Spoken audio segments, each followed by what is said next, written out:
Chapter 201. Under the moonlight, that young girl sat on the windowsill of the wooden house with her feet dangling in the air, one hand on the windowsill, the other on her lap. The night breeze blew over faintly, ruffling the corner of her clothes.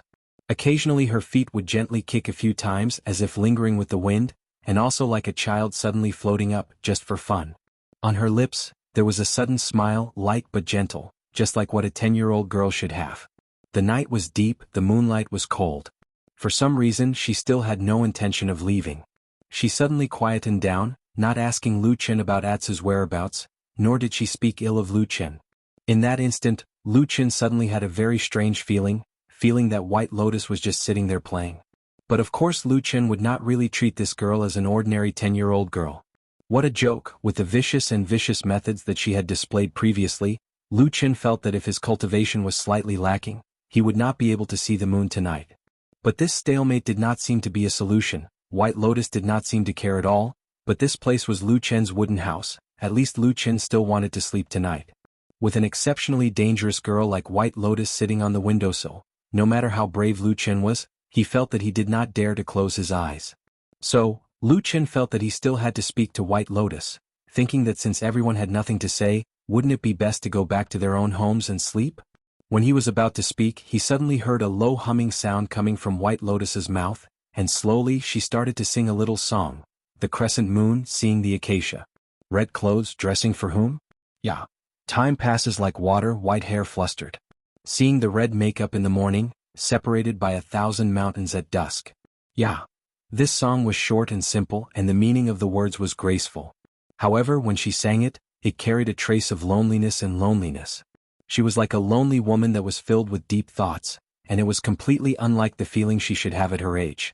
But in the eyes of Lu Chen, who had seen White Lotus's vicious methods, he did not see White Lotus as a little girl. But even so, when he heard this song, he still felt a sudden and inexplicable trance. The moonlight shone on Bai Lian's beautiful face, making her seem like an otherworldly fairy. Her voice also seemed to reverberate through the 9 heavens. Her voice was light and translucent, almost reaching a state of perfection. Anyone who heard it would immediately be immersed in it, as if they were looking at the woman in the song that they longed for. The night was dim, the cold wind was silent, her voice gradually faded and then disappeared. Lu Chen suddenly said, "This song, where did you learn it from?" White Lotus turned her head to look at him and said, "Why do you ask?" After a pause she asked again, "How was my singing, was it good?" Lu Chen hesitated for a moment but still nodded and said, "It was really good, your voice is extraordinary, this little song from your mouth can be said to be a little more celestial." Ah! White Lotus giggled as if she was suddenly very happy and then said to herself, "I said, a genius like me, how can there be anything that I can't do well, even if it's singing, it must be the best." Lu Chen said softly, "This song sounds a little familiar, as if I have heard it before, can you tell me?" White Lotus laughed and then said, "No." Lu Chen was startled and said, "Why not?" White Lotus said, "Because I'm happy, I can do whatever I want, I don't want to tell you so I won't tell you." Lu Chen was speechless. White Lotus looked at him, seemed to be a little happy and then said with a little pride, "Come on, you are lucky enough today, let me tell you, in this world no one can hear my song, you are the first, so you can go burn incense in the morning." Lu Chen was moved, looked at White Lotus and said, "If that's the case, then my luck is really good. But I heard you sing so well, no matter who heard it they will like it, why no one else has heard it?" White Lotus' face stiffened and her eyes slightly drooped and said, "No one is willing to listen, they all hope that they all want me to practice hard and do something big." As she said that, it was as if a stone in her heart had been unintentionally moved. Her expression suddenly relaxed and she raised her hands to stretch. Her face was languid, and she even tilted her head to one side in a strange manner. She then said, "That's why I say, although you're not a good person and you're full of evil tricks, it seems that only at your place can I sing and scold people freely. Isn't that right, bastard?" Lu Chen heard her scolding but he was not angry. After staring at her for a while, he suddenly shook his head, sighed and said, "You are so young, what kind of life did you live in the past? Hee, I just lied to you a few times and you took it seriously." White Lotus suddenly laughed and pointed at Lu Chen, shook her head and said with a smile, "Look at your silly face, do you still want to comfort me or save me from the sea of bitterness?" Lu Chen shrugged and did not speak. White Lotus jumped down from the windowsill and waved at Lu Chen saying, "That dog has a secret I want to know." I will definitely come again, don't try to avoid me. As she said this, she walked away with light footsteps. Lu Chen looked at her back and saw her bouncing footsteps. It seemed that in this cold night, her mood was really much better than before. Probably, right?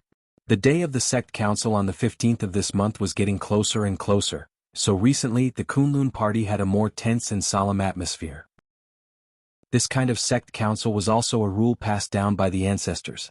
It was held once a year to review the past and look forward to the future, and to evaluate many matters, including the redistribution of many resources and spiritual materials within the sect, so it could be said to be the most important matter in the Kunlun party.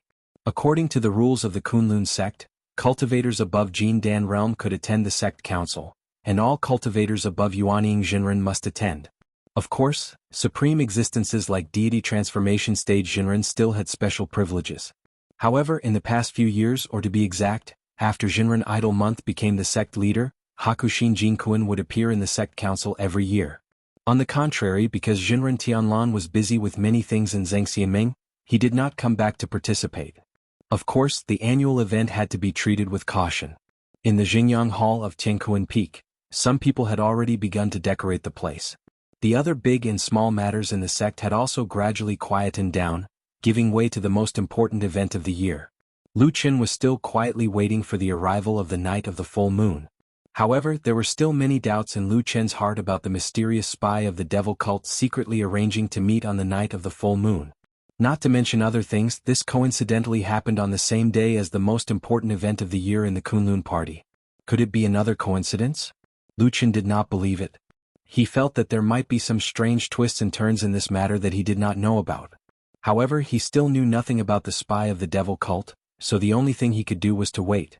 At the same time, he was also wondering if he should take advantage of these few days to quickly go down the mountain and take Black Dog away from Kunwu City. At the very least, it would be better to throw him into the forest outside the city. No one could guess the various calculations in Lu Chen's heart. Everyone in the Kunlun party was busy in an orderly manner. Reverend Idol Month was in charge of the overall situation, but the person in charge of all kinds of miscellaneous and trivial matters was not him, but Reverend Idol Month's junior brother Zhuoxian. As a Jin Dan friar, the second disciple of Hakushin Jinkuin, and also the sect head Reverend's junior brother, Zhuoxian had a prominent reputation in the Kunlun party for many years. Most of the cultivators, including Reverend Yuanying, treated him with respect. Zhuoxian was also a very capable person.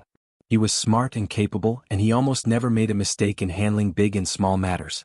He had always been deeply trusted by both Hakushin Jinkuin and Reverend Idol Month.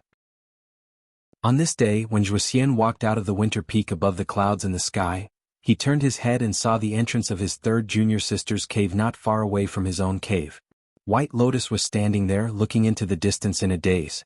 The wind and snow filled the sky, falling leisurely on the winter peak, which was like a wonder of the world. White Lotus was wearing a white snow mink coat.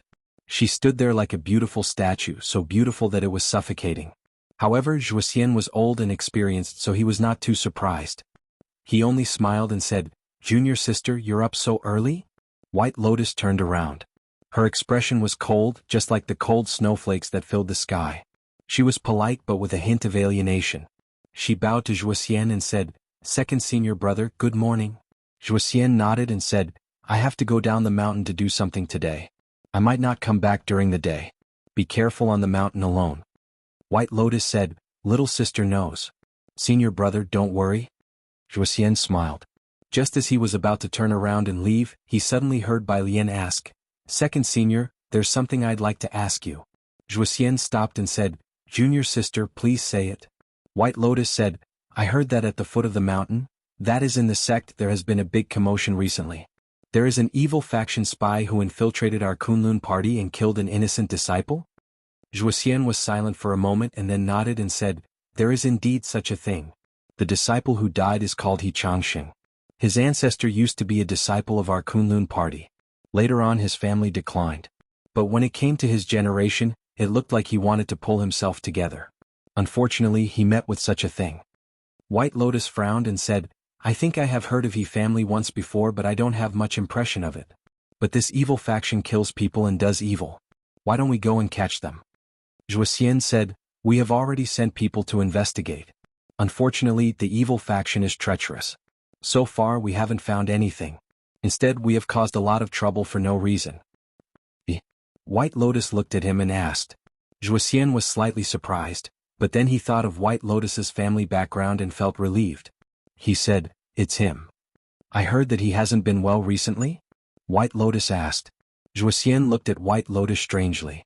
Usually this girl would rarely talk so much.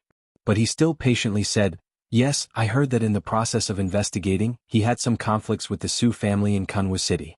Recently he was also caught by his master and went back to closed-door training. But how to say it, this time it seems to be a blessing in disguise, right?" White Lotus was a bit surprised and said, "What do you mean?" Zhuxian indifferently said, "I heard that the day before yesterday he used great willpower to subdue his inner demons. In his anger, he turned his grief into great strength and broke through the Jindan realm in one fell swoop. Now he is the same as me, a Jindan friar." He looked at White Lotus and faintly smiled.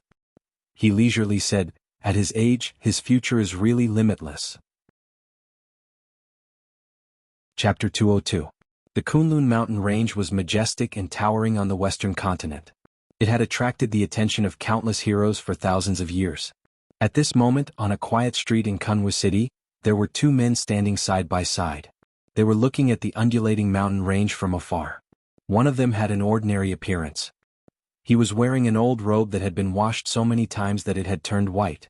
He looked like a scholar who had studied for many years but had achieved nothing. He looked at the mountain in the distance and suddenly smiled. However, he said to the person beside him, "Brother Qin, are they really not your people?" The man standing beside him was a familiar face. He was Qin He, who had appeared at the gathering point of the demon sect in the Celestial City. At this moment, Qin He shook his head and said, "Brother Fan Tue, it is indeed not us. Actually, when we found out that the reincarnation array had appeared on the Kunlun mountain, we initially thought that it was the work of the spies from the western continent. Elder Gue was worried that you would be too hasty, so he asked me to come and take a look." The man called Fan Tue smiled. His eyes flickered as he said, "Thank you for your kind intentions, Elder Gue. I have troubled Brother Qin to make this trip." The two of them turned their backs to the Kunlun mountain and slowly walked along the street. Qin He smiled and said to Fan Tue, "Then this matter is a little strange. It is not done by the Western Continent sect, nor is it done by the followers of the Celestial City of the Middle Continent. The other sects are also far away from the Western Continent. It is impossible for them to come all the way here to interfere with the affairs of the Kunlun party. So, who is the one who did this?" Fan Tue shrugged and looked helpless. He said, "Perhaps it is a spy who was planted into the Kunlun party long ago but has lost contact with us? Ever since the battle in the Barren Valley 10 years ago, the elites of the Holy Sect have suffered heavy losses. We are leaderless and in a mess. Indeed, we cannot contact many people." Qin He nodded and looked at Fan Tue. He said, "Brother Fan, the situation over the years has been difficult. However, you have persevered in the Western Continent and turned the tide. You have maintained the situation and gradually recuperated to recover your strength. That is why we are where we are today. I admire you very much. Even Elder Gue is full of praise for you." Fan Tue smiled and glanced at Qin He. He did not reply. Qin He continued, "But Brother Fan, from the looks of it, our holy church has indeed reached a point where we cannot continue to be in chaos any longer. Someone on Kunlun Mountain who can use such a high-level magical power as the reincarnation formation must be an important figure in our holy church. However, we know nothing about it. Even to this day we have not been able to contact that person. Furthermore, after the incident, our first reaction was to confirm which sect that person was from. If we don't change this embarrassing situation, our holy church will definitely have no hope of reviving." Fan Tue said, "Brother Qin, there's no harm in speaking your mind." Qin He clapped his hands and said, "Good, Brother Fan is a straightforward man. Elder Gue thinks highly of Brother Fan's talent and wishes to meet you and appoint you as the vice-hierarch of the holy church. I wonder if Brother Fan is interested?" Fan Tue's expression changed slightly. He looked straight at Qin He and said in shock, "Deputy Sect Master?" Qin He nodded and said, "That's right." Fan Tue said, "If I remember correctly, even during the Battle of the Barren Valley 10 years ago, our holy church only had the position of elder and not the hierarch. In reality, the Elders' Council of the Holy Church has been discussing matters for many years. The position of hierarch has been empty for hundreds of years, right?" "That's right." Qin He smiled and nodded. Fan Tue's eyes flashed. "Then I don't understand what you mean by that, Brother Qin. he asked. Qin, he said calmly, now is a time of crisis for the Holy Church. 3 of the 5 great elders died in the barren valley. A few years ago, Zheng Xianmeng and Fiyunji assassinated us. Elder Feng also died. Now only Elder Gui is left. Therefore, after much consideration, Elder Gui felt that we should break the old and establish a new one. We should appoint a new hierarch. This way we can unify the Holy Church and end the current chaotic situation. All the sects in the world will work together to complete the great cause of unifying the 3 realms. Fan Tui took a deep breath. A moment later he said, then the position of hierarch, Qin, he said directly, of course it will be Elder Gui. In the entire Holy Church only he can convince the masses. Fan Tui nodded. After a moment of silence, he suddenly smiled and said to Chen He, if that's the case, your sincerity in giving me the position of deputy hierarch is great. Chen He said sincerely, Brother Fan, as long as you agree to it, you will be above everyone else. In the future, when the Holy Church succeeds, there will definitely be a place for you in the deity temple. Fan Tui said calmly, Brother Chen, you are too serious. The deity temple is the residence of the elites of our Holy Church. I do not dare to hope for it. It is just that the matter that I have just discussed is of great importance and involves many people. I also have a large group of people under me. It is not something that I can decide on alone. Please allow me to carefully consider this matter for a period of time. Qin He looked forward, his gaze slightly cold. However, he quickly replied politely, of course. The 2 of them walked forward together. As they looked at the bustling Kunwu city with its buildings, Qin He suddenly said, then what about that person on Kunlun Mountain? Fan Tui pondered for a moment and said, since the reincarnation array has appeared, that person must be a disciple of our Holy Church. As for the fact that we have no contact with either of us, that is probably the result of the chaos in the Holy Church over the past few years. But no matter what, with such a powerful fellow disciple here, we can't just ignore it. Qin He nodded in agreement and said, what Brother Fan said makes sense. That is what I think as well. Furthermore, that person might have done this to spread the news and try to contact us. I think he might be at the Kunlun party. At this point he did not continue. He simply used his hand to draw a random shape in the air. It looked like a circle, but it was a little curved and undulating. It was unknown what it was. However, Fan Tui clearly recognized this gesture. After looking at it, he nodded and said, yes, I will arrange for someone to go. Qin He glanced at him with a smile and said, Brother Fan, you are indeed impressive. It seems like you can even plant someone into a top-notch sect like the Kunlun party. However, Fan Tui did not look pleased. He only waved his hand and said, this is nothing. Actually, a large sect like the Kunlun party has many disciples. It is not too difficult. However, at most they will be the lowest-ranking servant disciples. It will be extremely difficult to recruit people from the higher ranks. Qin He smiled and said, no worries. We still have a long way to go. There will be a chance to let them know how powerful our Holy Church is in the future. The 2 of them smiled at each other as though they had been good friends for many years. It was as though there were no grudges between them. They walked forward shoulder to shoulder and walked past an inconspicuous and secluded alley on the side of the long street. In the deep and quiet alley, the signboard of the Black Hill Pavilion was still hanging on the door frame. It looked at the quiet alley alone, waiting for a customer that seemed like it would never come. Old Ma sat on his favorite recliner, his eyes half closed as he dozed off. Behind him, in the courtyard of the back hall, separated by a long and narrow passageway, Atsu was quietly lying there. On the other side of the courtyard was a large basin. There were many meat bones in it. Based on its usual habits, the abnormally gluttonous Atsu would have finished the large basin a long time ago. However, for some reason, there was still more than half of the food left in the basin today. Atsu was lying on the ground in the courtyard. Its expression was a little lazy and listless. It was as though even the meat bones had lost their attraction to it. On this quiet and lazy afternoon, it was as though the sunlight was gentle and powerless. At this moment, a soft cry suddenly came from the wall in front of them. Atsu's ears pricked up and it raised its head to look up. Between the green tiles on the wall, the figure of a wildcat appeared. The wildcat carefully walked on the high wall. From time to time it looked left and right. Suddenly, it saw the large basin of meat bones in the courtyard below. Its eyes suddenly lit up. Atsu looked up at the figure of the wildcat. Its only eye was glimmering. Then it watched the cat look around for a while. Then it began to carefully jump down the high wall and walk towards the basin of meat. The wildcat was very careful. It kept looking around and naturally, it soon saw the black dog on the other side of the courtyard. Atsu stared at the wildcat closely, but it did not show any strange movements or expressions. It just slowly stood up. The wildcat was a little scared and took a few steps back. However, when it saw that Atsu did not have any intention of rushing over, it waited for a while and slowly became braver.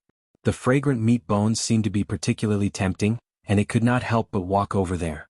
The wildcat stared at Atsu while slowly walking towards the meat bones. The small courtyard was very quiet. There was no sound at all.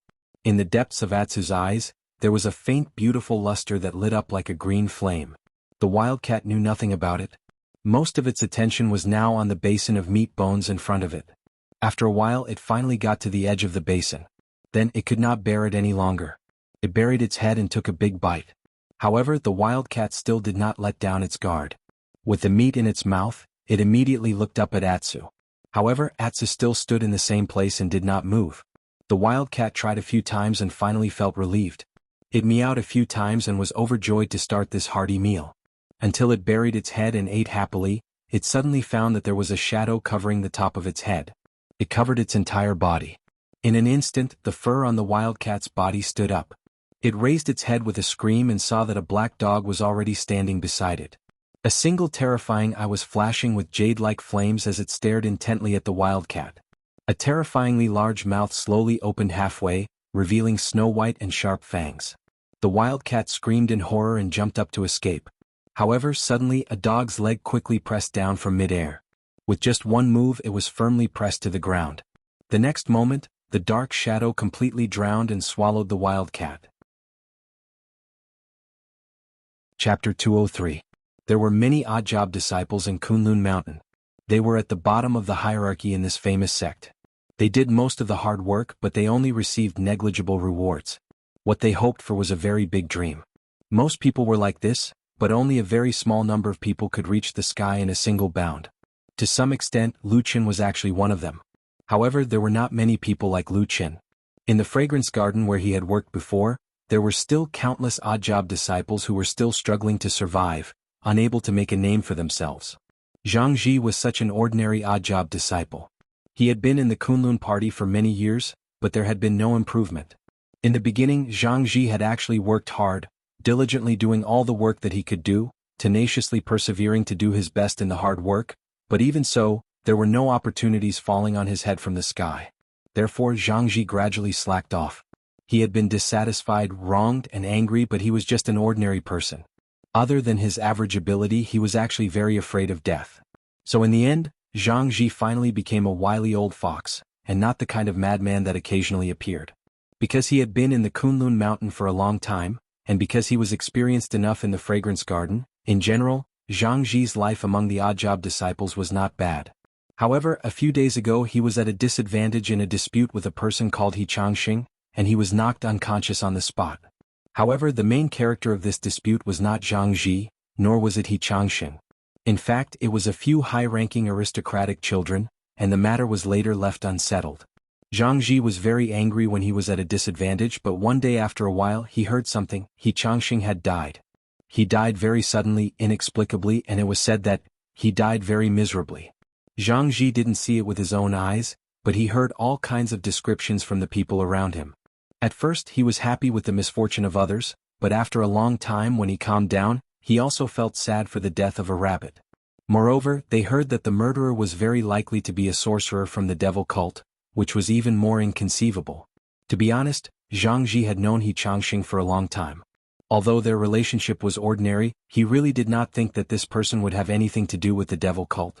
After a period of time, when he had almost forgotten about this matter, another person named He brought him over and interrogated him for a long time. What did He Changxing do? Why was the sect still investigating this murder case after he had been dead for so long?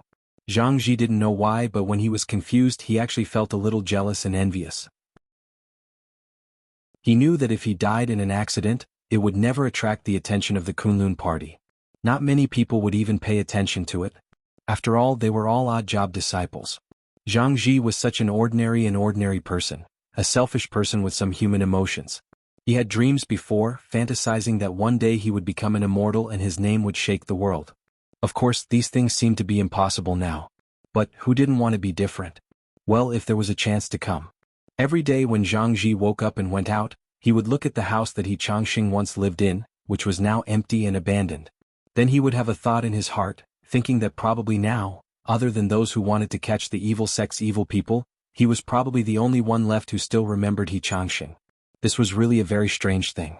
Until that morning when there were still 6 days before the sect council meeting, Jianghu did not walk out of the door like usual. Until noon, when a passerby noticed something was wrong and reported, the guarding disciples who rushed over then discovered that Jianghu had taken the same path as he Changxing. He was dead in his own house. Heard that his death was quite tragic. Heard that the house was full of blood. Also heard that this time it was done by the damn devil cult sorcerer again. Not sure if the devil cult of the 3 realms paid special attention to the Kunlun party, maybe they should. But now that the sect council meeting was about to be held and he Changxing's murder case had not been solved, the tragedy of killing Jianghu happened again without a doubt in front of everyone in Kunlun Mountain. It gave the Kunlun party another hard slap in the face. The devil cult's savagery was outrageous. The one who suffered the most from this slap was, of course, the leader of the Kunlun party, Reverend Idle Month. As the leader of the sect, such things happened continuously. If it happened once, it could be said to be an accident, but if it happened again, it could really make people doubt his ability. Therefore, Reverend Idle Month was furious. His angry roar in the Xingyang Hall of Tiankuan Peak could be heard not only from outside the hall, but even the people at the foot of the mountain could hear it. However, although Reverend Idle Month was extremely angry, there were some things that could not be changed by his will, and some people were not afraid of his anger. A few Yuanying realm Zenrins led by Bai Chao Tang were very dissatisfied with this matter. They said bluntly that the devil cult was so rampant. Could people still live in the dignified Kunlun in the future? Did everyone still want their face? Why couldn't they catch the murderer after so long? Was it because the murderer was too cunning, or were they incompetent? These questions were like knives stabbing at Reverend Idle Month, making him tired of dealing with them. He was indeed unreasonable in this matter. No matter what, as the leader of a sect, it was his natural responsibility to protect his weak disciples. Even Hakushin Jinkuan did not know what to say even if he wanted to speak up for him. In order to make up for his mistake and also to show his attitude, Reverend Idle Month, who was furious, pulled a big net and started a round of investigation in the Kunlun party, vowing to catch the abominable murderer of the devil cult. For a moment the Kunlun party was in a state of panic and it was a mess. Lu Chen was a little far away from the chaotic situation, so he was not disturbed too much. Flying Goose platform was quiet enough, and Su Qingjuan's past power was enough for him to stay there. However, Lu Chen was obviously not very satisfied with this. After all, he still had his own things to do. And the most important and also the most puzzling point was, who was the murderer who killed Jianghu? No one in this world knew better than Lu Chen how he Changxing died, but Jianghu's death really confused Lu Chen. Of course, the murderer could not be himself, but it did not seem to be the traitor of the devil cult that he had been searching for. The mysterious traitor of the devil cult had already drawn a map and set a time. No matter how he thought about it, Lu Chen felt that he could not think of a reason for the traitor to suddenly appear and kill again. During this period of time, shouldn't he be hiding more discreetly? Lu Chen had a lot of doubts in his heart, so he found a reason to go to the house where Jianghu lived on the same day to take a look. From the outside, the house seemed to be similar to the one he Changxing lived in. They were both the most ordinary rooms for odd-job disciples. Because of the murder case, there were disciples guarding outside the house, and ordinary people were not allowed to approach. When Lu Chen stood in the distance and looked, there was a mountain breeze blowing. Soon he smelled a bloody smell. Lu Chen did not go near there, he only looked from afar. If it was really not that the mysterious traitor suddenly went crazy and did something big again, in fact, Lu Chen did not believe this. Then the only possibility was that there was a real devil cult elite outside that had infiltrated into Kunlun Mountain. Towards this possibility, Lu Chen's expression did not even change. But just when he was about to turn and leave, his eyes suddenly looked somewhere. Over there was a very large and dense forest. Lu Chen took a long detour and entered the forest from the other side.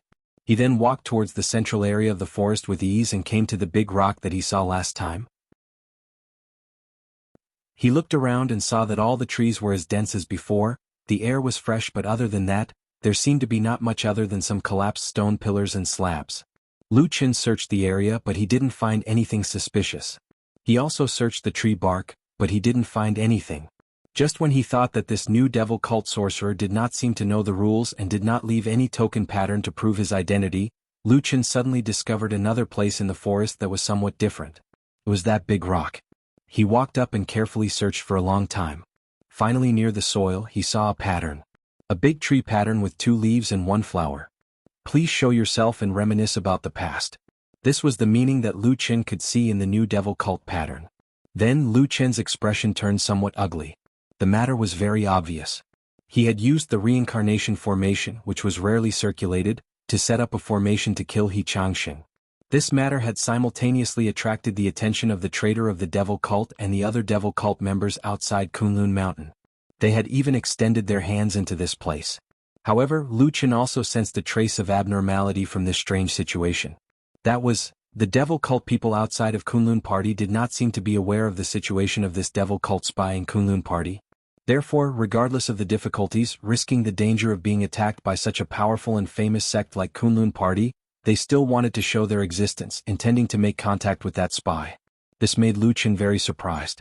Because he clearly remembered, when True Lord Tianlan told him about this matter, he clearly and directly explained to him. That devil cult spy was a person who had received all of the devil cult's destiny. Such a person, how could the devil cult not know of him? Actually, after something had happened, they still thought of another way to guess and find him? This matter, there must be something wrong somewhere. Chapter 204. That day, after Lu Chen returned to the Flying Goose platform, he went to the edge of the cliff and looked at the vast sea of clouds and the magnificent world. He sat alone for a long time. It was not until the sky turned dark and the moon rose that the moonlight shone on his body, drawing out a lonely shadow on the ground behind him. Similarly, the moonlight shone on the depths of the Kunlun mountain range, on the 4 strange peaks between the clouds and the sky.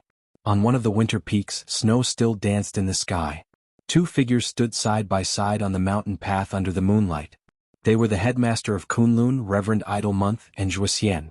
Reverend Idle Month did not look too good, and his expression was somewhat grim. From time to time he would raise his head to look at the top of the winter peak.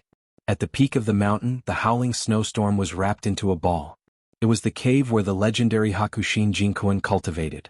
When will Master come out to see me? Reverend Idle Month asked Zhuxian. Zhuxian looked embarrassed. Senior Marshal Brother, I really can't answer you. Master's closed-door cultivation is a big matter. How can I ask how long it will take? Idle Month snorted. A trace of anxiety flashed across his face. He paced back and forth on the mountain path, looking a little upset. Zhuxian advised him, Senior Marshal Brother, don't be too anxious. It's just Qiandeng, Mingzhu and a few others making a fuss.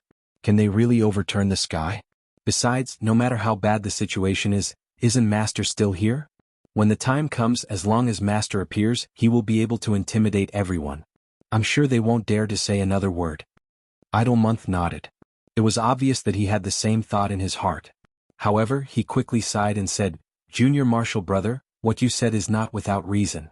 However, I still feel that something is not quite right this time. I want to discuss it with Master. Moreover, you see, for the past few years, Master has always attended every sect council meeting. If you suddenly don't attend this year, coupled with those evil sect killings, I'm afraid it will cause people to gossip and deliberately sow discord between our master and disciple relationship. Zhuxian was silent. He and Reverend Idle Month had been brothers for many years. They were both disciples of Hakushin Jinkuan. Of course, he understood why Reverend Idle Month was so agitated. Back then, when the Kunlun party was deciding on the next leader, to be honest, among the Yuanying Jinren Idle Month was considered an outstanding figure, but he was not at the stage where he could look down on the others. There were at least 5 or 6 other Yuanying Jinren whose cultivation and strength were not weaker than his, and there were even 1 or 2 who were obviously better than him. But in the end, the one who became the Kunlun party sect leader was still Idle Month. The biggest reason for this, everyone knew, was their common master Hakushin Jinkuan. All these years, Reverend Idle Month was actually doing quite well in the position of sect leader. He was diligent and conscientious, but he could not convince the masses. There was never a lack of people who said strange things in the open and in the dark. This time, the incident of the devil cult killing people was getting bigger and bigger, and the criticism of Xianyu Jinren was getting louder and louder in the sect. It was no wonder that Xianyu Jinren was so angry and restless. In a few days' time, it would be the annual sect council meeting. Almost all the important figures in the Kunlun party would be present. At that time, it was almost expected that the evil sect killings would be brought up again. then the doubts about Reverend Idlemonth would also be raised. In front of all the important figures in the sect, of course Reverend Idlemonth could not afford to lose his face. He felt that since ancient times, there had never been a sect leader of the Kunlun party who would suffer such humiliation. However, if it was like the previous years when Hakushin Jinkuin attended and sat in the Tiankuan Peak's Xingyang Hall, no matter which faction of people wanted to talk nonsense, it would depend on whether they had the guts to do so or not. However, as early as a few months ago, Hakushin Jinkuin had told the both of them that he might not want to attend the sect council meeting this year. Firstly, he really did not have anything important to attend. He was just there to help his disciple. Secondly, everyone felt that Reverend Idlemonth had done a good job in the position of sect leader. His position was more or less stable. Therefore, he was too lazy to make the trip and simply went into closed-door cultivation. That being said, it was not wrong, but no one expected that during this period of time, the incident of the devil cult would suddenly happen, causing a storm in Kunlun sect. From top to bottom, it was restless. Those Yuanying stage Taoist masters seemed to have found an excuse to mock and ridicule Kunlun sect non-stop. Under such circumstances, Reverend Idlemonth felt that it was better to invite her master to attend the sect council meeting again. Therefore, she came to the Winter Peak to ask for her master's help. However, according to Zhuoxian, Hakushin Jinkuin had been in closed-door cultivation for many days. The both of them did not dare to disturb Hakushin Jinkuin's quiet cultivation. They could only wait on the mountain path. However, after waiting for a long time, there was still no sign of Hakushin Jinkuin coming out. Reverend Idlemonth was anxious. Suddenly she said to Zhuoxian, "Junior brother, I have many trivial matters to attend to in the sect. I am very busy and rarely come here. Could it be that now that Master is in closed-door cultivation, even you can't contact him at all?" Zhuoxian smiled bitterly and said, "Senior brother, to be honest, I really can't contact Master now. But if you are really anxious." He paused for a moment, then lowered his voice and said softly, "Perhaps junior sister has a way?" "Little junior sister White Lotus?" Reverend Idlemonth was stunned. "What way does she have?" Zhuoxian said, "Master only accepted her as his last disciple when he was old. In addition, she is a rare five-pillar talent. Naturally, he loves her deeply. Aside from instructing her wholeheartedly when he has free time, he has also handed the transcendent artifact, the Wind Speech Compass, to junior sister White Lotus. If there's an emergency, you can ask junior sister to use the Wind Speech Compass, and perhaps you can contact Master." Reverend Idlemonth was suddenly enlightened. He clapped his hands and said, "That's right. How could I forget about this? Junior brother, quickly bring me to little junior sister's cave abode. I'll ask her to contact Master for me." Zhuoxian was a little hesitant. He looked at the sky and said, "Senior brother, isn't it too late now?" Zhuoxian looked at the night sky. Indeed, it was already late at night. However, he quickly shook his head and said, "It's urgent. Let's settle it as soon as possible. Junior brother, lead the way. I'll talk to little junior sister." Zhuoxian nodded and said, "All right. Senior brother, follow me." The two of them walked down the mountain path again. After 15 minutes, they arrived in front of the two cave abodes. Zhuoxian walked over and knocked on the door before shouting loudly. The stone door of the cave abode did not move at all. Zhuoxian frowned and called a few more times, but there was still no response. Reverend Idlemonth was a little surprised. He walked over and asked, "Is it not in the cave abode?" Zhuoxian shook his head. "It shouldn't be. It's so late. If I go out, I'll be breaking the sect rules. I'll call again. Maybe it's a little girl who is too sleepy to hear." As he spoke, he raised his hand again and knocked on the door while shouting. He did this for a while, but the cave abode was still tightly shut. There was no response. Zhuoxian turned around and looked at Reverend Idlemonth. At that moment, both of them had a question in their minds at the same time. It's so late. Where could the little girl have gone? The moon shone brightly in the dark night, shining on Kunlun Mountain in the shadows. On the dark mountain path, a little girl was walking contentedly. For someone of her age to walk on an empty mountain path in the dark and cold night, it was very strange no matter how one looked at it. This little girl was, of course, White Lotus. Her beautiful face was calm. Looking at the direction she was walking in, it was towards Flying Goose platform. Her clothes fluttered in the night wind, and the high collar on her neck could be seen from time to time. That was to cover up some of the wounds. Although they were basically under control, the injuries that Lu Chen had inflicted on her that day had left a very strange wound on her neck. In the end, it still hadn't completely healed. However, for some reason White Lotus did not seem to have too much hatred for the person called Lu Qin. This was somewhat unusual for her, who had been arrogant since she was young. Even she was a little surprised. Perhaps it was because although that person was cunning and vicious, she did not have to pretend in front of him. She could say whatever she wanted and do whatever she wanted. This was really very satisfying and comfortable. Oh, there was also that black dog. In fact, the blood food secret method was not as important as she said it was. After all, she had accidentally learned it when she was young. It was not a secret method unique to her. If she really did not care about it, then she would not care about it. Anyway, she would go and bother him first. Looking at the helpless and depressed expression of the person called Lu Qin, it was still very pleasing. White Lotus thought of this in her heart. A smile appeared at the corner of her mouth. She quickened her pace and walked towards Flying Goose platform. Just as she was walking, her expression suddenly stiffened and her footsteps immediately came to a halt. A trace of surprise and caution flashed across her eyes. At the same time, in a dark corner in front of her, 3 rays of green light suddenly emerged from the darkness. They were like dark green flames. They were like 3 eyeballs embedded in a strange and vicious face. A dark aura gushed out from that corner. White Lotus frowned slightly and took a step back. Then, she stared in that direction with a trace of vigilance on her face. The green flames swayed slowly and gradually approached. White Lotus quickly saw that it was a 3-eyed monster shaped like a small snake. It was baring its teeth at her, revealing its terrifying fangs. The 3 green lights were 3 strange green eyes that were growing on the head of that strange creature. Hiss hiss hiss hiss hiss. A strange sound came from the front. A trace of uneasiness flashed across White Lotus's heart. She stared at it with her guard up. But at this moment she suddenly discovered something strange. The 3-eyed, green-eyed strange insect was staring at her, but it did not look at her face, her eyes, her hands or her feet. The 3-eyed strange insect's eyes were staring at her neck the whole time. The neck that was wrapped by the collar and had an unhealed wound. Chapter 205. It was late at night. Lu Qin was already lying on the bed. His eyes were closed and he looked like he was asleep. However, he seemed to wake up from his dream all of a sudden. He sat up abruptly, and a strange black flame burned in his eyes as he scanned his surroundings. When familiar things came into view one after another, Lu Qin realized that he was still in the familiar small wooden house. He sighed softly. He was in a daze for a moment. Then he leaned against the wall and pushed open the window. A ray of moonlight that was as clear as water descended from the sky and shone on him through the window sill.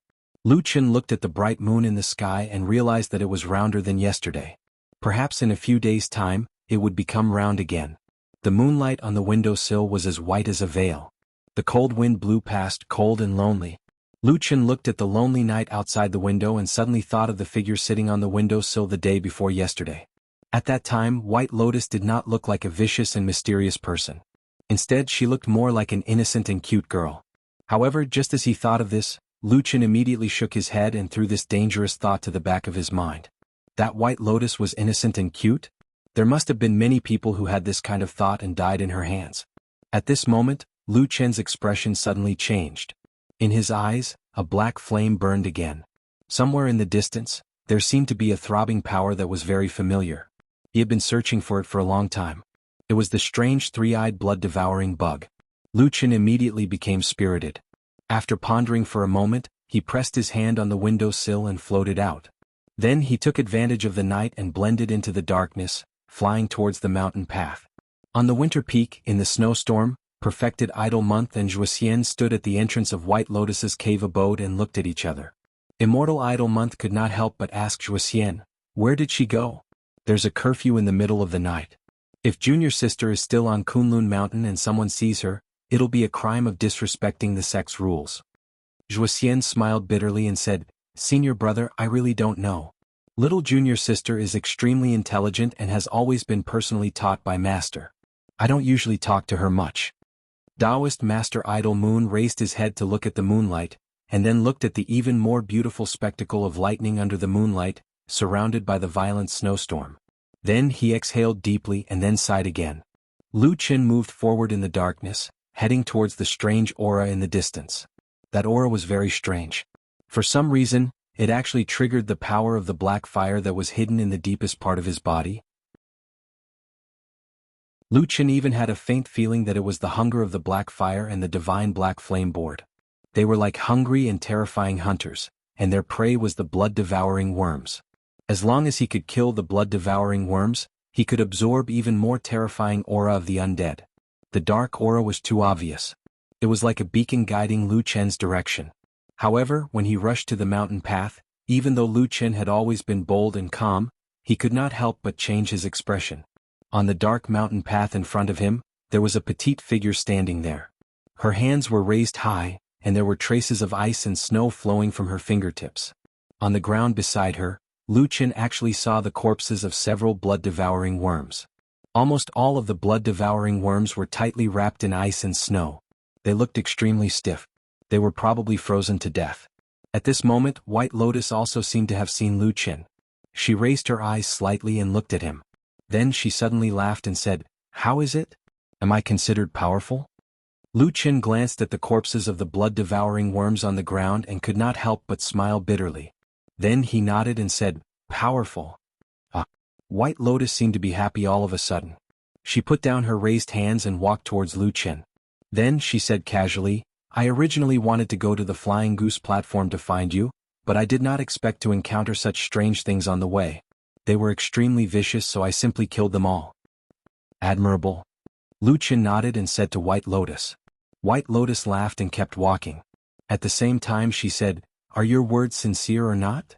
Lu Chen thought for a while and said, "Your cultivation method might just be able to restrain this kind of monster. But no matter what, it is still powerful." White Lotus laughed. At this time she had already walked in front of Lu Chen. Then she smiled sweetly and said, "Then why are you here? Are you here to pick me up? Stop dreaming. How could I come to pick you up?" Lu Chen snorted at White Lotus's words. Just as he was about to say a few more words to mock her, he suddenly saw White Lotus's body suddenly shake a few times. She closed her eyes and did not make a sound. It was as if she had suddenly become a walking corpse and fell down. Lu Chen was shocked and subconsciously reached out to hug White Lotus's body. But as soon as he touched her body, Lu Chen's expression changed greatly. It was like the roar of darkness in the night, suddenly exploding in front of him.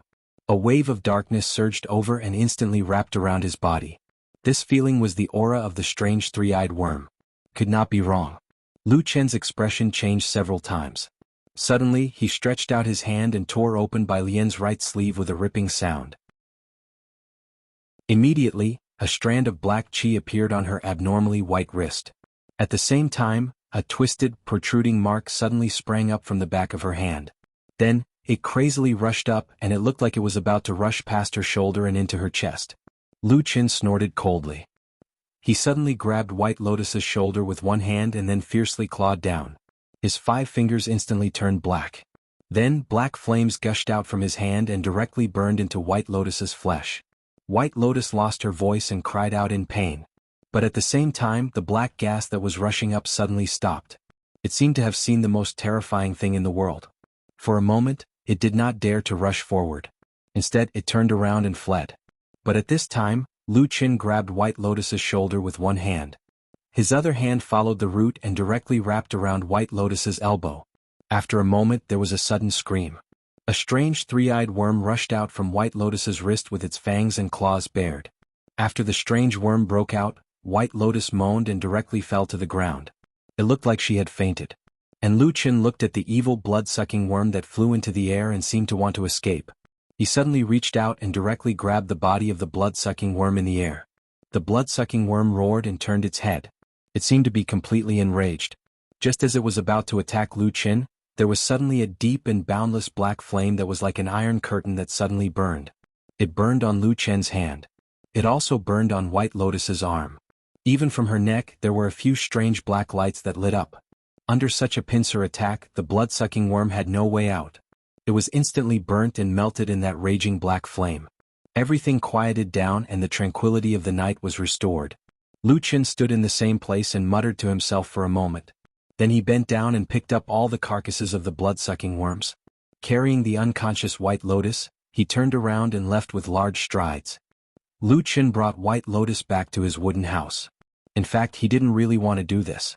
But first of all, he really didn't know where to send this girl. Even if he knew White Lotus was a member of Kunwa City's Bai clan, it was the middle of the night and there was a curfew, so he naturally couldn't send her there. Everything could only wait until the sun rose tomorrow. Apart from this, Lu Qin had another reason why he couldn't give up on White Lotus. It was the sudden appearance of the strange three-eyed worm. Why did this vicious worm, known as an ancient killing weapon, suddenly besiege White Lotus? He felt that he had to get to the bottom of this matter. White Lotus's body, or the foundation of White Lotus's cultivation, was far more powerful than Lu Qin imagined. At first, Lu Qin expected White Lotus to sleep for half a day, but in fact, White Lotus only woke up after an hour. What happened? After seeing that White Lotus had woken up, Lu Qin didn't bother to inquire about her well-being and directly asked her. White Lotus also seemed very straightforward. She said, "I don't know. I'm asking about those strange three-eyed worms. Why did they suddenly attack you?" "I don't know either." White Lotus sat up with some difficulty. Then, like how Lu Qin sat most of the time, she leaned against the wall next to the window and said, "In any case, there were no signs at the beginning. Several of them suddenly rushed out and almost swallowed me alive." Lu Qin furrowed his brows, clearly a little puzzled. On the contrary, White Lotus seemed to be more at ease. Taking advantage of this rare free time, she looked at the somewhat messy little wooden hut and then looked at the night sky on the windowsill. Her face showed a trace of a gratified smile. Probably because of this quiet scenery, White Lotus's heart finally calmed down. Then, she concentrated for a moment and suddenly said, "But I saw a strange phenomenon." Lu Qin's spirit was shaken. He stared at her and said, "What is it?" White Lotus said, "Just now, all those strange three-eyed worms, I don't know why, from the beginning to the end, all of them seemed to be staring at my neck, as if there was a peerless delicacy on my neck." Lu Qin's expression slightly changed. He said in a low voice, "Your neck?" White Lotus smiled and said, "It's the wound that you caused and hasn't healed yet. Why do I have a feeling that although those strange worms don't look smart, perhaps they are very interested in the thing that you cultivate with. One day they will come for you again." White Lotus said threateningly, as if she was pronouncing a sentence to Lu Qin. Lu Qin was silent. He thought to himself, could it be that those blood-devouring worms also have an abnormal desire for the power of the black flame? He then thought of the unimaginably terrible dark power that had appeared in the depths of Kunlun during the great earthquake in Kunlun. Lu Qin stared at White Lotus and did not speak. White Lotus felt a little uncomfortable under his gaze. She frowned and asked, "What are you looking at?" Lu Qin sighed and said, "Young girl, put on your clothes first." Chapter 206. White Lotus stared blankly for a moment, then suddenly cried out in alarm, subconsciously raising her hands to cover her chest. However, her right arm was injured, and she had only raised it halfway before her face paled. She groaned in pain and directly drooped down. In the end, she could only use one hand to cover her chest.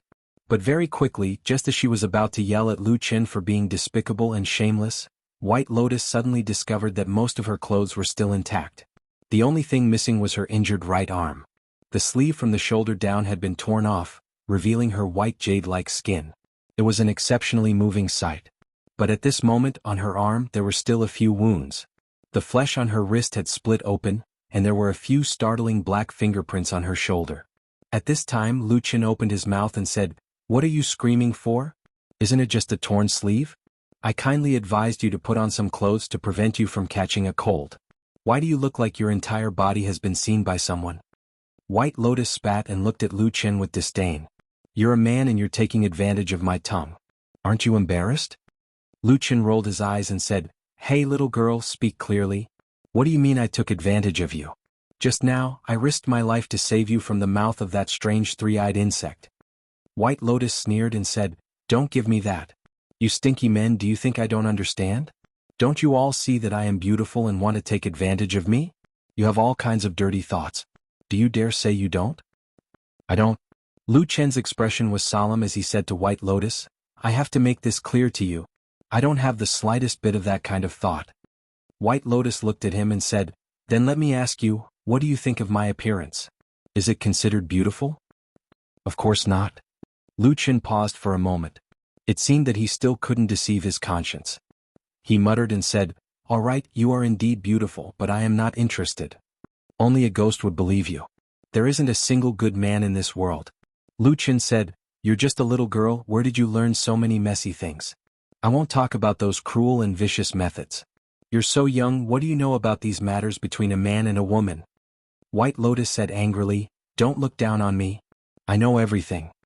Then he sneered and said, if I didn't know all this, I'm afraid I would have been fooled by you stinky men. Lu Chen looked her up and down and suddenly laughed. He shook his head and didn't say anything. White Lotus didn't know why, but she felt more and more uncomfortable being stared at like this. She became more and more annoyed and said angrily, what are you looking at? Haven't you seen a beauty like me? Lu Chen sternly said, it's fine if you scold me for my low skill, cruel methods and low moral character.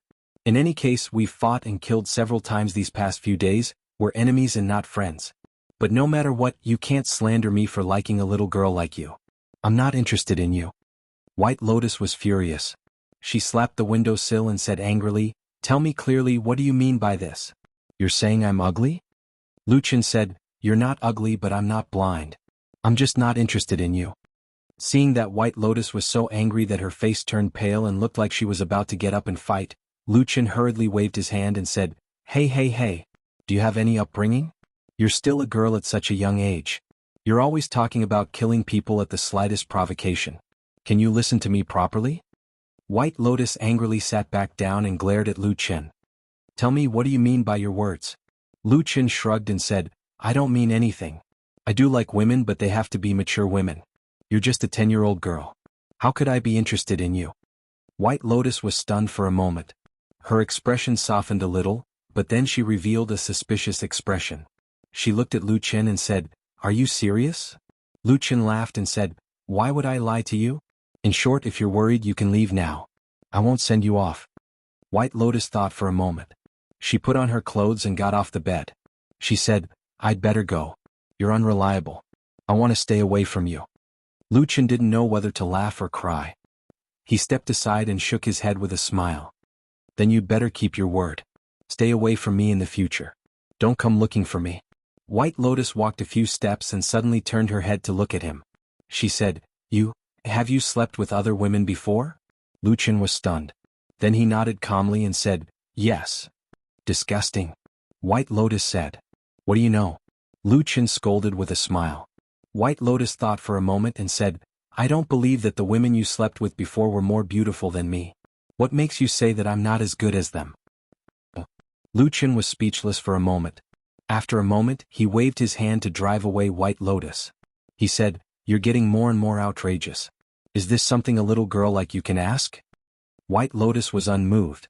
She sneered and said, can a little girl kill and bleed like me? Lu Chen rolled his eyes. White Lotus said to him, tell me clearly and I'll leave immediately. Otherwise, I won't feel comfortable if I don't understand this matter. Lu Chen looked at her elegant and beautiful face. She was like a fairy. Suddenly he had a kind of illusion. After a moment he sighed. He thought that this world was really full of evildoers. Eccentric people could be seen everywhere. All right, you can leave after I say it. Lu Chen said to her, women and girls are different. Besides a face, there are many parts of a woman's body that are equally charming. You're still young and don't have it yet. So, I like other women, but I'm not interested in you. You don't have to worry that I'll do something indecent to you. Can you understand what I'm saying now? White Lotus stared at him. Lu Chen looked calm and met her gaze. The two looked at each other for a moment. White Lotus suddenly blushed. She reached out and hugged her chest. She spat and said, shameless. Vulgar. Shameless. After saying that, she turned around and ran away like a wisp of smoke. Only Lu Chen was left in a daze. He was stunned and speechless. After a long while he said blankly, what did I do this time? She called me shameless, vulgar and shameless again. There were only 5 days left until the night of the full moon. The Kunlun party could be said to be tight on the inside but loose on the outside. The sect council was closely related to the majority of high-level cultivators. However, for the vast majority of the lowest-level disciples, it was like two different worlds. The head of the Heavenly Soldier Hall, Dukan Jinren, was in a good mood recently. The biggest reason was, of course, his beloved disciple He had recently rushed to the Jindan realm and became a Jindan friar. In terms of age, he was not even 30 years old. Although he was a few years older than Masato Kihara's disciple, Su Qingjun, at his age, to be able to practice to the Jindan realm was still an astonishing achievement. His future achievements could absolutely be said to be limitless. At least, in the praises and comments of the elders, the evaluation of He was almost exactly the same as that of Su Qingjun. Yuanying was within reach and there was hope for a true monarch. For the younger generation of cultivators, there was almost no higher evaluation than this sentence regarding their talent, innate aptitude and potential. It was also because of this that Dukan Jinren was very proud. However, in this happy mood there were still some flaws. For example, his most supported senior brother, Idle Month, was not having a good time recently. Another example was his newly advanced disciple, He. Although he had cultivated to the Jindan realm, he did not look ecstatic and looked solemn all day long. Dukan Jinren, of course, was well aware of the reason for this. And to be honest, these two things were caused by one thing, and that was the evil devil cult killing people. The first thing had just calmed down, and the result was that it happened again. These evildoers of the devil cult were simply rampant and lawless. It was hateful that they were as timid as mice and did not dare to come out to fight. They only dared to hide in the dark corners and plot against those almost powerless odd-job disciples. It was despicable. Dukan Jinren had always been the most staunch supporter of spiritual master Idle Month. He was very disgusted with the actions of the few spiritual masters of Baichao Tang.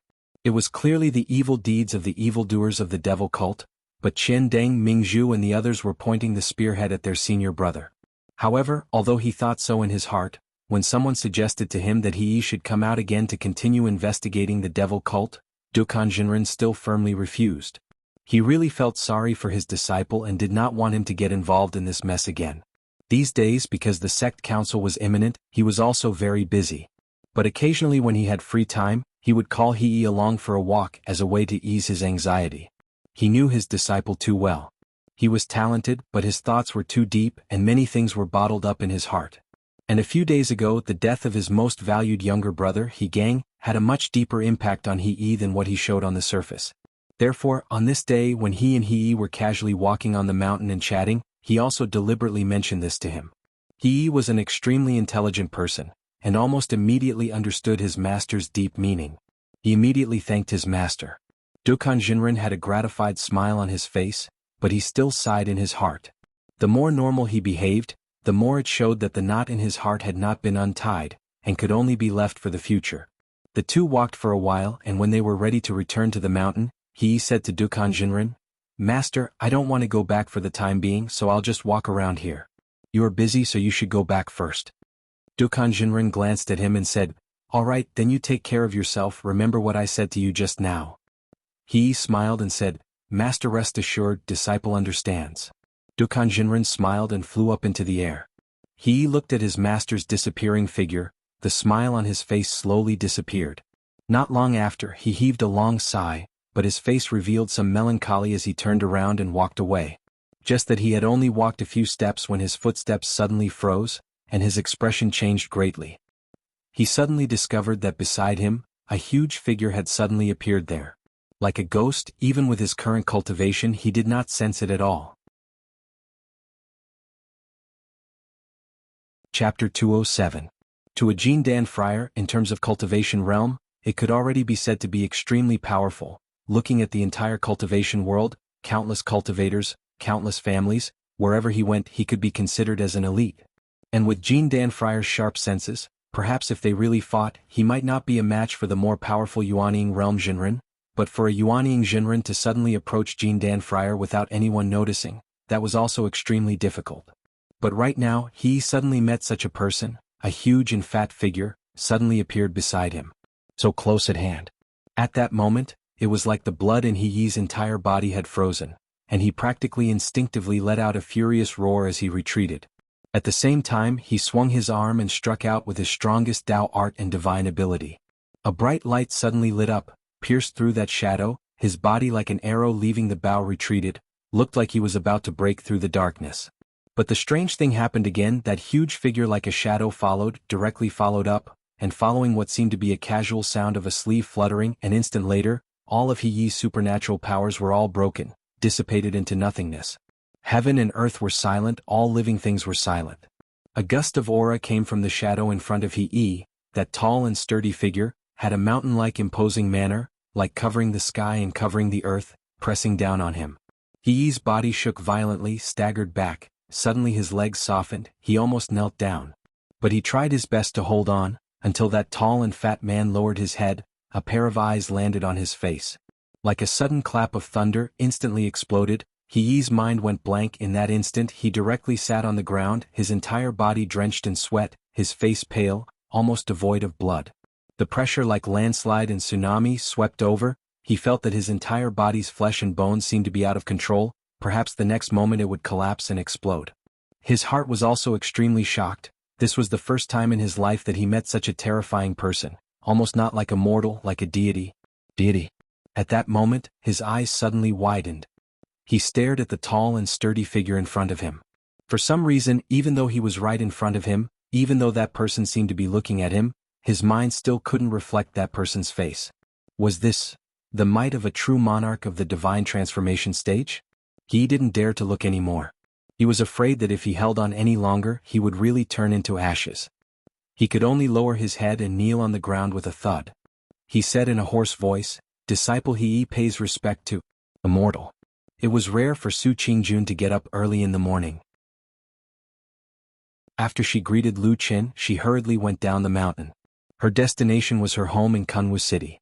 The reason was also very simple. The Su family at the foot of the mountain had sent word that Sumo's condition, which had originally stabilized, had worsened in the past 2 days. Watching Su Qingjuan's receding figure, Lu Qin's expression became somewhat cold. In his heart, he recalled the mysterious corpse watcher in the dark grave. The mind-manipulating technique was a very overbearing divine ability. It seemed that he didn't show any mercy to Sumo that day, and it really hurt her very foundation. Standing on the Fian platform that had once again become quiet, Lu Qin's expression fluctuated and his brows were tightly knitted. The situation had already begun to become more and more chaotic. Lu Qin even had a feeling that it was beyond his expectations. Moreover, he always felt that there were some variables in this matter that he hadn't thought of before. Who was that so-called traitor of the devil cult? What was he planning to do by lurking on the mountain of Kunlun? But why didn't the people of the devil cult seem to know of his existence? All these doubts intertwined with each other, making him feel as if he had fallen into a mess. He only felt that everything in front of him was chaotic, and he couldn't see what was going to happen in the future. In another 5 days it would be the night of the full moon. According to the agreement made by the traitor of the devil cult, he and Lu Qin would meet on that night. Perhaps that would be the time when the truth would be revealed.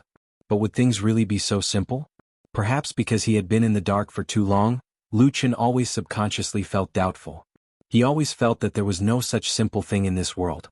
Sometimes he also knew that what he was thinking was actually wrong, but the habit he had developed over the years always made him involuntarily think this way. Perhaps it was better to make some preparations first? Has the damned Baldy come back? At noon that day, Lu Qin also came to Kunwu City and asked Old Ma in the Black Hill Pavilion.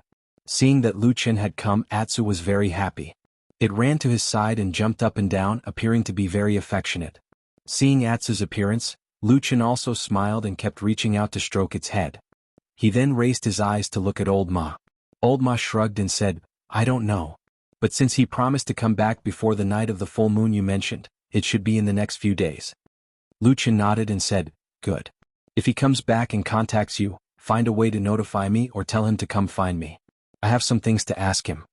Old Ma's eyes flashed and he said, "What's wrong? Is there something?" Lu Qin hesitated for a moment and said, "There are some things I feel strange about, so I want to ask him." Old Ma seemed to want to ask more questions, but when he saw Lu Qin's expression, he quickly swallowed his words. After a while he nodded and said, "Good. Don't worry. I'll inform you immediately if there's any news." Lu Qin smiled and nodded at him. He then squatted down and played with Atsu for a while before saying, "I'll send Atsu away today. I don't want to leave it here with you." Old Ma asked, "Where do you plan to send it?" Lu Qin said, "I don't have a fixed place. I'll just find a mountain forest a bit further away from the city and let it stay there. After the night of the full moon, I'll finish my business and come to find it." Old Ma frowned and said, "You'll just leave it alone in the mountain forest? Will something happen to it?" Lu Qin laughed and patted Atsu's head. Then he stood up and said, "It's okay. This dog has become stronger recently. It will survive. Right, Atsu?" He lowered his head and asked Atsu. Atsu wagged his tail and barked a few times as if he was responding to his words. Old Ma glanced at Atsu and suddenly made a gesture to Lu Qin, asking him to follow him to the side. Then he looked slightly serious and said to Lu Qin, "What's wrong with this dog?" Lu Qin said, "There's nothing wrong with it. It's quite good." Old Ma snorted and said, "Don't lie to me with this kind of nonsense. There must be something wrong with Atsu. That's why you're so sneaky. By the way, there's something I haven't told you yet. It's also related to Atsu." Lu Qin was stunned for a moment. Looking at Old Ma's serious expression, he couldn't help but be a little surprised and said, "What happened?" Old Ma took a deep breath and said in a low voice, "Recently I found that some animal corpses often appear around this house. Most of them are wild cats and dogs. Occasionally there are birds, chickens, and ducks. They all died in the same way. Their throats were directly bitten by sharp teeth and then they bled to death." Lu Qin was silent for a moment. His expression also became cold. He glanced at Old Ma and said, "What do you think?" Old Ma pointed at Atsu in the distance and said, "Did it do it?" Lu Qin said, "I'm not in the city and I didn't see it with my own eyes. I don't know, but Atsu has never done this kind of thing before." Old Ma looked at him deeply and said, "You really don't have anything to hide from me, right?" Lu Qin met his gaze and suddenly smiled, saying, "Of course there is." Old Ma was furious and said, "Damn it! I knew you weren't honest. Tell me." Lu Qin waved his hand and said, "There are some things that I don't need to tell you. In short, you have to believe me. I won't do anything bad to you." Old Ma looked at him for a while and suddenly sighed and said, "Well, be careful." Lu Qin looked at him and his eyes gradually became gentle. He gently patted his shoulder and suddenly said, "Old Ma, after this, why don't we both retire?" He smiled and said, "These days are quite boring." Old Ma was silent for a moment and said, "Okay." Lu Qin took Black Dog out of Kunwu City. Along the way he saw the Su family's mansion in the distance. He could see that although the mansion looked calm on the outside, everyone inside seemed to be in a hurry and had solemn expressions. He looked at it for a while and then turned around and left. After leaving Kunwu City, Atsu was even happier and kept running on the wide road. Lu Qin didn't keep walking along the road and quickly led it to the wilderness. As they walked, they arrived at the foot of a nameless hill more than 10 miles away from Kunwu City. There was a forest on the hill and the area was vast. There was no one around, which was exactly what it meant to be a wilderness. Lu Qin called Atsu over and stroked its head. He then squatted down and stared at Atsu's eyes. Atsu suddenly became nervous and took a step back. Lu Qin shook his head and said softly, "You've already drunk the heart's blood and your bloodline has been stimulated. It's almost impossible for you to live like before. The night of the full moon will be the time for you to transform and advance. At that time, no one will be able to help you and you can only rely on yourself. Since ancient times, the sacred beasts of the southern part of the chaotic land have all narrowly escaped death like this. If you can't pass this trial, then find a place to die." Lu Qin quietly said to it. Atsu lowered its head. As if it had sensed something, a complicated light suddenly appeared in its eyes. It slowly leaned forward, stuck out its tongue and licked Lu Qin's hand. Lu Qin glanced at the towering Kunlun mountain in the distance and said, "In the next few days, I also have to work on that mountain. Should be very dangerous. I'm not sure if I'll survive." You see, people like us who have been shadows for a long time are all like this. We always feel like we're in danger of dying. Tell me, what's the point of living like this? Am I right, Atsu? Lu Qin sat on the ground and said to Atsu. Atsu slowly walked over and squatted down next to Lu Qin. It looked like it was sitting side by side with him. The sky unknowingly darkened. The afterglow of the setting sun shone on their backs. "I hope we can still meet after the night of the full moon," Lu Qin said. Woof. Chapter 208. Amidst the clouds in the sky on the winter peak. Hakushin Jinkuan's 3 disciples, Perfected Idol Month, Zhuoxian, and White Lotus gathered in Zhuoxian's cave abode. They stood side by side and looked at the ancient plate on the table in front of them. Compared to the 2 senior brothers who had been famous for a long time, White Lotus looked like a child at the moment.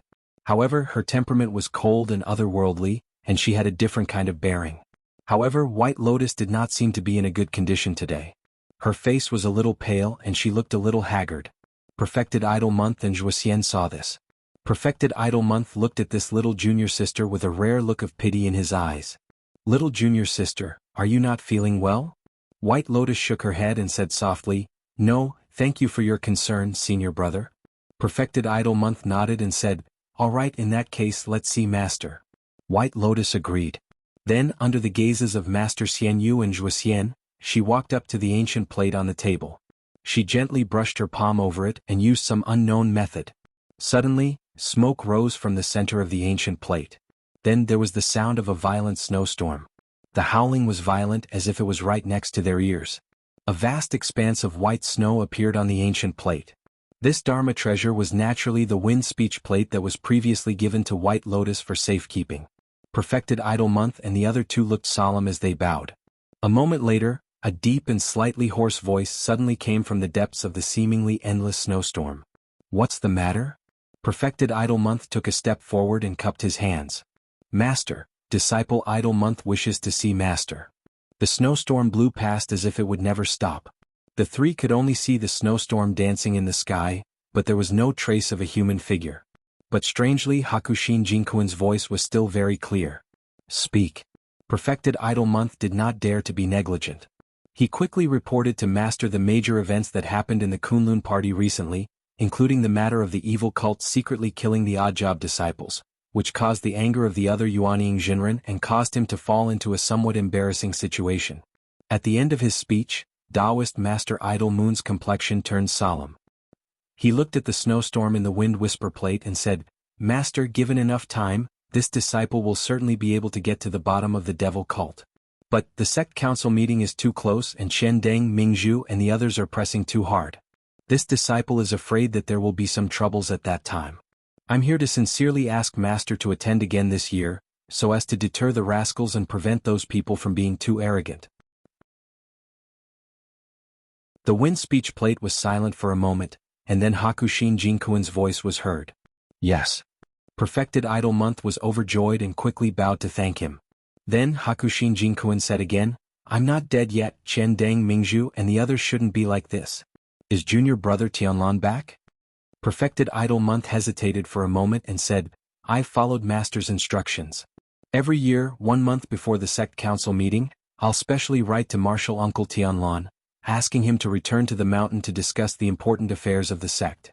In previous years Martial Uncle always declined and this year is the same. He only said that Zheng Xianming has been busy recently and may not be able to come back in time." The voice in the wind speech plate was silent for a moment, and then said, "Then let's not care about him, but the matter of the devil cult plotting against the disciples of Kunlun is indeed too arrogant. Don't you have any clues? If that's the case then it's your fault. No wonder others are pointing fingers at you." Perfected Idol Month hurriedly said, "Master, you've misunderstood. This matter is a great insult to our Kunlun by the evildoers of the devil cult. As the sect leader I won't just sit back and watch." Now, among the two cases, the first case of the murder of He Changxing was strange and experienced. It was indeed difficult to investigate, but after days of continuous investigation, I found some clues, especially the source of the cinnabar used in the murder case. With this as an opportunity, I'll be able to find the melon by following the vines. As for the second case of the murder of Jianghu, it happened recently, but the technique was much worse than the first case. I already have some clues. It was the work of the spies that the devil cult planted in our Kunlun. Now, once the evidence is conclusive, we'll immediately arrest them and present them to the sect." Hakushin Jinkuin's tone was cold and said, "In times of emergency, there must be a thunderous method." Perfected Idol Month's body trembled slightly, and then he took a deep breath and said, "Yes, I understand." The sound of the wind and snow gradually subsided, and the wind speech plate also gradually returned to normal. There was no longer the scene of wind and snow in the sky. White Lotus silently walked forward, wiped the magic treasure and put it away. Then she turned around and nodded at Taoist Master Idol Moon and Zhuxian. Perfected Idol Month's expression was amiable, and he smiled at White Lotus and said, "I've troubled little Shimmy." White Lotus's expression did not change much, as if it was too cold like frost. But she still bowed slightly to this eldest Shixiang, whose age could even be her grandfather, and said, "You flatter me. If Shixiang needs anything in the future just let me know." After saying that, she bowed to both of them and walked out. Perfected Idol Month and Zhuxian watched her leave. After White Lotus's figure disappeared, Perfected Idol Month suddenly frowned and said, "I heard that although the power of the magical technique recorded in the Book of Snow is extremely great, it can also affect a cultivator's will and temperament. These days I haven't seen little Shimmy many times, but I can feel that her temperament seems to be getting colder." Zhuxian nodded and said, "Probably so. This mysterious book was obtained by Master in his later years. You and I have long succeeded in our cultivation techniques, and we don't have the supreme divine ability of Master in the deity transformation realm, which allows us to do as we please, so it's not suitable for us to cultivate. On the contrary, little Shimmy should have just entered the sect, like a piece of unpolished jade, but she can directly cultivate this kind of supreme magical technique from the beginning. It's also a rare opportunity. Xianyu Jinren nodded and said, "That's right. Junior sister is a peerless genius who was born with the 5 divine pillars. Moreover, Master has been so attentively training her. Her future is really limitless. Maybe in a few decades, my position as the sect master will be taken by her." Zhuoxian's body trembled slightly, and a strange light flashed in his eyes. After a moment he said in surprise, "Shixiang, why do you say that? You're in the prime of your life and you're good at governing. You should be advancing bravely, why do you need to think about these things? Besides, I think Master only accepted little Shimmy as his last disciple because he loves her talent. In any case, little Shimmy is still young, so how can she bear the responsibility of the great Kunlun lineage?"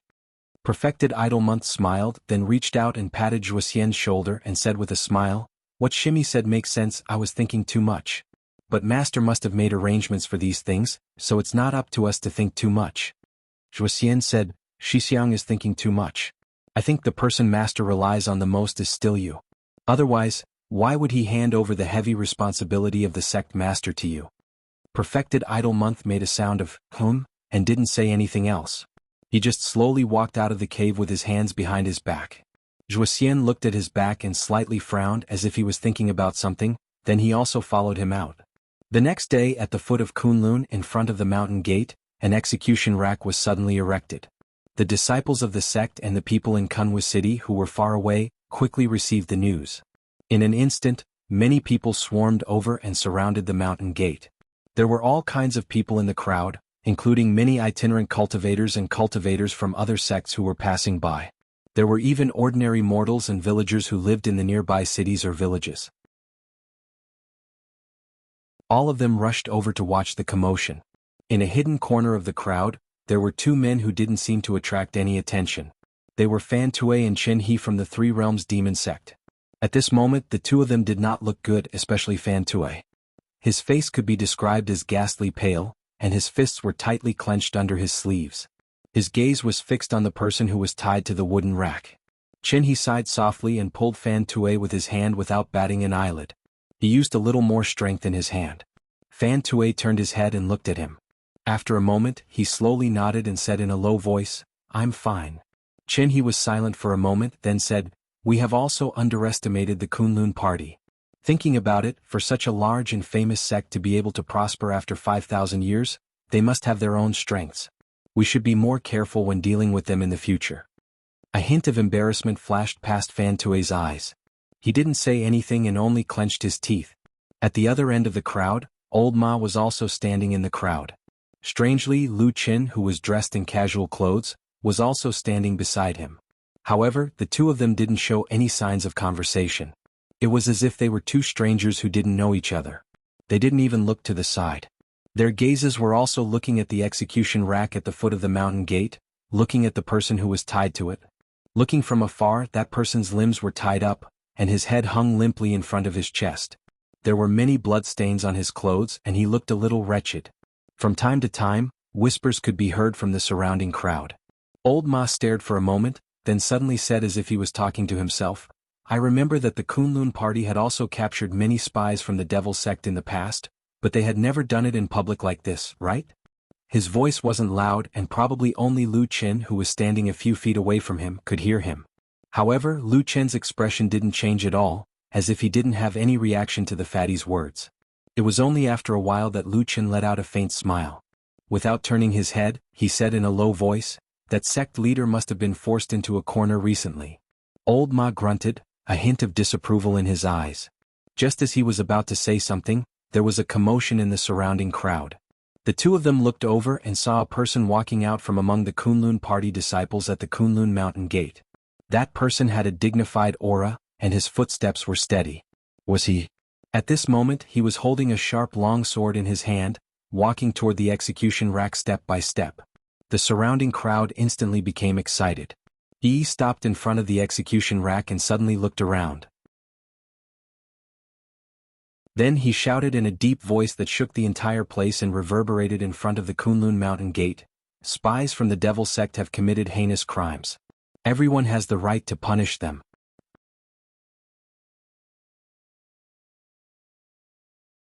Chapter 209.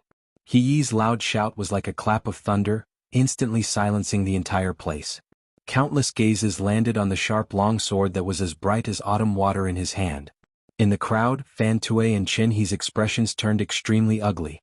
On the other side of the crowd, Old Ma frowned and shook his head. While everyone's attention was attracted by He Yi, Old Ma glanced to the side and was suddenly stunned. He saw a strange expression on Lu Chen's face. There seemed to be a sudden blankness on his face. His mouth was still tightly shut, and his eyes flickered with uncertainty. He stared blankly at the execution rack in the distance. His gaze only stopped on the evil sect spy who had already completely lost the ability to resist and had become the prey of others. A wave of cheers suddenly erupted from the surrounding crowd. At first, it was those mortal villagers without any cultivation. Their feelings were the simplest and most direct. Their hatred towards the evil sect was the most straightforward. After he shouted, these mortals quickly started cursing. They cursed the person who was tied up to 18 generations of his ancestors. Some even threw a large pile of rocks, junk and rubbish. Then, it was the cultivators in the crowd. Those rogue cultivators with the lowest cultivation were a little agitated. There were also noises. The rest of the people would be quiet for a while, but most of them were watching coldly from the sidelines. They definitely did not have any intention to disturb. Those clamorous and crazy cursing voices reverberated nearby. Lu Chen stood in the crowd. His expression gradually turned indifferent. He then stared deeply at the person who was about to die. Old Ma seemed to have thought of something. His expression changed slightly. He wanted to speak but stopped. A bitter smile appeared at the corner of his mouth. He then sighed softly. But in the end he did not do anything. Or maybe he could not do anything. The whistling sound of the drums was like a tidal wave, surging forward violently. It could be seen that the evil cult's malicious reputation had already penetrated deep into the hearts of the people of the world, coming wave after wave from all directions to the scene. He Yi stood under the execution rack. A strange feeling welled up in his heart at this moment. Towards the evildoer of the evil cult behind him, he of course did not have any sympathy. In reality, his hatred with the evil cult was as deep as the sea, and because he had been investigating this matter for the past few days, he was arranged to come here today to personally kill the evil person. But no matter what, the evil cult spy who was tied to the execution rack did not have any power to fight back. After being caught yesterday, the Kunlun party did not treat him politely. After forcing him to say everything that he should know, what awaited him was today's ending. Perhaps in the past, the Kunlun party would have been merciful enough to lock up such people, but this time, the order passed down from above was unusually decisive and fierce. Nobody questioned this order. Even that Yuanying Jinren who often disagreed with Reverend Idle Month these few days did not dare to question it. The time is right, the evil cult evildoer has forced our Kunlun too far. Kunlun will definitely not be lenient. He coldly laughed, but in his heart, he did not feel too pleased with himself. With his knowledge and current skills, he did not feel that standing here today would be a particularly glorious thing. But the ones who arranged for him to come here were the sect leader Jinren and his teacher. He had to come. They probably felt that this was for their own good. They could vent their resentment, or maybe they could increase their reputation in front of the crowd. He Yi's expression was cold and indifferent, yet he laughed with ridicule in his heart. For some unknown reason, another extremely tall figure had suddenly appeared in his mind at this moment, and it was like an insurmountable mountain, like the lofty Kunlun mountains. He closed his eyes to compose himself, then indifferently extended his sharp sword and placed it across the neck of the evil cult spy. In an instant, the surrounding crowd was in an uproar. Everyone widened their eyes and looked at the point where the sharp sword connected with the flesh, anticipating the moment when blood splattered.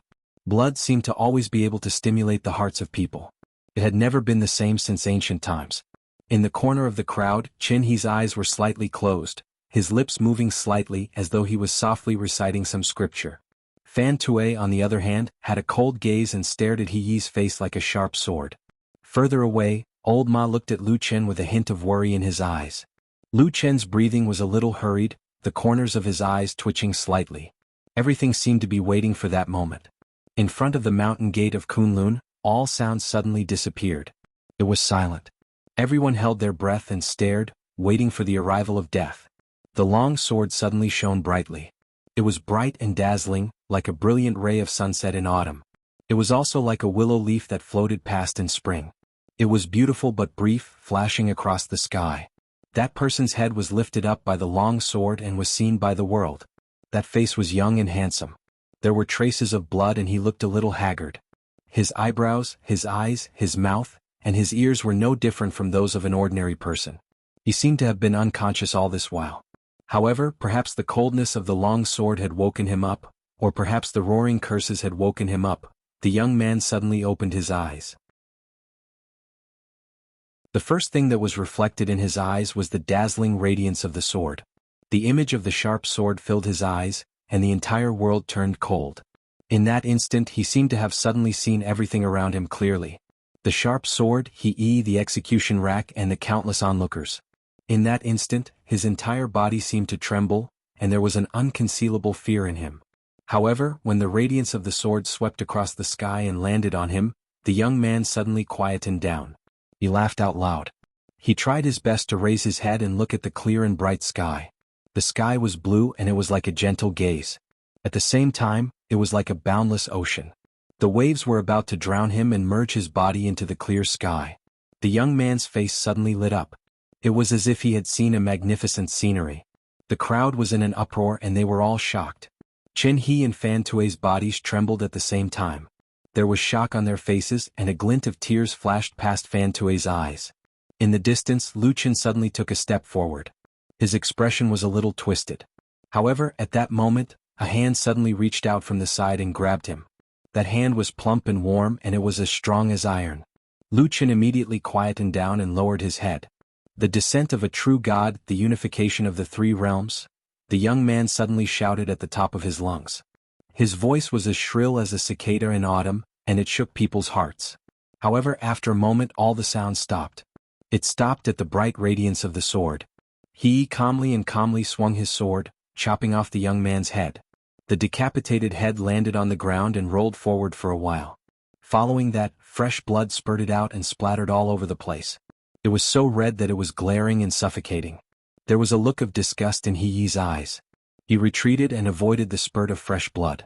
Then he slowly turned around, faced the crowd and raised his sword. Drops of blood dripped down from the blade of the sword. It dyed the ground and the eyes of the people in the surroundings red. A wave of cheers erupted from the crowd. Laughter and shocked cries mixed together. Coupled with the countless faces with different expressions, it was like a painting of the world. When one looked at the scene of fresh blood with a tinge of bloodiness, it was like a painting of 100 ghosts at night. The gazes of many people landed on He, with awe and envy. He took 2 steps forward and said in a clear voice, "This bastard is a spy of the devil cult. He secretly sneaked into our Kunlun school. He has been scheming and has committed many evil deeds. Just a few days ago he became even more ferocious and plotted to kill Jianghu, a disciple of our Kunlun school. The brutality of his methods is truly outrageous." At this point He's voice became much lower. He looked around at the countless people around him and said, "When I saw Junior Marshal Brother Zhang's corpse that day, I only had 4 words, too horrible to look at. The evildoer of the devil cult has committed all kinds of evil deeds. Although the heaven and earth have the virtue of cherishing life, our Kunwu disciples will never die in vain. Our Kunlun party will never allow such evildoers to do whatever they want in our school.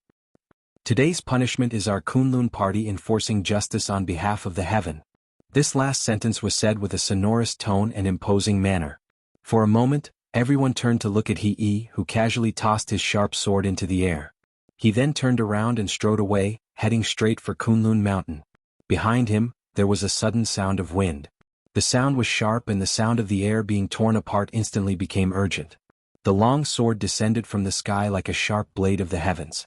It was unstoppable and went straight into the torture rack. With a poof, it pierced into the chest of the corpse and came out. The crowd was silent for a moment. Suddenly, a deafening cheer erupted. Countless people were cheering for him, especially the mortals who had no cultivation. They were extremely excited and shouted with all their might. Fan Tue, who was in the crowd, was so angry that his entire body was trembling. He gritted his teeth and forcefully suppressed the roar in his heart. He used the softest voice he could muster to shout angrily to Chen He, who was beside him, "This bastard! I must kill this person." He nodded slowly. His eyes also looked toward the back of Kunlun Mountain with a cold gaze.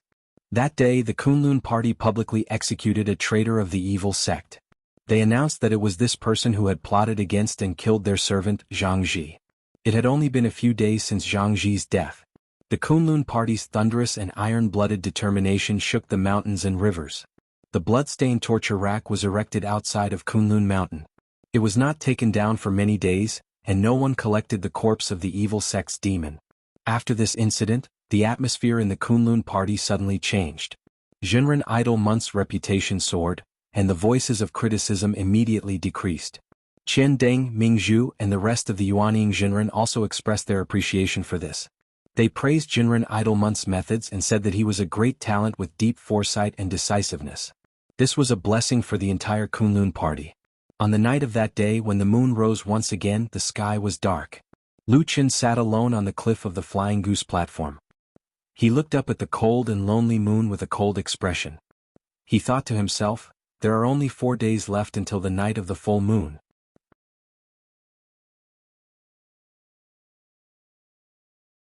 Chapter 210. Su Qingjun walked back to Fian Terrace from the mountain path in the early morning after daybreak. When she was about to walk towards her cave residence, she hesitated and glanced at the other side of Fian Terrace. The wooden house stood quietly in the morning light.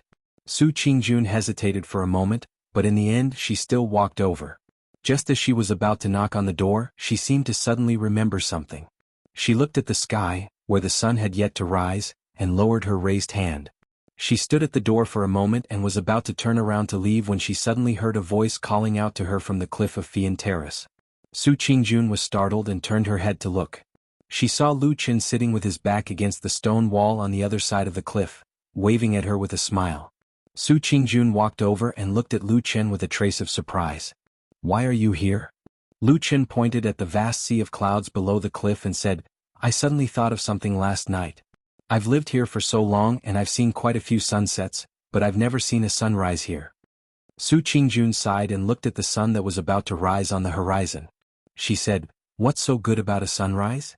Lu Qin glanced at her and said with a smile, "What's wrong? You don't seem to be in a good mood." Su Qingjun shook her head and wanted to say something but stopped. Then she suddenly saw a wet patch on Lu Qin's shoulder from the corner of her eye. She then saw that there was a drop of dew on the tip of his hair that was leaning against the stone wall. She couldn't help but be startled. She said, "What happened? You actually sat here all night?" Lu Qin followed her gaze and glanced at his shoulder. He then smiled and said, "Yes, I couldn't sleep last night and wanted to see the sunrise, so I just ran over. Do you want to come over and sit? The scenery here is very good." As he said this, he even patted the ground beside him. Su Qingjun hesitated for a moment, but in the end she sat down beside him. The two of them sat side by side as the mountain breeze blew past. Under the morning light they could see the white clouds rolling up and down like waves. A round red sun shone brightly in all directions. After a night of dormancy, it finally rose slowly. The golden light illuminated the heaven and earth.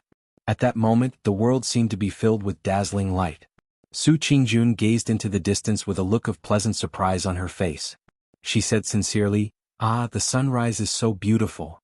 Lu Qin also gazed into the distance and said, "Yes. But you've lived here for so long, have you really never seen this scenery before?" Su Qingjun suddenly blushed. She retracted her gaze and glanced at him saying, "No. Oh, sometimes I wake up late." Lu Qin said seriously, "Sometimes?" Su Qingjun suddenly felt a little embarrassed. She glared at him and said, "Hey, in any case I'm your master in name." "Even if it's in name," Lu Qin said with a smile, "so I can't say it?" Su Qingjun looked at him for a while and suddenly sighed, saying, "Forget it, say whatever you want. Anyway, all these years you're the only one who would talk to me so casually. In fact, sometimes when I think about it, it doesn't seem to be a big deal." Lu Qin's eyes lit up. He said with a smile, "You really don't mind? Then I can tell others later. If you dare to say it, I'll break your legs." Su Qingjun grabbed his sleeve and said fiercely. Lu Qin laughed and nodded in agreement. Su Qingjun just pretended to be fierce, but then she also smiled and burst out laughing. She was as bright and beautiful as a spring flower. Then she sighed softly and put her hands behind her head. She leaned against the stone wall and looked at the vast sea of clouds in the distance. She narrowed her eyes slightly and said to herself, You're still smart. Sitting here and watching the sunrise, it's really leisurely and comfortable. Lu Chen smiled and turned to look at her. He said, Is there something troubling at home again? Su Qingjun closed her eyes and made a sound. After a while she said softly, My brother's head might not recover. Lu Chen frowned and said, So serious? Su Qingjun nodded and said, My family has invited many highly skilled seniors to take a look, including my master. I also begged to go take a look, but there was no good way. Sumo is good and bad now. When he is good, he looks like a normal person eating and sleeping by himself. But when he is bad, he is completely like a fool. Lu Chen was silent for a moment and said in a low voice, It sounds like his brain is hurt. Su Qingjun said, Yes. That's why the seniors who came to take a look were also at a loss. They could only try to give him all the miraculous pills and medicines they could find, but it was of no use. Because of this, my father has lost a lot of weight. My mother is so anxious that her hair has turned white. She cries all day. Lu Chen did not know what to say for a moment. He did not have the slightest good impression of Sumo, whose brain was injured by the mind-manipulating art. But he always felt that the Su Qingjun in front of him was somewhat different. Looking at her somewhat depressed appearance, Lu Chen also felt a little uncomfortable in his heart. After a moment, Su Qingjun suddenly sneered and said, Yesterday at the mountain gate you should know about it, right? Lu Chen slightly looked up at her, nodded and said, I went over to take a look. Su Qingjun said, That he shi xiang, is he very awe-inspiring? Lu Chen said, Very awe-inspiring. Su Qingjun indifferently said, Now with a shake of his body, he only went to kill a powerless evil sect spy and suddenly became the hero that sect leader Reverend and Dukan Jinren strongly promoted. This kind of person, even if our Su family wants to take revenge, we won't dare to. Lu Chen was silent for a moment and said, Yes, you better bear with it. Su Qingjun stared blankly at that rising red sun. After a long while she said, Sometimes I really feel that it's quite boring. Lu Chen said, What about those people who were harmed by your brother? Do they also feel that it's boring? Su Qingjun was surprised, her brows immediately frowned and turned to look at Lu Chen, her eyes somewhat gloomy. Lu Chen smiled and calmly said, I'm sorry, I just don't know how to chat, sometimes my words are just unpleasant to hear. Su Qingjun looked deeply at him and suddenly said, I thought that at this time you will at least comfort me a few words, at least accompany me to talk to make me happier. What? Lu Chen looked at her beautiful face and said, Is it because you think that because you are a natural beauty, a man should coax you, or because you think that because you have done me a great kindness, I should wholeheartedly flatter you, or have you forgotten that I was also harmed by that brother of yours? Su Qingjun stared at him and slowly said, You still hate him? Should I not hate him? Lu Chen said, Those torture tools hidden in the courtyard, I think you should know in your heart that I will not be the first person to experience those painful feelings. Su Qingjun slightly lowered her eyes at that moment, avoiding his gaze, and softly said, I thought that if I treat you a bit better, you will slightly forget that hatred. You are wrong, Lu Chen said calmly. Su Qingjun fell silent. After a while she stood up and turned to walk down, but after 2 steps she suddenly stopped and did not turn around. He only heard her say, You have never spoken to me like this in the past. When I just arrived here you asked me what was on my mind. In fact, I should be the one asking you, right? Su Qingjun slowly turned around, there was a soft light in her bright eyes, looking at Lu Chen and said, What happened during the days I was not on the mountain, Lu Chen? Nothing. Lu Chen said, It's just that I don't want to flatter you anymore. I feel that I have been very disgusting in thinking about you all day to make you happy. Su Qingjun's face looked a bit pale and she whispered, Why? No reason. In fact, the two of us do not have to be so hypocritical. Do we really pretend that we can always be friends? Are we not? No. Lu Chen's face seemed to become calmer and calmer to the point that it was close to indifference. Even his gaze was cold, the coldness in his eyes seeped into his bones. I follow you, of course, because of your beautiful appearance and also because of your profound skills. I can rely on you. In the future, I can rely on your name to get by and swindle food and drink. As for you, you probably feel a little guilty taking care of me and also because I can make you happy, right? Su Qingjun looked a bit sad, lightly shook her head and said, It's not like that. Lu Chen became a bit impatient, waved his hand at her and said, Anyway, that's what I think. Do you know how much I have suffered in the hands of that brother of yours? But every day when you come back you only talk about his name. Hearing it makes my heart feel annoyed. I think in the end we are still two different people. Most likely we can't be friends. You are the #1 genius of the Kunlun party, Jindan Friar. How can you really look up to a good-for-nothing odd-job disciple like me? Su Qingjun suddenly raised her head and said, I did not. After a long time, can you guarantee that you definitely won't? Su Qingjun was suddenly at a loss for words. Lu Chen stood up, took one last look at that red sun at the end of the sea of clouds, sighed, and then walked towards the wooden house at the bottom of the cliff. When he passed by Su Qingjun, he paused for a moment and said, I don't want to stay here anymore. I will go down the mountain today. I don't want to trouble you in the future. Can I ask you to cancel the title of master in name? Su Qingjun nodded blankly, her expression complicated, lightly gritting her teeth. She watched as Lu Chen returned to the wooden house, and not long after, he came out with a small package, and then walked with large strides towards the mountain path. He didn't say anything, didn't say goodbye, looked like he was going to directly go far away like this. Looking at that man's back, Su Qingjun suddenly shouted loudly and said, I didn't look down on you. I have always treated you as a friend. The footsteps of the person going down the mountain paused for a moment, but in the end he still didn't turn back. He only stretched out a hand and waved in the wind, as if bidding farewell to the past period of time, and then he walked with large strides down this hill.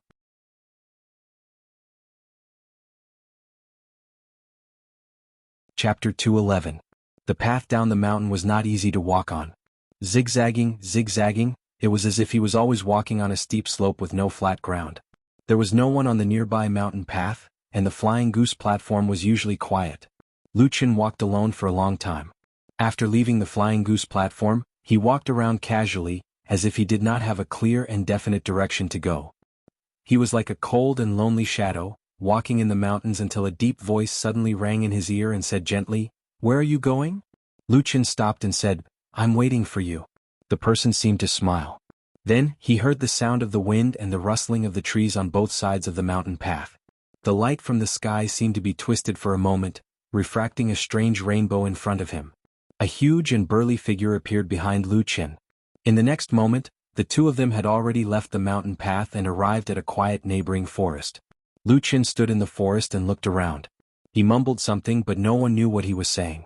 Then he looked up at the opposite side and said, Damn Baldy, do you have wine? Whoosh. A wine gourd was thrown over in midair. Lu Chen caught it, pulled out the cork and gulped it down.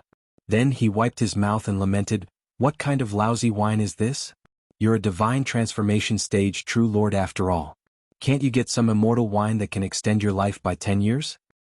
Get lost. True Lord Tianlan, who looked taller than Lu Chen even though he was sitting in the forest, spat at him. Then with a wave of his hand, the wine gourd flew back and landed in his hand. True Lord Tianlan touched the wine gourd and seemed to cherish it. He said, There's no such thing in the world. Besides, you're the only one in the world who can drink my wine. Be content. Lu Chen did not look proud or honored at all. He snorted and found a place in front of Perfected Lord Tianlan to sit down. Perfected Lord Tianlan glanced at him and the corners of his lips curled up into a strange smile. You suddenly fell out with Su Qingjun and went down the mountain. Isn't that a little strange? Lu Chen said lightly, I don't like the entire Su family, okay? Perfected Lord Tianlan replied, Sure, of course. Let's not talk about how angry you are right now. In the future, when I'm done with all those trivial matters, I'll definitely help you torture the Su family and help you vent your anger, okay? Lu Chen shook his head and said, I will take revenge myself. You don't have to worry about my business. Perfected Lord Tianlan sighed. Nonsense. Are you afraid that I'll go to Soaring Goose platform? Lu Chen fell silent for a moment before replying, You're going to look for me sooner or later anyway. Once I'm involved in a bunch of trivial matters, I won't be able to get out of it. There's no need for me to harm others. Perfected Lord Tianlan could not help but laugh.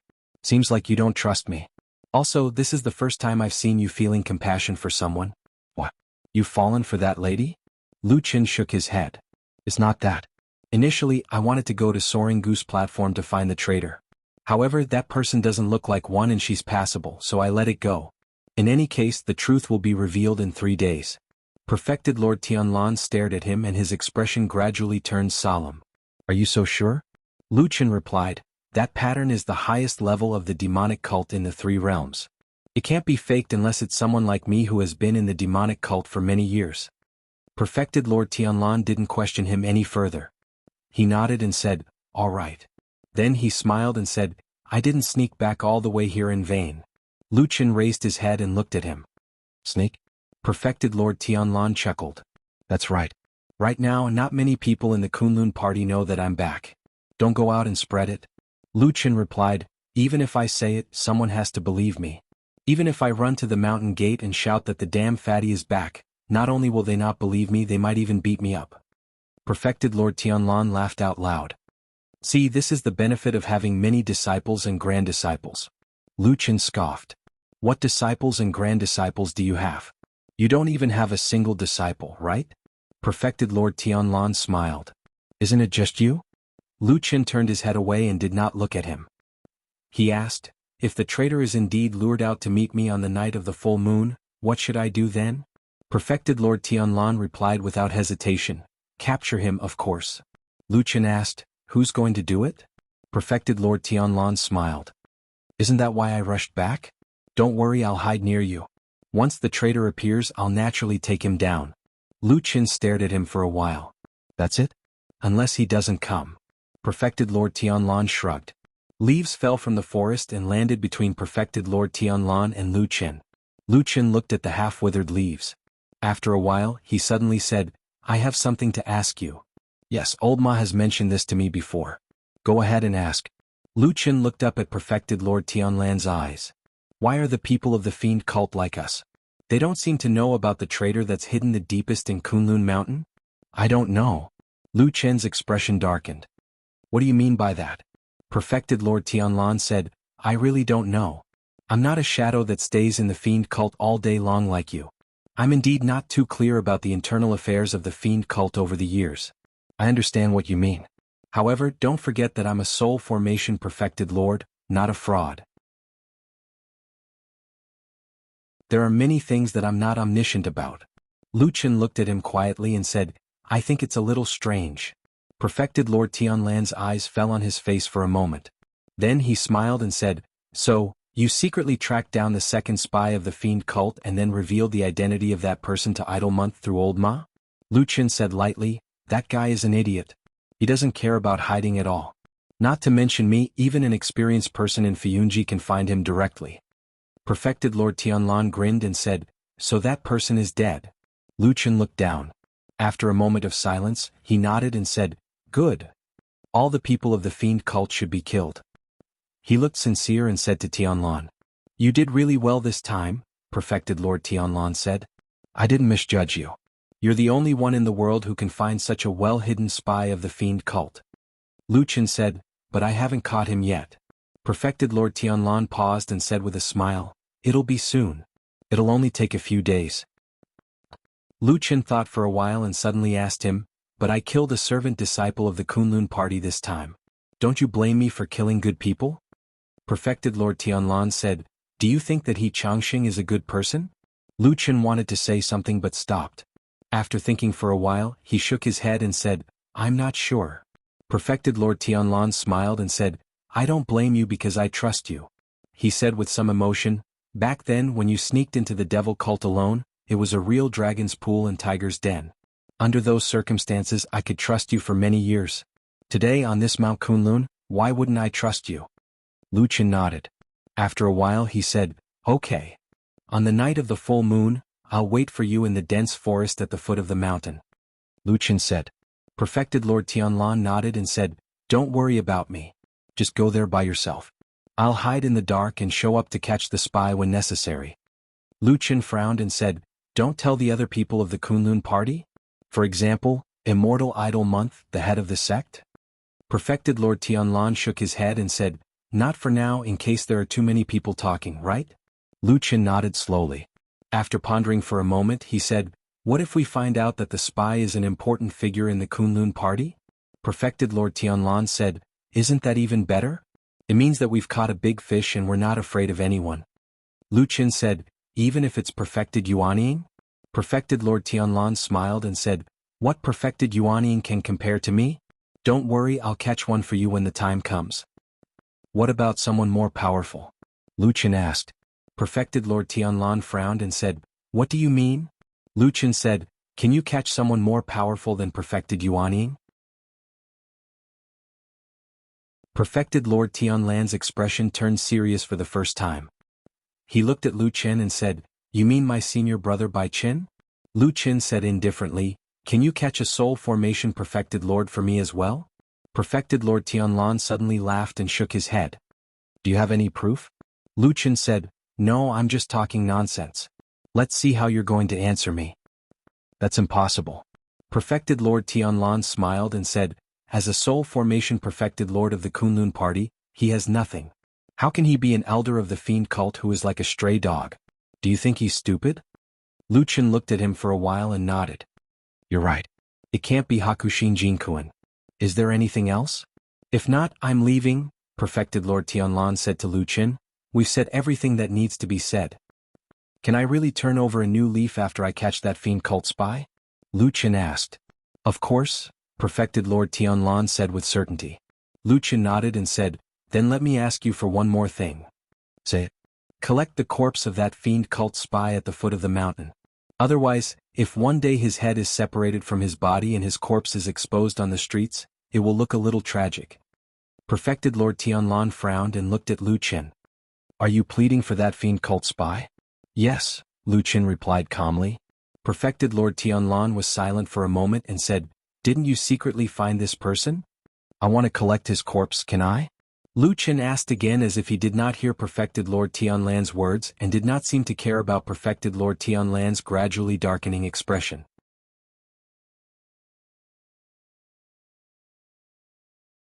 Chapter 212.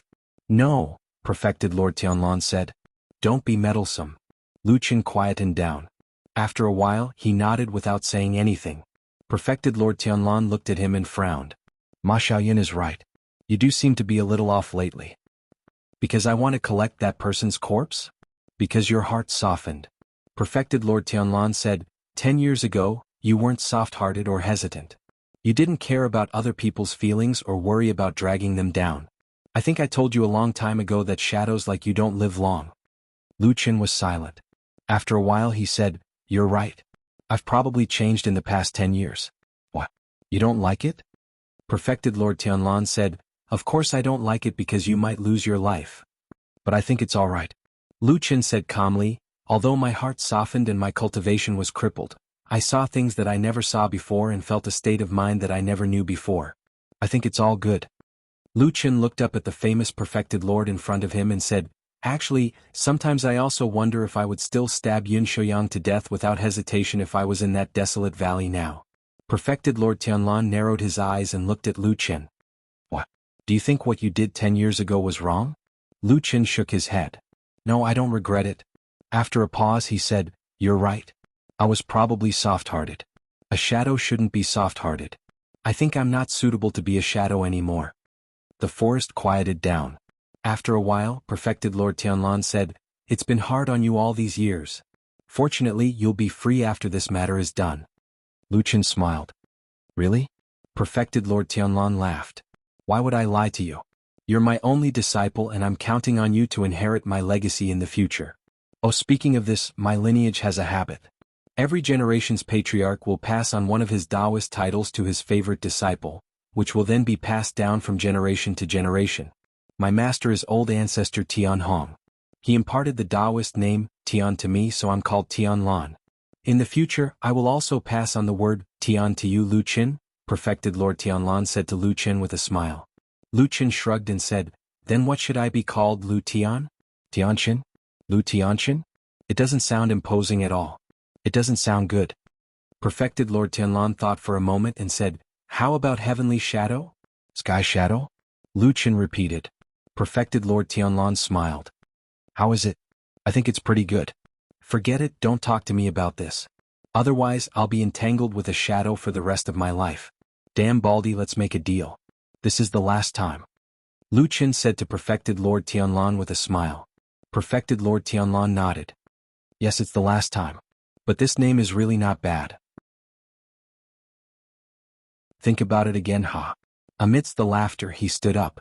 His wide sleeves fluttered like floating clouds. A strong gust of wind blew and the fallen leaves danced in the air. The entire forest rustled. Suddenly birds flew up in alarm. His figure flashed and disappeared without a trace. In the depths of the forest, Only Lu Chen was left. He looked at the strong gale and his expression suddenly turned strange, as though he was thinking about something. After a while he muttered to himself, "Old ancestor Tianhong's favorite disciple didn't take over the Kunlun party?" Amidst the clouds in the sky on the winter peak. Amidst the howling wind and snow, White Lotus and Zhuoxian stood in front of the wind speech disc that had been opened once again. They looked at the violent wind and snow inside and then heard Hakushin Jinkuan's voice from the depths of the wind and snow. "Lian, leave the wind speech disc with your second senior brother for the next few days. There are many important matters of the sect that require him to contact me from time to time. You're still young, so don't be distracted. Just focus on cultivating in the cave abode." White Lotus lowered her head slightly and said calmly, "Yes, I understand. Go. I'll take my leave." White Lotus bowed to the wind speech disc and then nodded at Zhuoxian. Zhuoxian smiled and then White Lotus turned and walked out. Zhuoxian was the only one left in the cave abode. After a while, Hakushin Jinkuan's voice was heard again. "How's Lianer's cultivation recently?"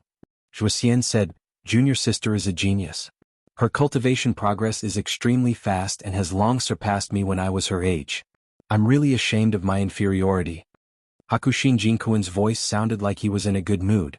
He even smiled and said, "Yes, Lianer was born with 5 pillars of bone. Her cultivation is indeed better than ordinary people. But she's still young and has a long road ahead of her. As her senior brother, you have to take care of her from time to time." Zhuoxian cupped his hands and said, "Yes, I understand." Hakushin Jinkuan asked again, "How's the situation in the sect?" Zhuoxian said, "Everything is fine now.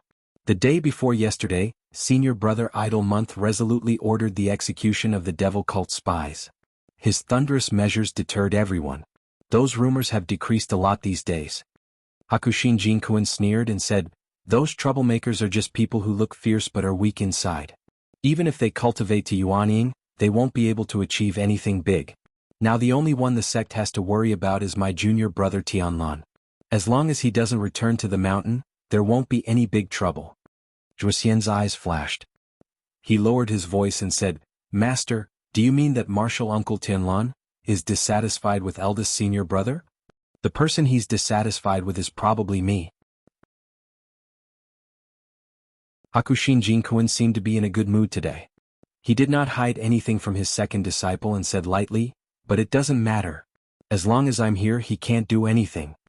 Zhuoxian bowed his head deeply and said respectfully, "Master is wise. I'll meditate and practice.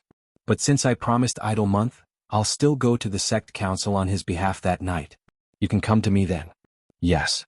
The sound of the wind and snow gradually subsided and gradually disappeared. The wind speech plate also quieted down and returned to its usual quiet appearance. Zhuoxian walked forward and gently put away the magic treasure. He seemed to be in deep thought. This night, when the moon rose, a figure swept from the night sky and landed on Fian platform. The moonlight shone coldly on the left and right, and the platform looked empty. The man was about to go to the cave residence on the mountain wall to call the door when he suddenly exclaimed and turned to look at the other side.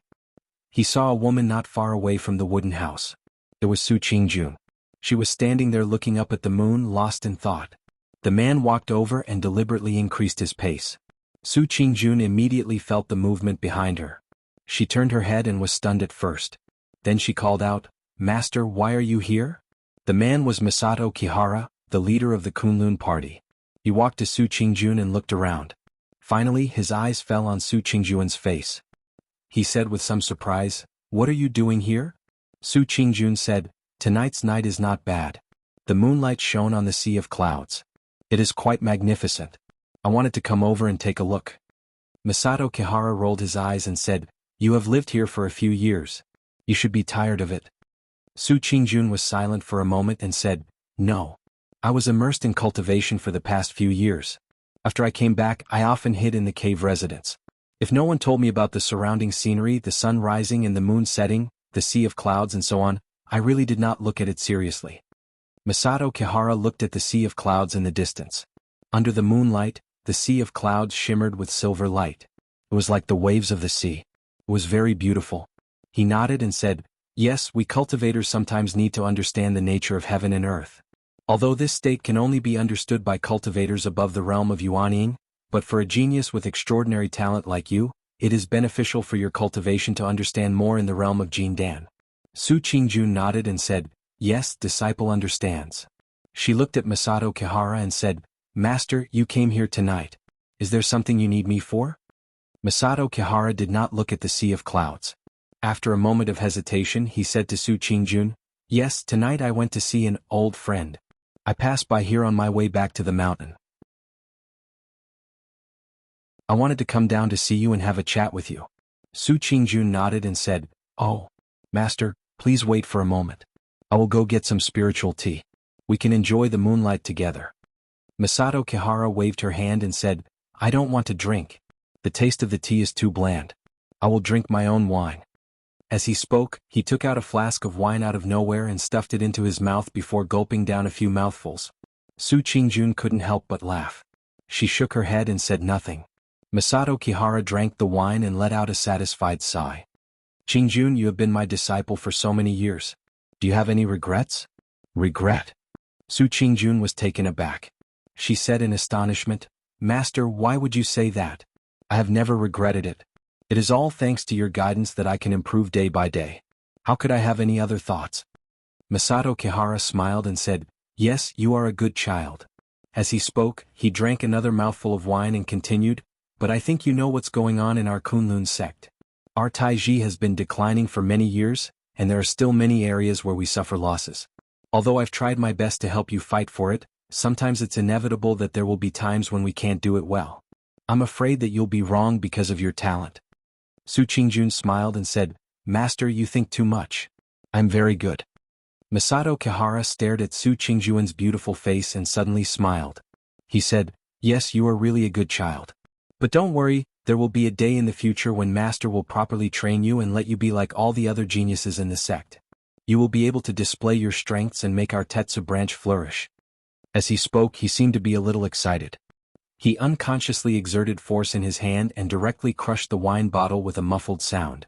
The wine splashed out. Under the moonlight, the countless water droplets in the air refracted a magnificent and strange rainbow, as if leading to the distant depths of the night.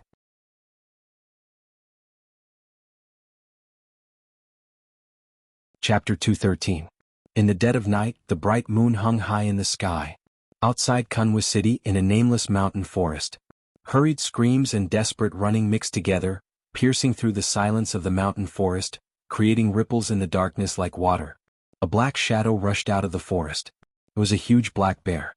Under the moonlight, one could see that the fur on its body, chest, and back was already covered with a hard, plate-like skin. It was very different from ordinary bears. Obviously, it was a ferocious beast that had already advanced to become a demonic beast. Demonic beasts like this might not be considered high in rank, but their fighting strength couldn't be underestimated. Their strength was often several times greater than that of ordinary beasts, and their temperaments were even more ferocious, making them very difficult to provoke. In an ordinary mountain forest, this kind of demonic beast was enough to occupy a mountain or a forest, becoming the king of beasts in this area. But in this dark night, this black bear demonic beast looked somewhat panicked. There was fear in its eyes as it ran forward with all its might. It seemed as if it wished it could grow wings and fly as fast as possible, leaving this dark mountain forest as quickly as possible. While this demonic beast was madly running away, the moonlit mountain forest was cold and silent. Not a single sound dared to be heard. All the beasts, including the birds, seemed to be doing their best to hide their auras, not daring to make any sound. Suddenly, the moonlight shining on the horizon darkened and a cold wind blew in the darkness of the night. A strange aura blew from the depths of the forest to the left of this black bear demonic beast. The black bear roared, but the sound of the wind suddenly became fierce.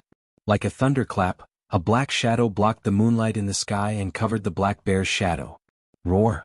The black bear let out a crazy and desperate roar. Its huge body was knocked to the ground by the sudden force. It raised its huge bare paw and smashed it down, but the black shadow advanced and retreated like lightning, dodging the paw in an instant. Then it suddenly approached. In the darkness, a cold light shone, sharp fangs as bright as frost. A dim light flickered in those dark eyes and a green flame was burning. The black bear's roar came to an abrupt end. All sounds seemed to be blocked in its throat and were drowned out by the gushing blood. Its huge body struggled frantically, but no matter how hard it tried, it could not break free from those terrifying sharp teeth and the ghostly black shadow. Gradually, the demonic beast's body softened. Life flowed out of its strong body like water, like a fountain of blood being drunk dry. The jade-green flames burned in that lonely eye, and the darkness seemed to be roaring faintly. The forest was silent, and everything gradually quieted down. A black shadow slowly walked out of the darkness. It was a black dog whose body had expanded a lot. Its strong and bulging muscles seemed to contain infinite power. When blood dripped from its sharp teeth, it didn't seem to notice. Moonlight sprinkled down from the sky once again, landing on this mountain peak. All the beasts and birds were silent. Only a black dog raised its head and stared at the round moon that was getting fuller and fuller. Suddenly, it opened its mouth and let out a mournful howl towards the bright moon in the sky. "Wu, is there something wrong with your brain?" In Kunwa City's Black Hill Pavilion, Old Ma angrily pointed at Lu Chen and scolded, "Do you think you're still a 17 or 18-year-old boy? Don't you use your brain when you do things? How dare you say that to a true sovereign?" Lu Chen expressionlessly sat across from him. He just shook his head and didn't respond. Old Ma looked at him and became angrier. He even seemed to be trembling with anger. He said, "I really don't understand what you're thinking now. Let's not talk about the past. I think even 10 years ago you were much smarter than you are now. You knew what to do and what to say. You knew when to keep your mouth shut and swallow those damn words until you die." Old Ma was even more furious when he saw Zhou Donghuang's expression. Lu Chen wiped his face and sighed. He said, "Can you speak properly? Your saliva sprayed on my face." "Bah." Old Ma said angrily, "I wish I could pour a basin of water on your head." Lu Chen smiled and said, "Well, I'm fine now, aren't I?" Old Ma said coldly, "This is because true sovereign cherishes old friendships. I've told you long ago that he treats you differently. In his heart, you're different from the others. Based on the nonsense you spouted in that damn corpse collection, believe it or not, anyone else would have killed you on the spot to avoid future troubles." Lu Chen slightly lowered his head. After a moment of silence he said, "Do you really think so?" "Yes." Old Ma said flatly, "I know you're suspicious, but it's not your fault. You've been a shadow for so many years. Back then in the devil cult, you were tense day and night and couldn't sleep at night. For more than 10 years, you were tormented by life and death every day. To be honest, I admire you for not going crazy. But you can't be like this." Old Ma became agitated. He suddenly walked up and grabbed Lu Chen's clothes, roared at him, and then gritted his teeth and said, "Lu Chen, listen, you can doubt everyone in this world and you can even doubt me, but you really can't doubt true sovereign, do you understand?" Lu Chen didn't resist Old Ma's action. He just frowned slightly, looked at Old Ma and said, "Why?" Old Ma took a deep breath as if to calm himself down, and then slowly let go of Lu Chen's clothes. His eyes gradually softened. After a moment, he suddenly smiled bitterly and said, "For so many years he raised you, cultivated you, and everything you did was for him. If you really doubt him, then what is the first half of your life? Nothing? Or a dream?" Old Ma stared at him and said softly. Lu Chen was silent. Old Ma paced back and forth a few steps in front of him and then walked to the door. Looking at the deserted alley outside the house, he said, "And speaking of which, what need does true sovereign have to harm you? What can you threaten him with? In terms of strength, he is a deity stage true sovereign. Compared to you, this kind of trash, the difference is like heaven and earth.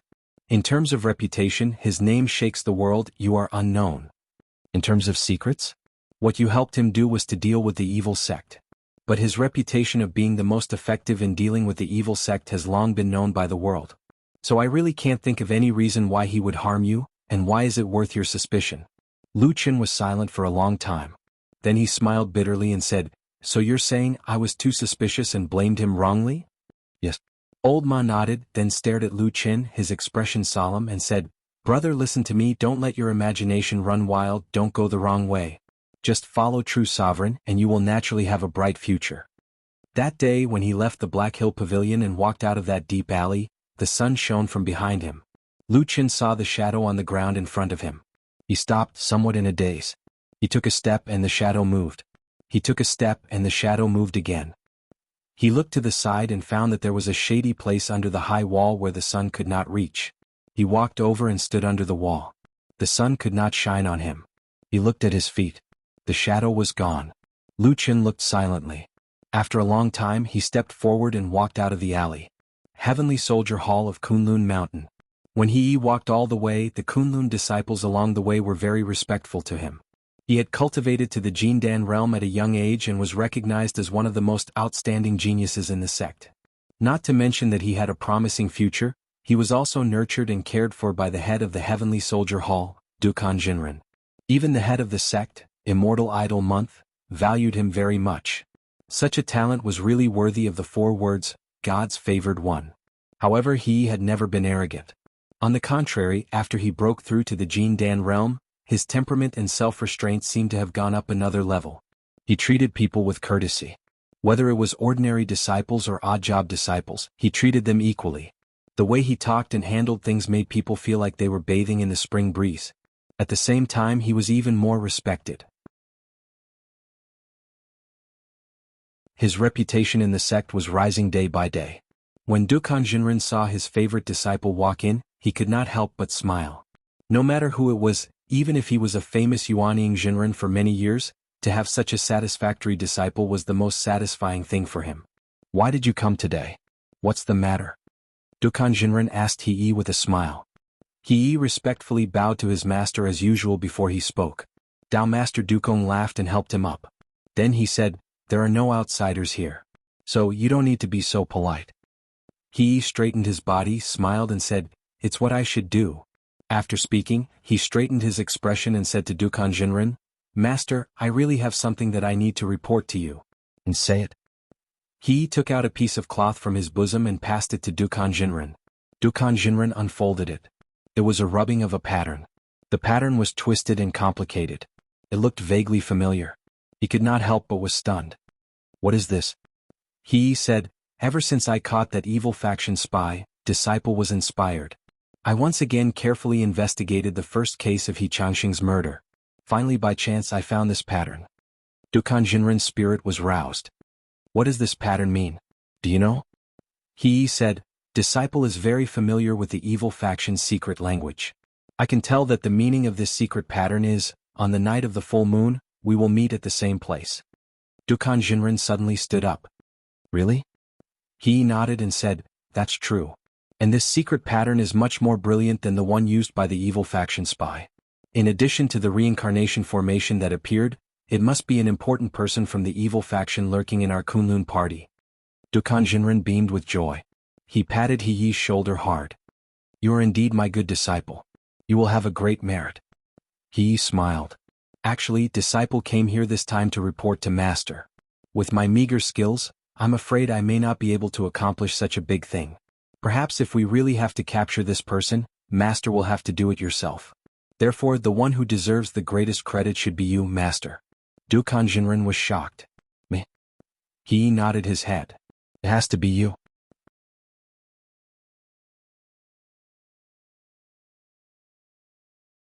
Chapter 214. There were only 2 days left until the night of the full moon. That morning the sky was gloomy. Dark clouds gathered above the Kunlun mountain range and soon it began to rain. From a distance, the entire Kunlun mountain range was hidden in the gray rain, faintly discernible. The air in the mountain became humid, and transparent pearl-like water droplets dripped down from the eaves, forming a crystal-clear curtain of water. Under the eaves, the window was half open and a gentle breeze blew past, carrying a layer of rain powder into the house, swirling and spreading, then dissipating in the warm air here.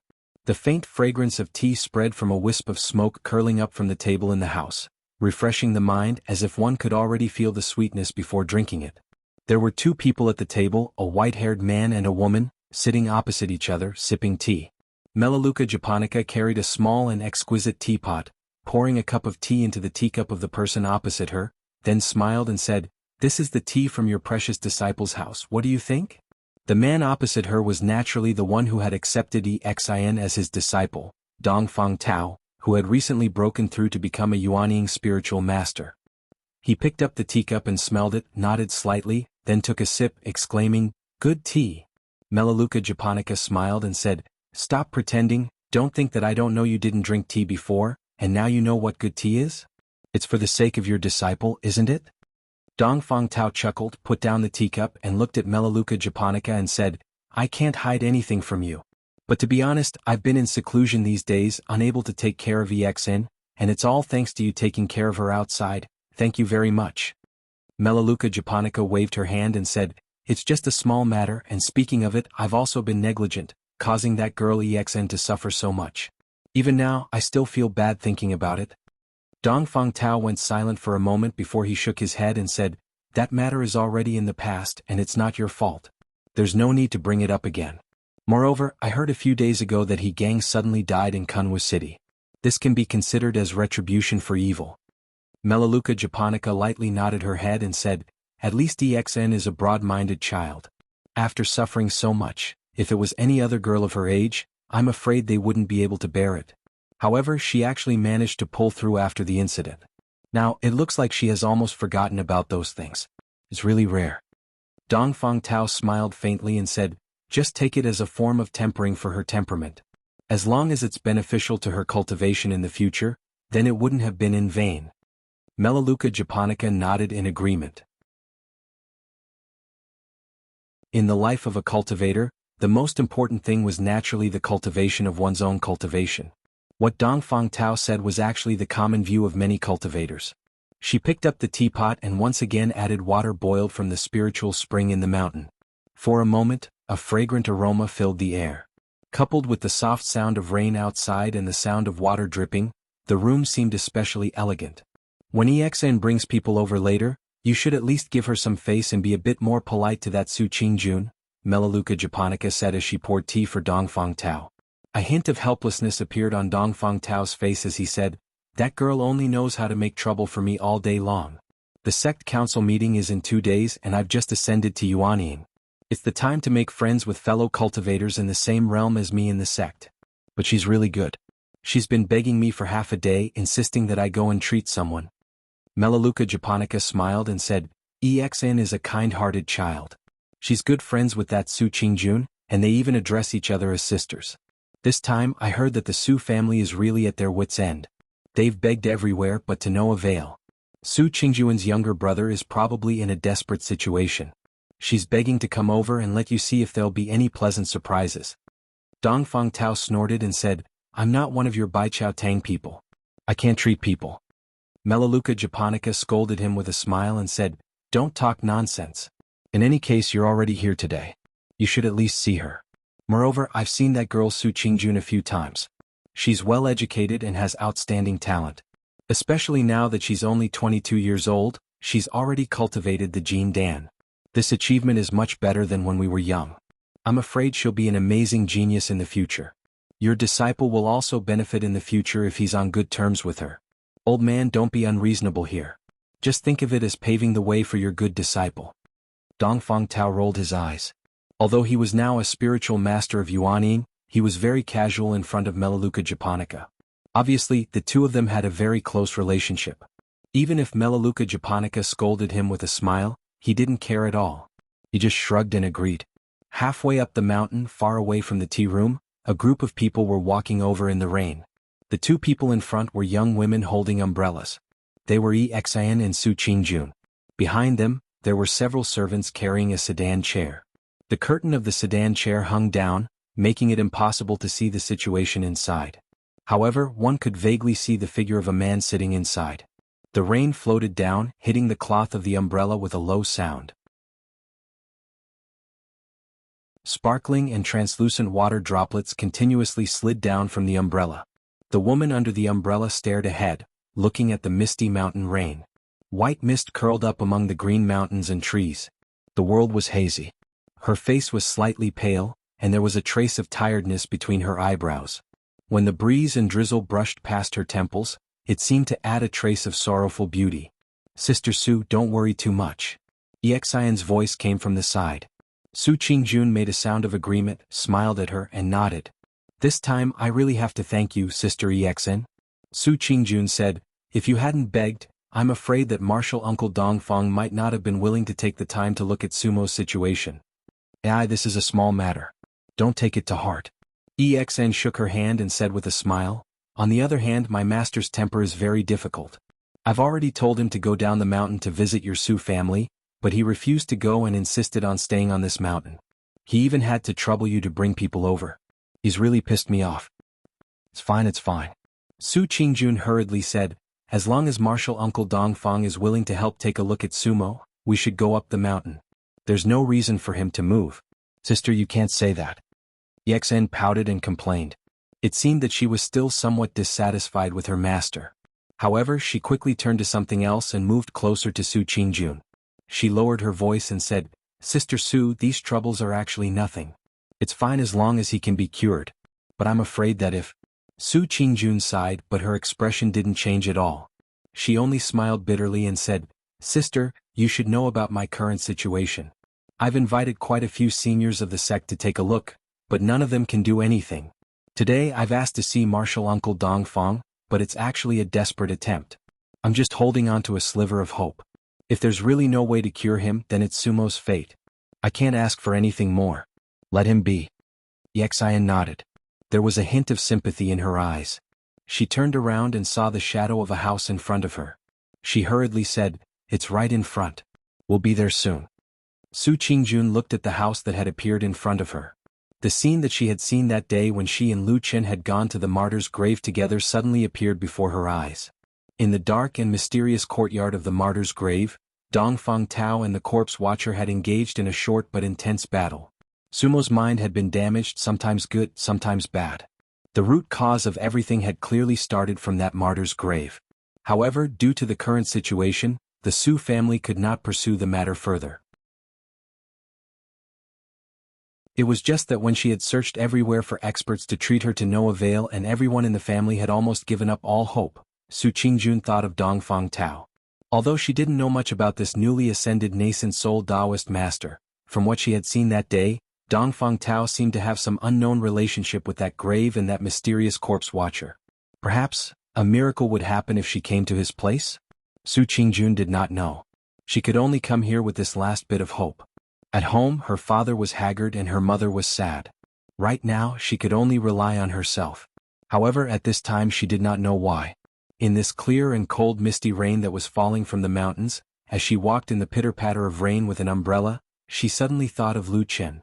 That morning, he had still been by her side as they walked together to that dark martyr's grave. Now that she thought about it, although she was worried at that time, perhaps there was still some inadvertent warmth in her heart. Where is he now? The group walked out of the tea room. Yexian and Su Qingjun closed their umbrellas and walked to the door. Yexian knocked on the door. A moment later, a creaking sound was heard. The two doors opened by themselves. A voice came from inside the room. Come in. The two walked in.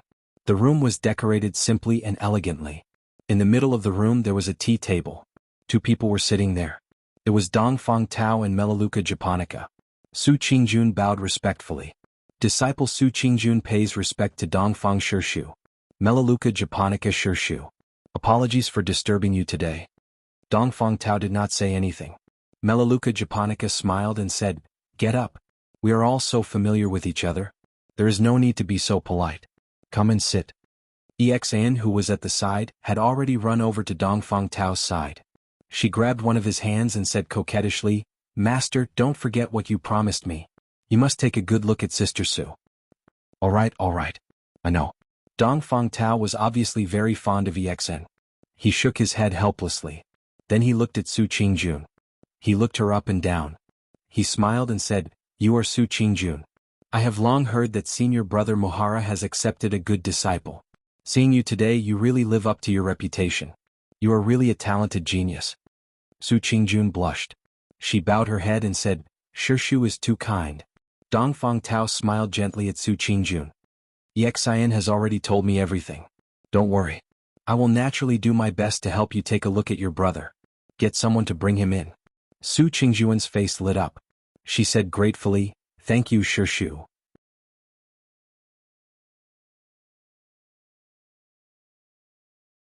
Chapter 215.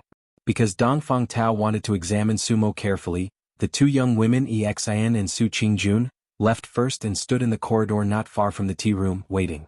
The corridor was built of pine wood and painted with colorful paint. The horizontal sill was painted with all kinds of exquisite patterns of mountains, rivers, and all kinds of auspicious beasts were carved on the left and right eaves, lively and lifelike.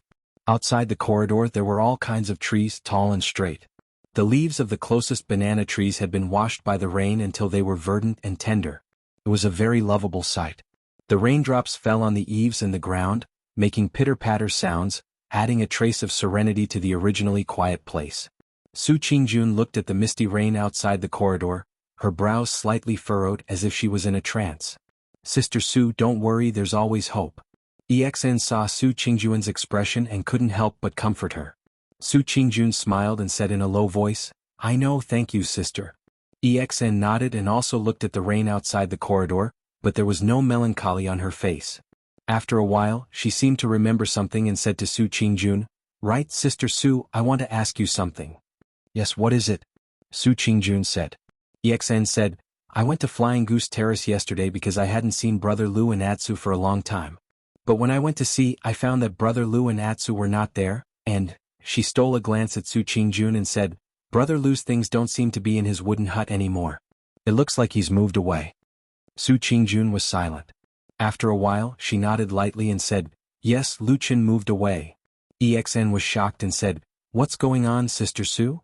Su Qingjun hesitated for a moment, but she still roughly told EXN about what happened that day. Then she smiled bitterly and said, "I didn't expect Lu Qin to be like this. These days my family was in a mess because of Sumo. Maybe I had neglected something in my daily life. I forgot that Sumo had hurt him before, so I didn't pay attention to his feelings. That's why he left angrily and even asked me to cancel his title as a nominal disciple." EXN was stunned and then said with some distress, "This Brother Lu, what is he doing all of a sudden? I've never seen him so impulsive in the past." Su Qingjun pursed her lips and said, "Perhaps he was dissatisfied with me, so he was impulsive. On the contrary, in front of you he has always been fine. I also don't understand what he is thinking." EXN giggled and said, "Sister Su, don't worry, leave this matter to me." Su Qingjun asked curiously, "What are you going to do?" EXN said, "I'll go find Brother Lu later and ask him what is going on. This person is getting old, maybe he has become stupid. He clearly had such a comfortable life with you on Flying Goose platform, but he just doesn't want to live it and wants to make trouble. I have to scold him to wake him up." As she said that, she pursed her lips and looked a little unconvinced as she complained, "Look at him, he still calls me stupid all day long. The most stupid person should be himself." Although Su Qingjun was worried about Sumo's injury at the moment and was not in a good mood, she looked at EXN and could not help but laugh. She shook her head and said with a smile, "You too, why do you always say others are stupid? Moreover, Lu Qin is not even 30 this year, how can he be considered old like you said? Those who don't know would think that he is now 70 or 80 years old." EXN snorted and said, "I think Brother Lu's tone and the way he talks are really like an old man. In short, when things are done here, I will go find him and help you scold him." Su Qingjun shook her head and wanted to dissuade her, but she thought to herself, "What do you mean by going to force that person to stay or persuade him to come back?" However, when the words were on the tip of her tongue, her heart suddenly softened. She wanted to say something but stopped herself.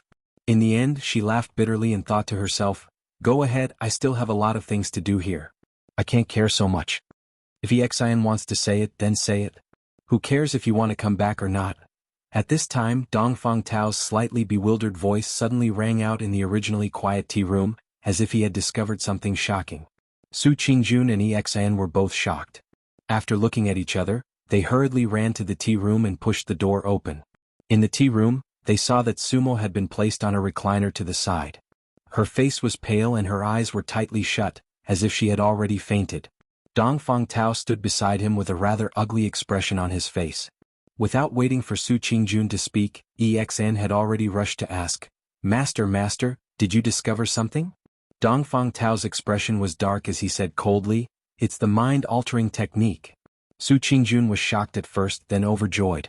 Although many of the seniors of the sect who had seen Sumo in the past could tell that Sumo's mind had been damaged, they could not tell what method it was. Only today, when Dongfang Tao examined her, was able to directly tell what technique Sumo had endured. This had never happened before. At this moment, Su Qingjun's originally somewhat despaired mood seemed to suddenly see a glimmer of light in the darkness. She could not help but become excited. On the side, EXN asked in confusion, "The mind-altering technique? What is that?" Dongfang Tao frowned and ignored his disciple. After thinking for a moment, he turned to face Su Qingjun. A trace of anticipation appeared on Su Qingjun's face as she nervously looked at spiritual master Yuanying. "Uncle Master Dongfang, can Sumo still be saved?" Dong Fang Tao hesitated for a moment, then said in a low voice, "Your brother has been inflicted with an extremely overbearing mind-altering technique. Because his cultivation is too low, the overbearing spiritual energy rushed into his brain and damaged his mind." Su Qingjun secretly clenched her fists. "Uncle Master Dong Fang, please save him." Dong Fang Tao was silent for a moment, then said, "I can see the cause of his illness, but I cannot cure the mind-altering technique. However, I know who can, but that person's temper is strange, I'm afraid." Su Qingjun bowed down. "Uncle Master, please save my brother. No matter the price, the Su family will do our best." Dong Fang Tao frowned and paced back and forth in the room. After a moment he looked at Exin with a deep gaze. Exin was puzzled by her master's gaze and asked in surprise, "Master, why are you looking at me? Quickly help Sister Su." Dong Fang Tao smiled bitterly, shook his head and sighed, then said to Su Qingjun, "Fine, I'll give up my old face and help you. If I'm lucky, I might be able to get an antidote for you." Su Qingjun's face was filled with gratitude and joy as she nodded repeatedly, "Thank you, Uncle Master." Dong Fang Tao took a deep breath, then walked towards the door of the tea room with his hands behind his back. Melaleuca Japonica looked at him with some concern, walked over and whispered, "Are you all right?" "I'm fine, at most we'll fight again," Dong Fang Tao said lightly. "Anyway, I'm yuanning now, he can't beat me." Exin was a warm-hearted and good girl who kept her word. After Dong Fang Tao had left, she waited idly, and since she had nothing to do, she left the tea room and descended the mountain to look for Lu Chen. However, Lu Chen had now left Flying Goose Terrace. According to Su Qingjun, when he left that day, he only said that they were no longer master and disciple, but did not mention a word about his future plans. Therefore, Su Qingjun herself did not know where Lu Chen had gone. In this huge Kunlun mountain, there were almost 100,000 odd-job disciples. If she really wanted to look for them one by one, it would be like looking for a needle in a haystack. However, of course, Exin was not such a stupid girl. People who usually said that she was stupid were slandering her, such as that old man, called Lu Chen. Exin scolded Lu Chen in her heart to vent her anger, then quickly thought of a way. Based on her understanding of Lu Chen, if she wanted to find Lu Chen now, other than Flying Goose Terrace, there were a few other places. She went to Flowing Fragrance Garden, but unfortunately, there was no harvest. She went to Stone Mountain, but also did not see him. Exin ran to the mountain gate, ran to the mountain pavilion where she first met Lu Chen on Kunlun Mountain, and also did not see his shadow. This man seemed to suddenly disappear from the Kunlun party, no one noticed and no one knew. Where did he go? Later, Exin suddenly thought that no matter what, even if this person left Flying Goose Terrace, he would still have to find a place to live in the Kunlun Mountain. Therefore she quickly thought of the house that Lu Chen used to live in. She ran over excitedly, but saw that the door of Lu Chen's old house was guarded by an iron general, and it was covered with dust. Obviously no one lived here. Turning around the back of the house, she could actually see a small dog hole. A long time ago, Black Dog came in and out of this place. Exin was a little discouraged. For the first time she felt that this brother Lu seemed to be hiding in a secret place and she could not find him. When she thought of how she had boasted in front of Su Qingjuan's sister Su, Exin felt a little embarrassed, but there was nothing she could do. She just sighed, turned around and left. This place was the residential area of the part-time disciples, and many houses were occupied. They used to be Lu Chen's neighbors. But now it was daytime and most of the people had already left to work. There were not many people left and there were only a few lonely houses. As she was walking, Exin suddenly stopped. She saw a strange-looking house in the distance. Compared to the surrounding houses, that house looked especially cold and dilapidated. Exin suddenly felt that it was a little familiar, and walked in the direction of that house for a distance. When she got closer, she suddenly remembered that this house used to belong to He Changxing. Later, after the vicious devil cult spies killed He Changxing, this house was abandoned here for some reason. She was looking at the house in a daze. Suddenly, a hand stretched out from behind her, and gently patted her shoulder. Exin was startled and jumped up in fright, shouting loudly, Who is it?"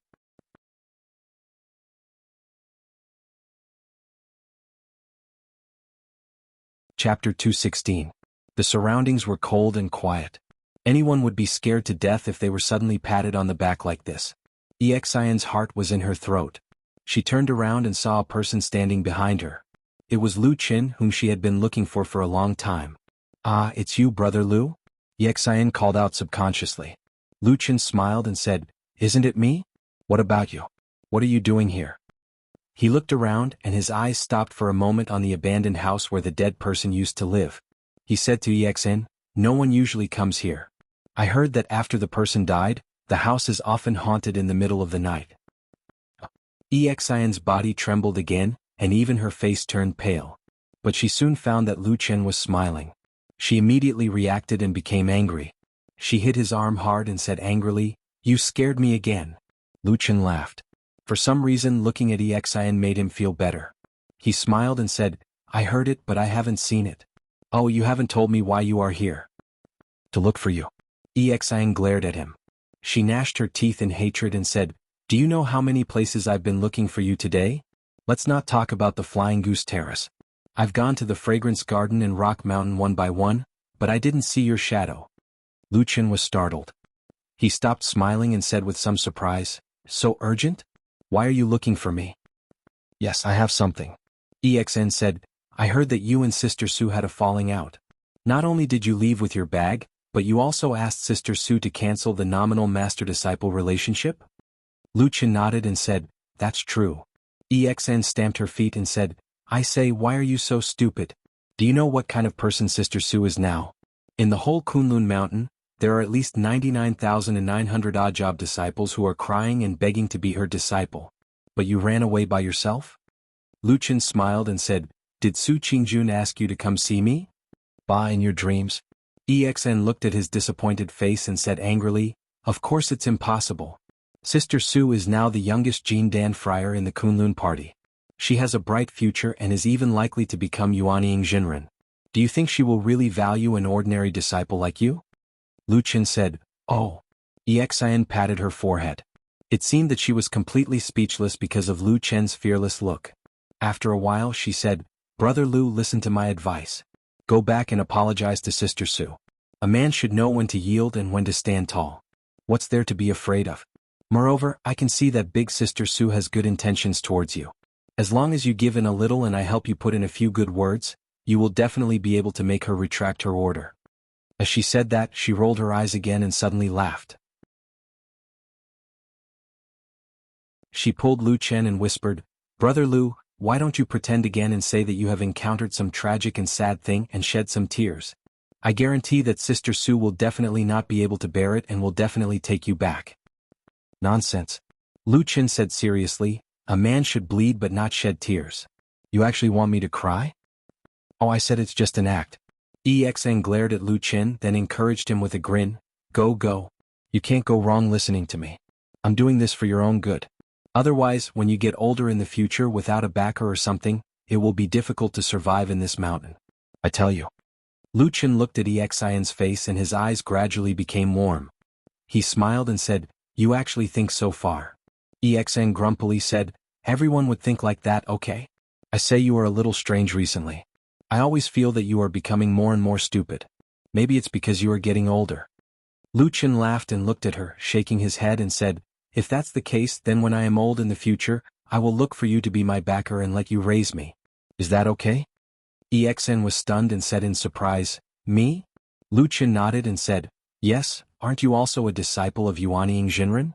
In the future you will definitely not be bad, is that okay?" This. EXIN seemed to have never thought about this problem. She thought for a while and said with some distress, If you put it like that, it seems that it is okay. But Sister Su's talent and future is much better than mine.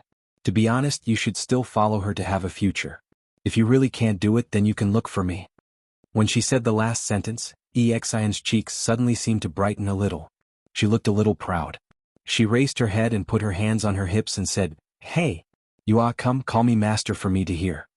Lu Chen laughed and put his hand on her head and pushed her away. He scolded with a smile, "Little girl, you have learned bad things." EXN took a step back and pouted her head. But very quickly she became happy again and said to Lu Chen, "Hey, I won't joke anymore, Brother Lu. Listen to me and go talk to Sister Su. This will really benefit your status as an odd job disciple." Lu Chen thought for a while and looked at EXIN's eyes that were full of expectation. He smiled and nodded, "All right, I will listen to you. But these 2 days are the sect council meeting. The mountain is busy. She is Jindan Friar, so she will probably be busy too. After these few days we will go look for her together."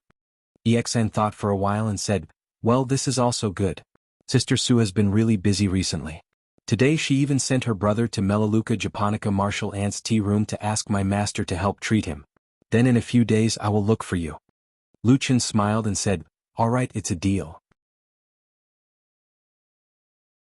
EXN waved to him and turned to leave. After 2 steps she suddenly turned back and asked, "Oh right, Brother Lu, I haven't seen Aether recently. How is it?" Lu Chen said, "It's very good. It eats well and runs fast. It's so wild outside all day that it doesn't want to go home." EXN smiled and continued to walk forward. This time, after walking for about a few feet, she stopped again and shouted to Lu Chen, "Brother Lu, where do you live now? I can't find you." Lu Chen was startled for a moment, then smiled and said, "It's okay. I will look for you when the time comes." EXN smiled and nodded, then turned and left. Seeing that EXN was getting further and further away, even her figure gradually disappeared from his sight. The smile on Lu Chen's face slowly faded. He looked up at the sky. The continuous drizzle was still falling, drenching the houses in the forest. He turned around and quietly looked at the abandoned wooden house. Then he walked forward, turned a corner in the middle, and walked into the very wide forest in the distance. Like in the past, the forest was very quiet, but this time there was a little more sound of rain beating on the leaves than usual. Walking into the forest, the rain suddenly became less heavy, but the air in the forest was very humid. It seemed that everywhere was wet, and the rain kept dripping from the branches and leaves in the high places. Lu Chen was like a ghost, moving silently in the forest.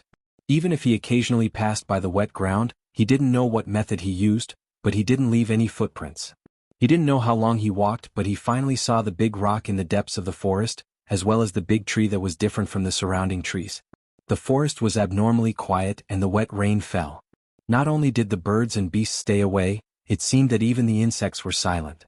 Lu Chen's eyes slowly brightened. His gaze swept across the surrounding ground, looking at every tree and even every piece of gravel and weed, not sparing a single strand of grass. After a while he walked over to the big tree and stood next to the big rock.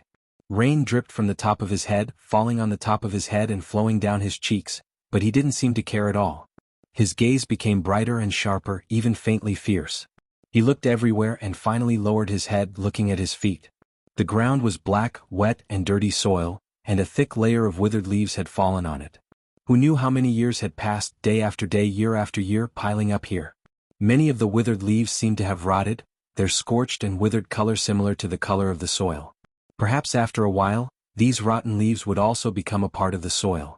Lu Chen stared at the black soil and withered leaves at his feet, thinking silently for a long time. Then he suddenly raised his head and took a deep breath.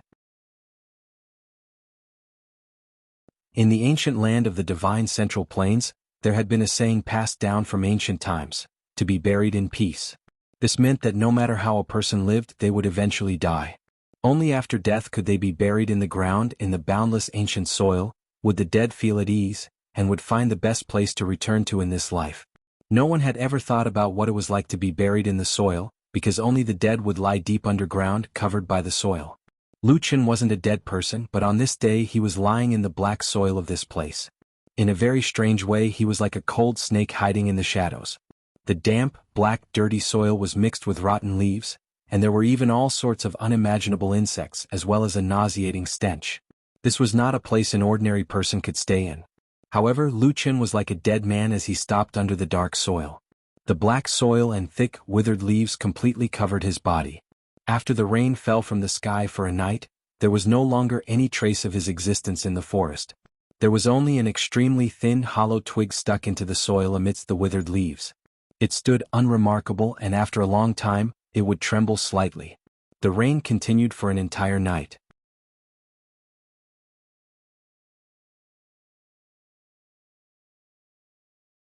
Chapter 217.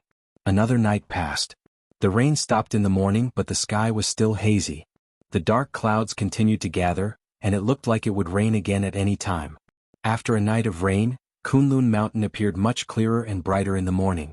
A fresh breeze blew across the mountain range, bringing with it a moist smell. However, amidst this beautiful scenery, there were a few places in Kunlun Mountain that remained unchanged. One was the forbidden area with thick fog beneath the clouds in the sky. All the rain that fell on the fog seemed to disappear, not affecting it in the slightest. The other place was the martyr's grave. This place that was hidden in a dark corner at the back of the nameless mountain seemed to always be dark and gloomy. Even the morning breeze seemed unwilling to blow over. However, on this morning in the dark courtyard of the martyr's grave, there were waves of dull echoes. Sometimes it was intense, sometimes it was soothing. Rays of strange light flickered incessantly in the darkness, emitting magnificent splendor. At the same time, a powerful aura burst forth. Sometimes even the ground beneath their feet would tremble a few times.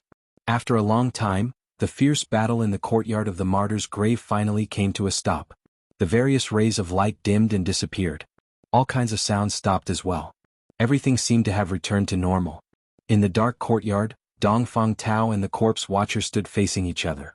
Dongfang Tao's expression was solemn, while the corpse watcher's expression was ugly. Of course, the corpse watcher's expression had always been extremely ugly, so it was impossible to tell what he was feeling at the moment. After a while, Dongfang Tao was the first to speak. "How is it?" The corpse watcher glared at him fiercely, but after a moment, he still fished out a small bottle from his bosom and tossed it to him. Dongfang Tao reached out to catch it and opened it to take a look. There was only a white spirit pill in the bottle. He frowned and asked, "How do I take it?" The corpse watcher said in a hoarse voice, "Just take it with water. After that, you'll feel sleepy. Sleep well for 2 days and you'll naturally be fine." Dongfang Tao nodded and closed the lid again, putting it back into his bosom. The corpse watcher looked at him coldly and suddenly sneered, "Sure enough, after cultivating to the Yuanying realm, you've become arrogant. You actually dare to take the initiative to fight?" Dongfang Tao shook his head and said, "Firstly, I'm not here to fight. I'm here to ask for the antidote. You were the one who insisted on forcing me to have a spar with you. I had no choice but to do so. Secondly, does winning against you make me arrogant? I don't quite understand what you mean." The zombie's face turned uglier by the second, but he probably knew that since he had lost, there was nothing more to say. He grunted coldly and turned around, wanting to leave. However, at this time Dongfang Tao opened his mouth to stop him, saying, "I say, this kind of mind-controlling technique of yours is too overbearing. If you act so recklessly in the future, it will easily attract trouble." The zombie paused for a while, but he did not seem to mind. He said coldly, "I didn't expect you to think for me." Dongfang Tao said indifferently, "After all, we are fellow apprentices. By the way, are there any taboos after taking this antidote?" The zombie said rather impatiently, "What taboo? It's fine. It's just that the mind-controlling technique involves some hidden dangers in the brain. If it wasn't for the sudden great change of heaven and earth during the course of the medicinal effect within 2 days after taking the medicine, other than the possibility of affecting the medicinal effect, there wouldn't be any problems at all." Dongfang Tao nodded, appearing to be at ease. In the first place, the great change of heaven and earth was a major event. It was hard to say if it had happened even once in tens of thousands of years, much less thousands of years. The possibility of it happening was extremely small. When Exang came to find Su Qingjun outside the flowing fragrance garden tea house, the latter was standing in the corridor looking at the green banana leaves that had been washed by the raindrops. She looked a little lost in thought. Exang jumped over and pulled Su Qingjun, calling out with a smile, "Sister Su." Su Qingjun was startled, but when she saw that it was Exang, she immediately smiled and said, "Little sister, you've come?" Exang grunted in response, then looked around and asked, "Why are you standing here? Are you waiting for someone?" Su Qingjun said, "Oh, Sumo is resting in the guest room now. This morning, senior uncle Dongfang Tao went out to find the antidote for my brother. I'm feeling a little uneasy, so I wanted to wait here for him to return." Exang nodded and smiled. "It's fine. Since my master said so, he'll definitely be able to do it. Don't worry, Sister Su." Su Qingjun smiled and nodded. Exang looked around to make sure no one was around, then pulled on Su Qingjun's sleeve and said, "Right, Sister Su, I've been looking for a long time yesterday and finally found Brother Lu." Su Qingjun raised her eyebrows slightly, and there seemed to be a glimmer of light in her bright eyes, but her expression didn't change. She only said softly, "Oh, how was it?" Exang smiled and said, "I caught him and gave him a good scolding. I scolded him until he bled like a dog. I helped you vent your anger." Su Qingjun was taken aback and said, Why did you scold him?" Exang stole a glance at Su Qingjun's expression and said, "That person is too stupid. I had to scold him. I scolded him for his own good. I must scold him to wake him up." Su Qingjun wanted to say something but stopped. After a while, she smiled bitterly and shook her head without saying anything. EXN said, I told him that he is cruel and unscrupulous. He doesn't know what's good for him. From the beginning to the end, it was Sister Su who treated him kindly, taking him in and taking care of him. Why did he, a servant disciple, become so arrogant and arrogant? Am I right, Sister Su? Su Qingjun looked a little embarrassed and said, Sister EXN, you can't say that. EXN stretched out her hand to stop Su Qingjun and said, Sister, don't worry about it. Anyway, I told him clearly that he must come back and apologize to you. If you don't forgive him, let him kowtow to you and ask for forgiveness. Well, let him kneel in front of your cave residence's stone door for 10 days to half a month. Let's see if he still remembers. Su Qingjuan's cheeks turned red and she shook her head repeatedly. No. If you say that Luchin, he'll probably die of anger. EXN snorted and said, he still dares to be angry? He still dares to show you his face after doing something wrong. I'll be letting him off easy if I don't hit him. As she spoke, her expression changed and she pulled Su Qingjuan's hand with a grin. But sister, look at Brother Lu. He's all alone. He's lost his parents since he was young, and he's suffered countless hardships. In addition, his talent is poor. He's already so old, yet he still hasn't accomplished anything. He's also not handsome. He really doesn't have anything. It's too miserable. Why don't you just take pity on him and let him come back? Su Qingjun sighed and said, your words are too harsh. Actually, I'm not angry at him. From the beginning to the end, he left on his own. If he really wants to return to Flying Goose Terrace, then come back. As she said that, her voice became softer and a trace of red flashed across her face.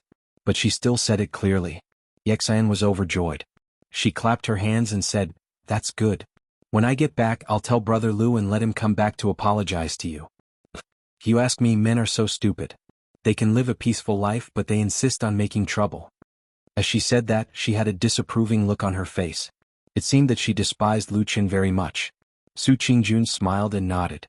But when she thought of how Lu Qin looked when he left that day, she felt that it wasn't as simple as Exian said. But thinking about it, Exian wouldn't lie to her.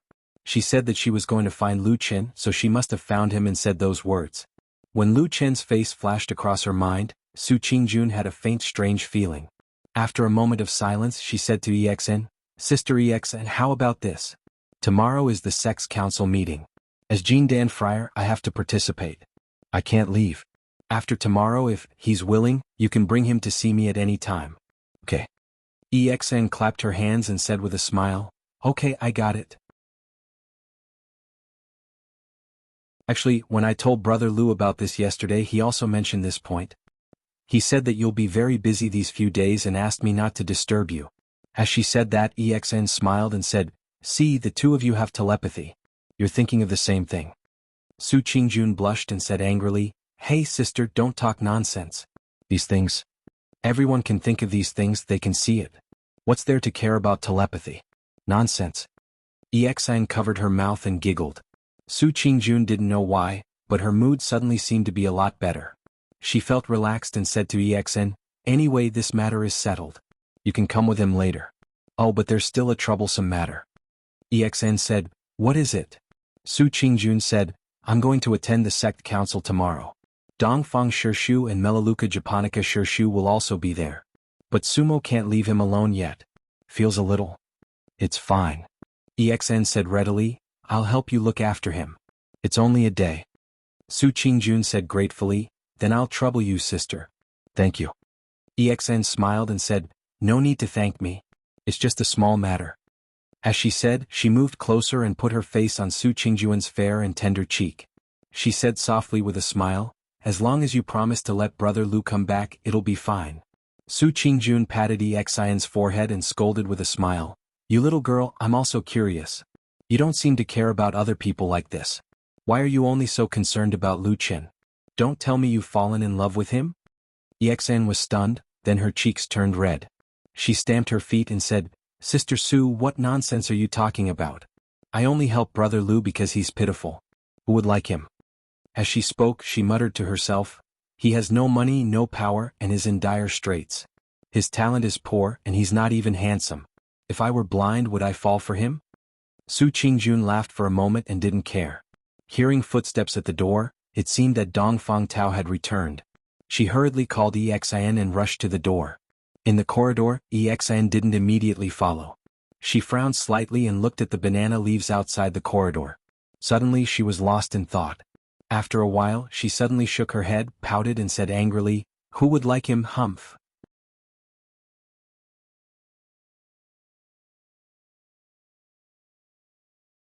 Chapter 218. There was only one night left before the night of the full moon, but it was still cloudy in Kunlun Mountain. After the sky darkened, it began to rain again. This rain seemed to be heavier than yesterday. It was mixed with the cold wind blowing from the north, and there was a chill that seeped into one's skin. The world seemed to be filled with a cold and murderous aura. In the cold wind and rain, the forest seemed to be shivering in the dark night. In the forest, a black shadow walked out from a dark corner. A little fire burned in its eyes. It was Atsu. At this moment, for some reason, the black dog's body had swelled to more than double its usual size. At the same time, a pair of sharp, snow-white fangs emerged from its mouth, emitting a chilling glow in the night. There was dark red blood dripping from its lips and teeth. Behind it, one could vaguely see a dead monster on the ground. Its blood was washed by the rain and flowed to the ground. Atsu's footsteps were also a little unstable. It seemed that the battle just now was not easy for it. There was blood dripping from its body, mixed with the rain and dyed its fur red. Half of the blood was from the dead monster, and the other half flowed from the wounds on Atsu's body. In the cold night, the blood flowed, but it gradually emitted a mysterious aura. It was ferocious and powerful, but it also seemed to have a slightly tempting fragrance. It was like the sacrificial offerings on the ancient demonic god's altar. The fragrance was carried away by the wind, drifting through the dark night, the ceaseless rain and the mountains and forests. Gradually the dark night started to stir. There was a beast's roar in the distance, rising and falling. Atsu stopped and turned its only eye to look into the distance. Then it looked back at the wounds and blood on its body. The rain gradually became heavier. The cold wind blew mournfully, and the cold rainwater wrapped in knives hit its body. The darkness in front of him surged, as if attracted by this fragrance that suddenly appeared. In this vast night, countless terrifying and ferocious auras suddenly approached this nameless forest. The green flames in Atsu's single eye flickered. Then he shook off the rain on his body and continued to move forward. The night grew darker and the wind and rain became more intense. It slowly walked up to the highest point of the mountain. However, when it raised its head to look at the night sky, in the cold and dark sky, there was only wind and rain and dark clouds. There was not a trace of the moon. On this night that was only one day away from the full moon, on this night that should have been bright and full, only the cold rain covered the world. It carried with it the endless darkness and the terrifying aura of the shadows as it pounced towards the black dog. It was late at night and it was raining heavily on Kunlun Mountain. This night was unexpectedly cold. Even the cultivators who had always cultivated and were not afraid of the cold and heat would feel a chill. Therefore, except for the disciples who patrolled the mountain, most people stayed in their residences. They either meditated or listened to the sound of the rain, waiting for the heavy rain and the dark night to pass.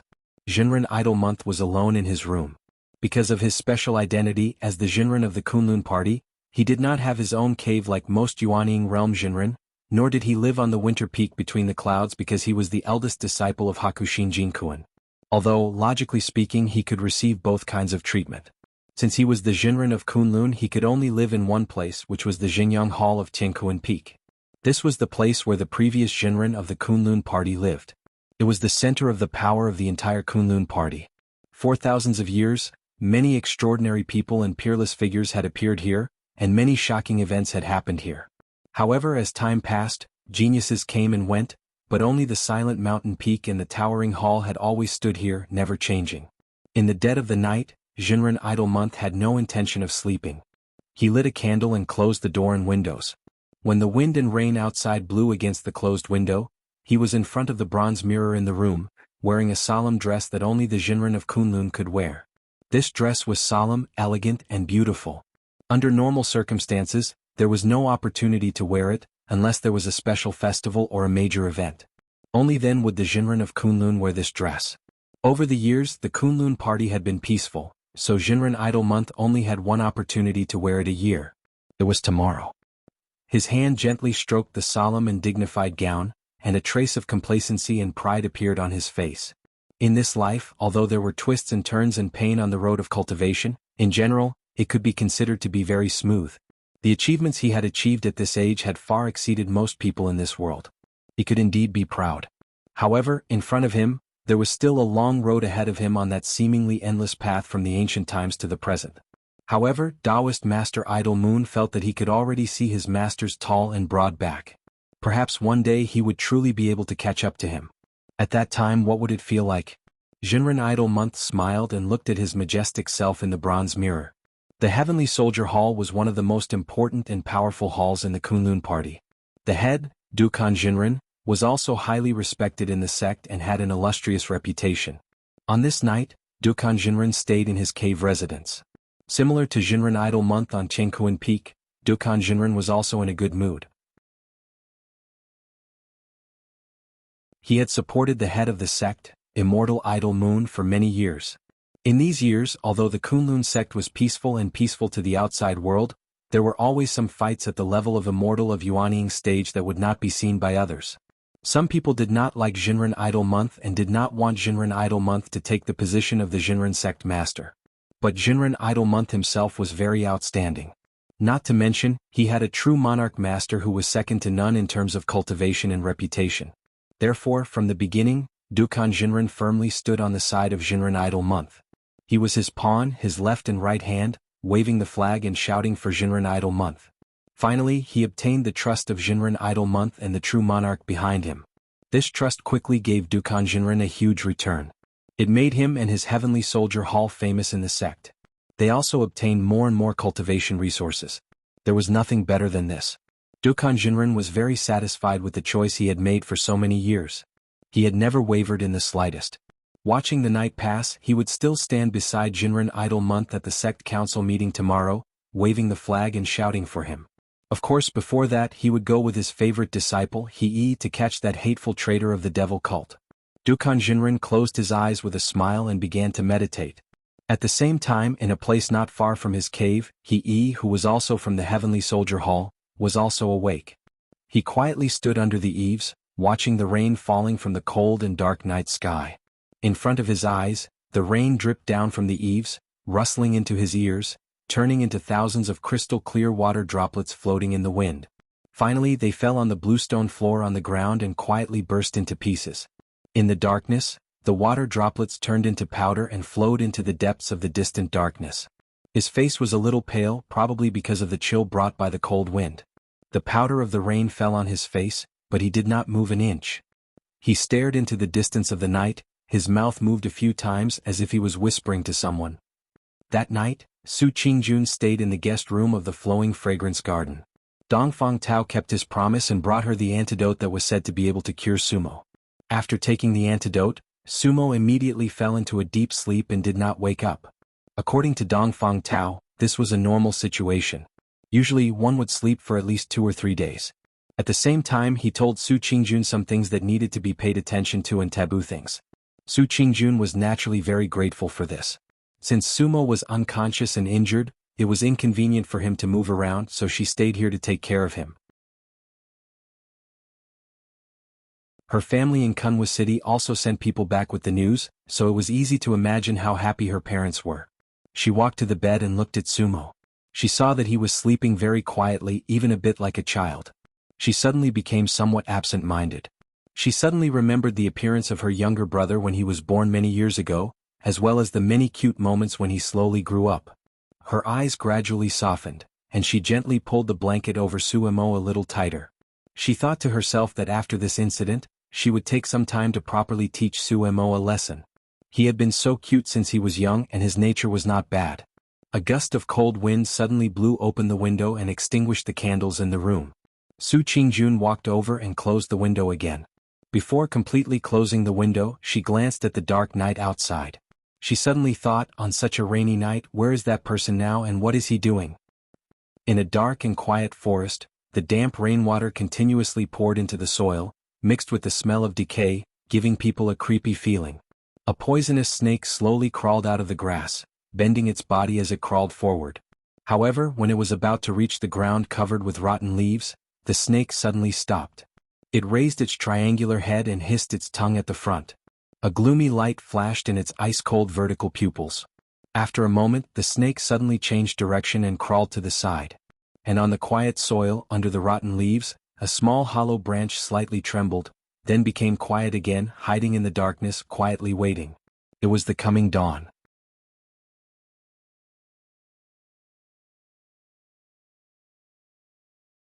Chapter 219.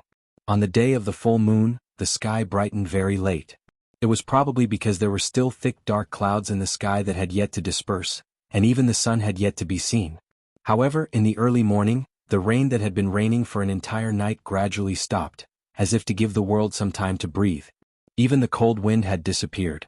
As the sky slowly brightened, the Kunlun mountain that had been immersed in the miserable wind and rain for an entire night seemed to slowly come back to life, and gradually became lively.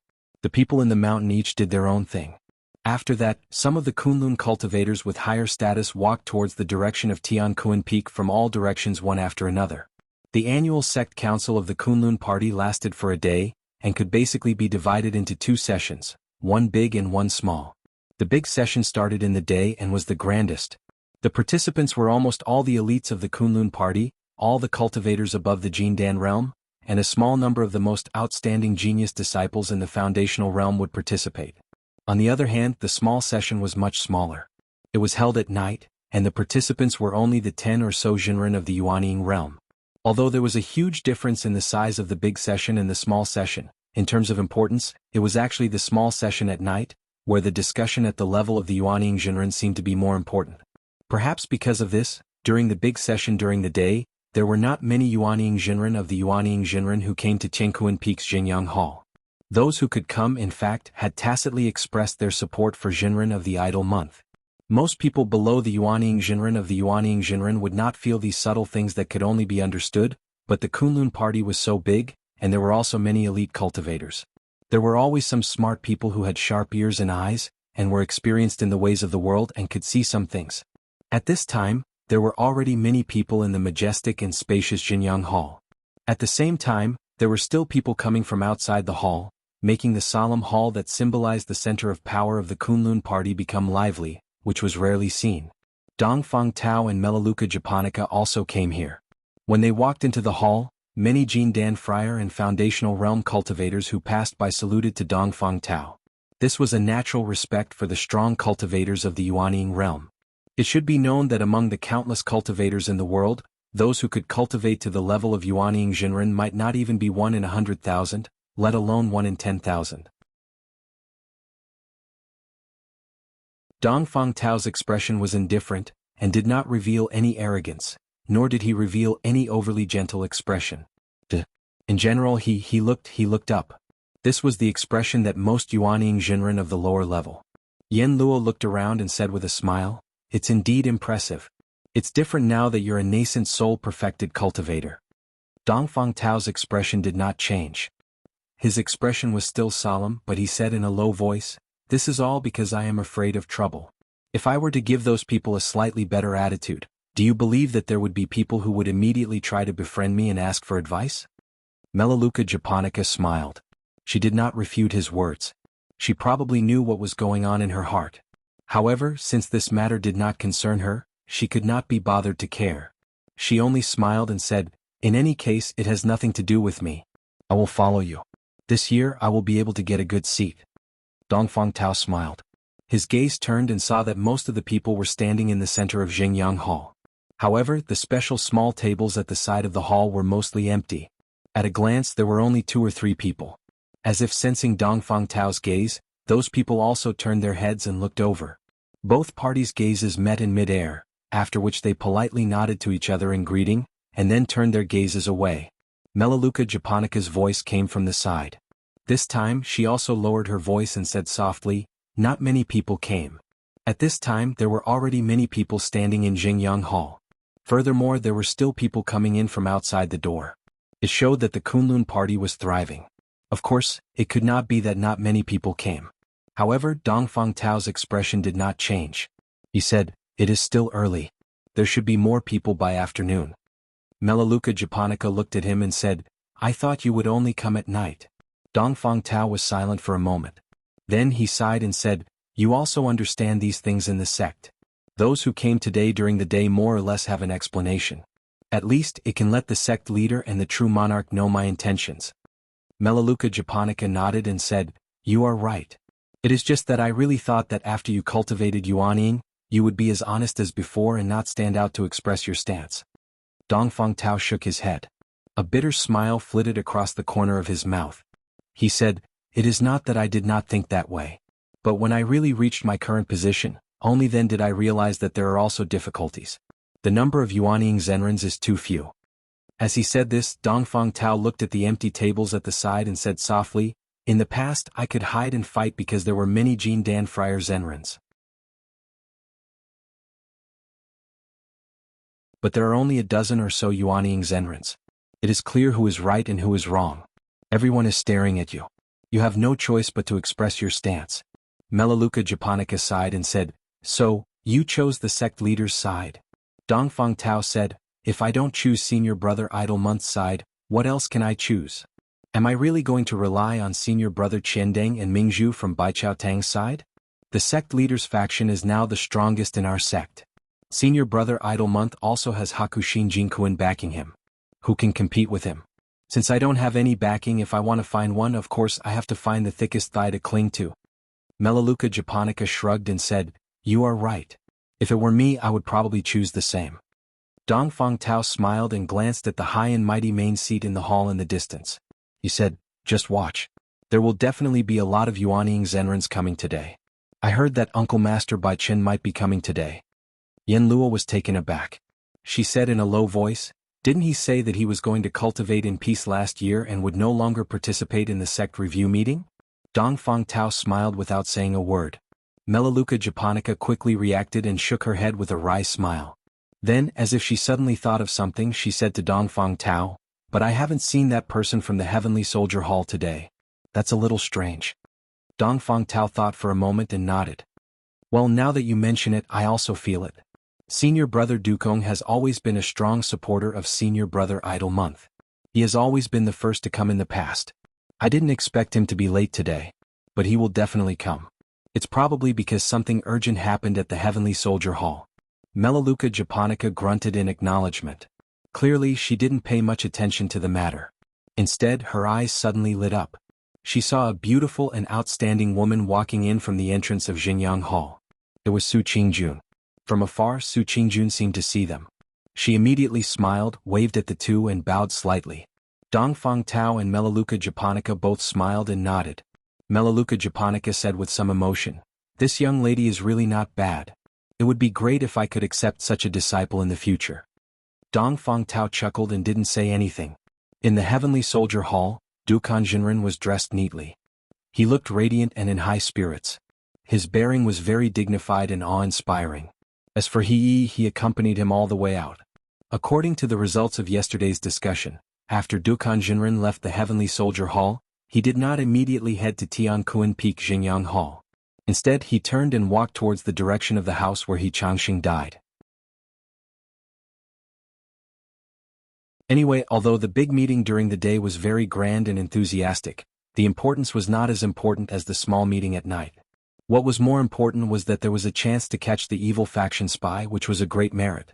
Dukan Jinren could even imagine, when he caught the evil faction spy and threw him in front of sect head Senior Brother, Idle Month Senior Brother would be surprised and pleasantly surprised.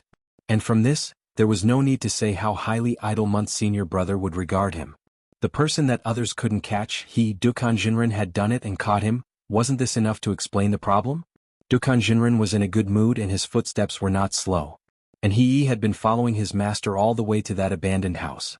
Then, according to the clues left behind, the meeting place with the evil faction spy should be in the nearby vast mountain forest.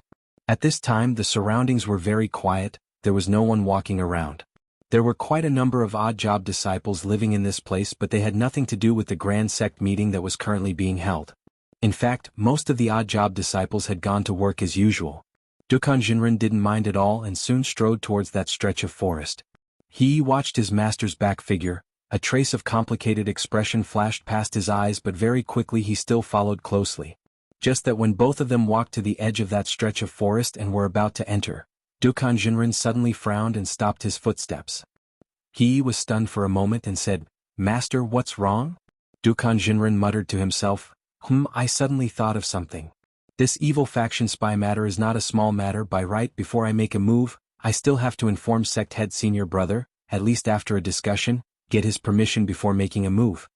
Speaking, Dukan Jinren turned around and looked like he was about to leave. He was taken aback and hurriedly stopped him, said, "Master, where are you going?" Dukan Jinren said, "I am going to Tiankuan Peak, to discuss with Idle Month's senior brother, in case he has other plans and temporarily doesn't want to catch this spy. Wouldn't I be beating the grass and alerting the snake by going in this time?" Speaking, he smiled and said to He, "Xiao Ya, we have to consider everything thoroughly before doing things. We must not be rash. Let's go see Idle Month's senior brother first." He was stunned when he saw Dukan Jinren turned and walked away.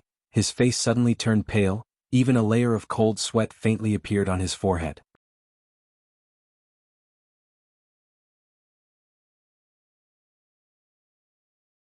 Chapter 220. Teacher, hold on. Yi suddenly called out. Dukan Jinren halted his steps, turned back and looked at Yi, said, "What is it?" Yi's mind turned rapidly, his eyes flickered slightly, his mouth instead said, "Disciple thinks, we still have to continue to the forest to capture that evil faction spy." Dukan Jinren frowned, for a moment pondered, although he had already decided to return to Tiankuan Peak to discuss with Reverend Idle Month before taking action. But Yi was his proudest and most valued disciple. The weight of his words was naturally different from others, so for a moment he was somewhat hesitant. He took advantage of this rare moment, his eyes flashed and then suddenly took a step forward, stood beside Dukan Jinren, lowered his voice and said, "Teacher, disciple thinks this matter is a great merit, but this merit should be personally received by you."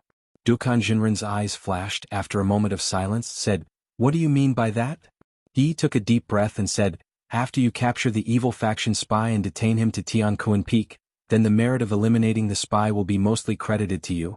But if you first make a trip to Tiankuan Peak at that time, I'm afraid everyone will say that this matter was planned by sect head Reverend who commanded the overall situation, and teacher, you are at most a hired thug. Do you think what I said makes sense?" Dukan Jinren's eyes narrowed slightly. After a moment he said, "Me and Idle Month's senior brother are like brothers. All these years we have been supporting each other. This merit or not, actually it is not too important, right?" Yi's expression had already completely calmed down, heard the words and smiled, said to Dukan Jinren, "Teacher, you have always been wise and far-sighted. I don't believe that you have not thought of this. If you get the merit, it means that your ability is stronger. Idle Month Reverend should value you more. Other than that, I think." Speaking till here, Yi's voice suddenly lowered, softly said, "In this sect, between the clouds and the sky, isn't there still a deity realm true monarch? Teacher, we all know that is the real emperor. For you to do a good job in this matter, you will only be able to reach that perfected lord's ears if you obtain the greatest merit. Otherwise, if you were to inform perfected sect master first, I'm afraid perfected Lord Bai Chen will think that this matter was planned by Uncle Master Idle Moon and that you are just an ordinary fighter." Dukan Jinren's heart suddenly palpitated, a yearning expression appeared on his face, but he seemed to still have some misgivings, looked at He and said in a low voice, "The real master of the Kunlun party now is Hakushin Jinkuan. I naturally know this in my heart. But no matter what, Idle Month is also the true monarch's personal disciple. There is a difference between close and distant. It is very difficult for me to surpass him, right?" He smiled and said, "Teacher, disciple did not purposely provoke the relationship between you and Reverend Idle Month. It is just that there is no need to inform him about this matter in advance. You did not do anything wrong at all. What's more, this matter was originally ordered by Reverend Idle Month. I found something and gave it to you, teacher. Isn't it also the right thing to do?" Dukan Jinren pondered over and indeed felt that what He said was right, immediately clapped his hands, smiled and said, "What you said is indeed reasonable. My relationship with Idle Month's senior brother is naturally very good, but fighting for ourselves once in a while, it does not seem to be a bad thing." He smiled and said, "Isn't that so?" Dukan Jinren smiled and nodded, said, "Then let's do it this way. Let's go in. The earlier we can catch that cunning and vicious evil sect spy, the earlier we can go back and meet Idle Month's senior brother." Saying that, he turned around and once again walked into the forest, while He behind him, let out a long breath of turbid air, smiled bitterly, looked at Dukan Jinren's back figure with a complicated expression. A moment later, he also followed. Not long after, both of their figures disappeared into the forest. Flowing fragrance garden, tea room, guest room. Su Qingjun had already left this place. At the same time, because her brother Sumo had been unconscious after taking the antidote, it was not suitable for him to go out, so he was temporarily placed in the guest room. EXN also came here early in the morning because of the agreement with Su Qingjun yesterday. She would help look after Sumo today. Walking to the middle of the room from afar, she saw Sumo lying unconscious on the bed. EXN took a look and felt that there was nothing serious, so she sat at the desk by the window, looking at the somewhat hazy sky outside. At this time there seemed to be a slight breeze, some chill drifted in from the window, but EXN did not care much, only felt that it was somewhat deserted. Probably because those with some ability and reputation here had all gone to Tianquan Peak Xingyang Hall, there was not much of a figure in the corridor outside the window. EXN sighed softly, leaned on the table and thought in her heart, why did this day pass so slowly? If only time could pass faster. By tomorrow I can go find Lu Chen, and then go see Sister Su Qingjun together. Thinking of this, she could not help but smile again. Her mood became very good. Even the scene of the gathering dark clouds in the sky outside the room seemed a little brighter in her eyes. Between the clouds and the sky on the winter peak. This morning, after White Lotus woke up, she felt a little uncomfortable in her heart, a little lazy, but she did not really want to stay in bed. Her mood became inexplicably strange and contradictory. White Lotus remembered that she did not have such strange feelings in the past, but in the recent 2 months, it would suddenly appear every 10 days to half a month. It was also strange. Could it be that this winter peak was too deserted, so my heart felt uncomfortable? But it could also be because of cultivating the ice and snow scripture. White Lotus always felt that ever since her master began to teach her this magical power, this strange feeling gradually appeared from nothing and gradually increased. But this feeling did not have any harm or other signs. Perhaps it was just a normal reaction to cultivating this peerless magical power? White Lotus was not very clear about the reason here. She thought in her heart, whether she should find a chance to ask her master. After all, her 2 senior brothers did not cultivate this ice and snow scripture, so the only person who could explain her doubts was probably her master. It was just that during this period of time, Hakushin Jinkuan almost always cultivated in his snow wind cave at the peak of the winter peak. He would not easily show up. Even his 3 disciples rarely saw him. Now that the sect meeting was imminent, the old man might come out, but he probably did not have time for White Lotus, so after thinking about it in her heart, White Lotus thought that she would probably have to wait for a while. After dawdling in the cave for a while, White Lotus still felt a little upset. She did not know what was wrong with her today, but she still felt a little uneasy. So in the end she still walked out of the cave. The sky was full of wind and snow, almost everywhere in sight was pure white. This was the unique scenery of the winter peak, one of the 4 magical peaks in the sky, almost every day of the year.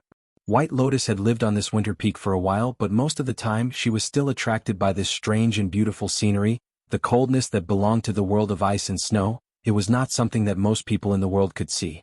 She walked slowly along the mountain path, feeling a little hesitant, wondering if she should go down from the winter peak, and go to the Flying Goose platform to look for Lu Chen again. That person and that black dog had some unspeakable secrets, and the one that White Lotus wanted to know the most was also one of those secrets, the secret of the blood food secret method. The sect meeting is such a high-class place, a useless servant disciple like him should not be able to go there, right?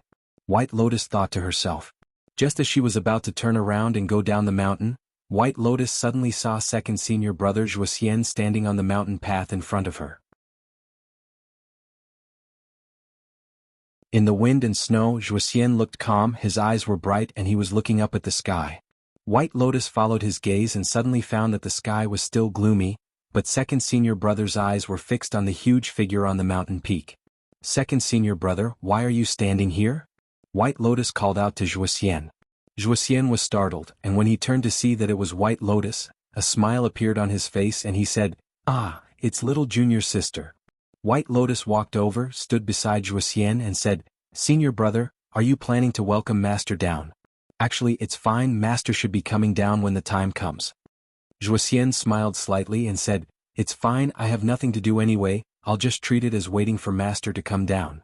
White Lotus suddenly became curious and asked Zhuoxian, "Second senior brother, is the sect meeting fun?"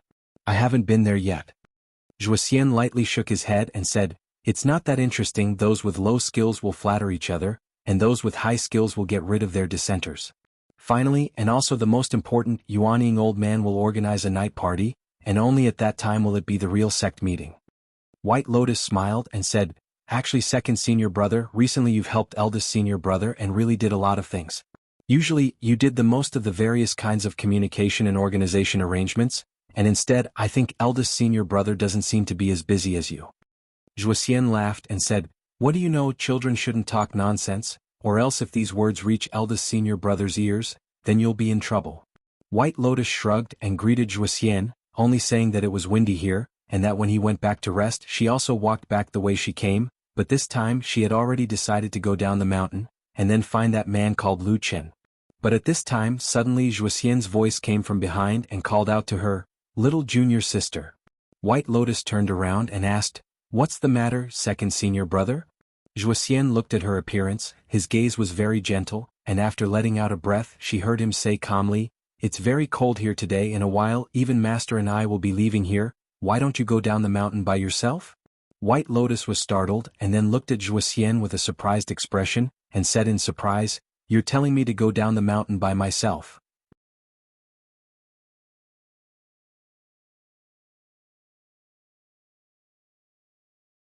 Chapter 221. Go down the mountain to play. Zhuxian smiled and said, "It's rare for you to have such free time. Otherwise, if Master and eldest senior brother were here, they would only ask you to go and practice." White Lotus was still a little surprised, but she was a little happy in her heart. Ever since she entered the Kunlun party, especially after she became a disciple of Hakushin Jinkuan, she spent most of her time on the high and mighty Winter Peak. Other than sneaking down in private, she did not have much contact with the ordinary people in the sect. Of course, the people she had the most contact with were the three people in Hakushin Jinkuan's sect.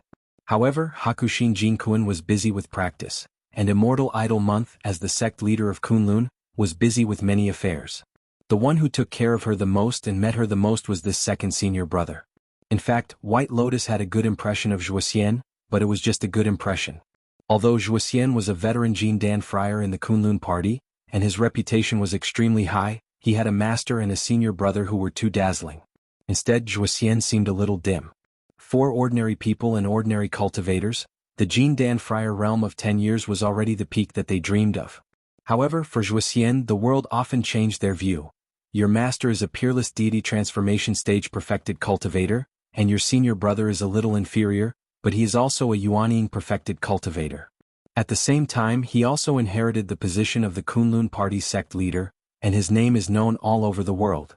Compared to these two geniuses, Jindan friar? What was that? There were always people who felt that if others did not reach the expectations that they randomly set in their hearts, it was because that person did not work hard or had poor talent. It was all that person's fault. However, no one really wanted to understand why that person was like that. White Lotus was a mature child. It could even be said that she was terrifyingly mature in private. However, she was still too young, and there would always be some things that she had not experienced or thought of.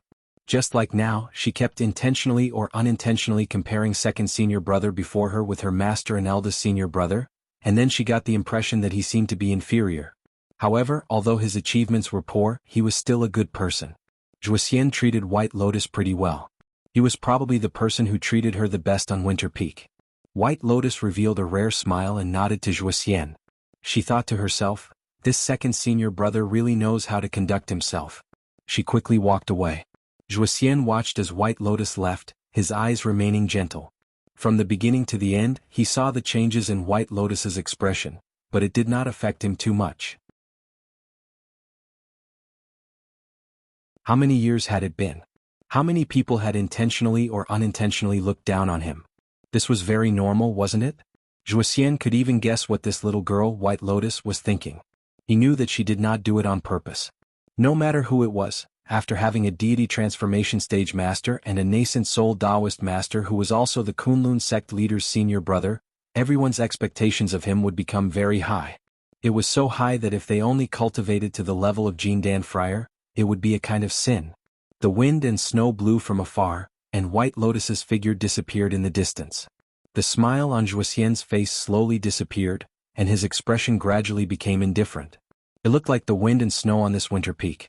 It was cold and piercing. He quietly looked at this familiar white world. Every cliff, every icicle, every mountain path, and even every piece of wind and snow that had been blown by felt so familiar to him. He had spent a long time here. He raised his head and looked at the violent wind and snow at the highest point of this mountain. That place seemed to be above the ninth heaven, as if it was always so high and unreachable. After a while he suddenly laughed with a hint of self-mockery. There were still many traces left behind from last night's stormy night. Under the hazy sky, the dark clouds gathered into a thick blanket, slowly rolling as if they were brewing something. And on a nameless peak outside of Kunlun, a black shadow was slowly walking towards the highest peak. It was Black Dog. After a night, it seemed to have gone through another brutal battle. The bruises all over its body returned to its body. Fresh blood flowed continuously and dyed a large area of the ground red. But Atsu was not the most miserable. There were many more miserable than it, such as those who had fallen dead on both sides of the mountain path, or those who had rolled directly into the cliff and died. The air was filled with a murderous and bloody smell. Some heavy breathing sounds rose and fell, echoing in the shadows of this mountain. Behind Atsu, in the gaps between the grass and the trees, behind the branches and leaves of the forest, one could see some bright or murderous eyes everywhere. At the same time, in the area between these terrifying gazes and Atsu, near the mountain path, there was a scene of chaos. Blood flowed everywhere, flesh and bone fragments could be seen everywhere. It was like a feast of slaughter. Atsu's sharp teeth and the corners of its mouth were dripping with blood. The closer it was to the night of the full moon, the more power Atsu could feel in its body throbbing. It was like a wild volcano that was about to erupt and let out a terrible roar towards the world. It felt as if something was going to happen to it soon. However, the holy blood that flowed out of the tracking holy beast, as well as the numerous demonic beasts that were attracted by the strange blood fragrance, had already surrounded it excitedly. It was the most coveted delicacy in the world for holy beasts. It was a supreme treasure that could make holy beasts obtain great power and use it to advance. This was not a legend but the instinct of all holy beasts. Therefore, when the terrifying and strange smell of blood spread out, all the demonic beasts within a radius of 100 miles went crazy. The boundary between life and death seemed to no longer be so important at this moment, and their instinctive desires seemed to have taken over. Do you want to stand out? Do you want to go to the top? These waves of hostility, like raging waves and raging tides, are desperately trying to pull you, drag you, hurt you, and murder you. Why can you do it and why can't I? Eat your flesh, drink your blood, maybe I can too? Therefore the wind and clouds gathered, and the world was covered in haze. Every step seemed to be accompanied by blood. The black dog had never felt so lonely before. Even when it was young and had followed that man, it had thought that all of this would never happen again. However, at this moment, when it looked up at the hazy sky and breathed in the eerie and terrifying cold wind, it finally understood. It was the only one on this road and it could only walk alone. The black dog looked back, and its single eye was filled with a cruel light. The auras hidden in the shadows suddenly flinched as if they were shocked by the ferocity. However, that was all they could do. Before the bloody feast, before the king had reached the top, who would give up on this blood feast? The cold wind blew, and Atsu suddenly thought of Lu Qin. Was that person still on that mountain? After this night of the full moon, would they still be able to see each other? Atsu did not know the answer to this question, and perhaps that person did not know either. It gently shook the remaining half of its tail. This scene suddenly looked a little tragic and comical in the midst of its ferocious and bloody aura. Then it turned around once again. Even though it was a dog, it seemed to be looking down on the world. It ignored all the greedy gazes, the covetous gazes, and the bloody wounds on its body. Step by step, it faced the wind and walked toward the highest peak of the mountain. It looked forward to the arrival of the night. It looked forward to the appearance of the full moon. Two people stood on the towering city wall of Kunwu City and looked at the majestic Kunlun mountain range in the distance. They were Fan Tui and Qin He. Dark clouds hung low in the hazy sky, stacking on top of each other. Along with the waves of cold wind blowing from the mountain, this caused the world to have a murderous aura. The mountain was so tall that it was like a god. It stood proudly as if it was too high to be reached. Fan Tui and Qin He did not look good. They were a little gloomy. However, in comparison, Fan Tui's eyes were more ferocious, while Qin He was more composed. Amidst the cold wind, Qin He was the first to speak. Is the annual faction meeting of the Kunlun party being held on the mountain? Fan Tui nodded and said, yes. This is the most important event of the year for the Kunlun party. All the important figures will participate. As he spoke, he suddenly grunted and said, if a meteorite suddenly fell from the sky today, it would be able to subdue this damned faction. Even though the atmosphere was originally serious, Chen He, who was usually composed, could not help but laugh when he heard Fan Tue's words. He then shook his head and muttered to himself for a moment.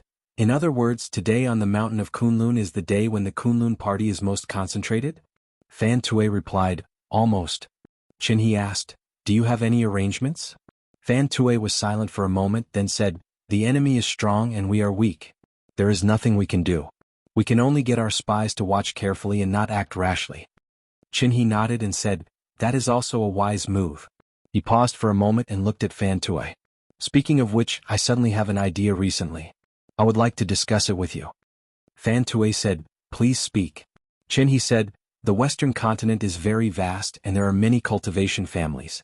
Even though the Kunlun party is very powerful, it seems that we do not need to focus most of our efforts here. What do you think? Fan Tue frowned and did not speak.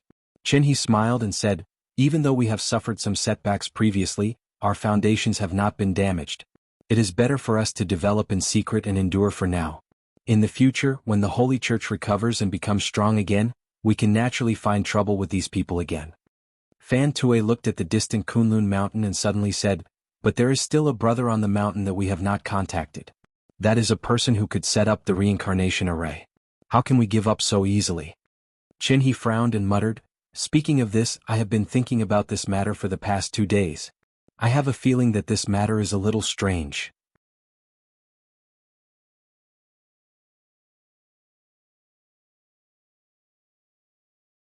Chapter 222.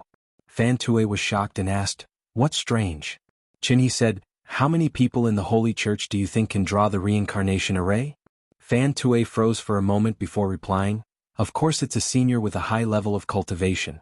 At least 10 years ago, I heard that only the elders of the Holy Church could draw it. Chen He looked at him and said in a deep voice, you are right. That was indeed the case 10 years ago. However, the seniors in the Holy Church have withered. 4 of the 5 great elders of the past have passed away. Only Elder Ghost is left. However, it can't be him. Fan Tue's expression changed slightly. After a moment of silence, he furrowed his brows and said, perhaps it's a disciple left behind by the other elders?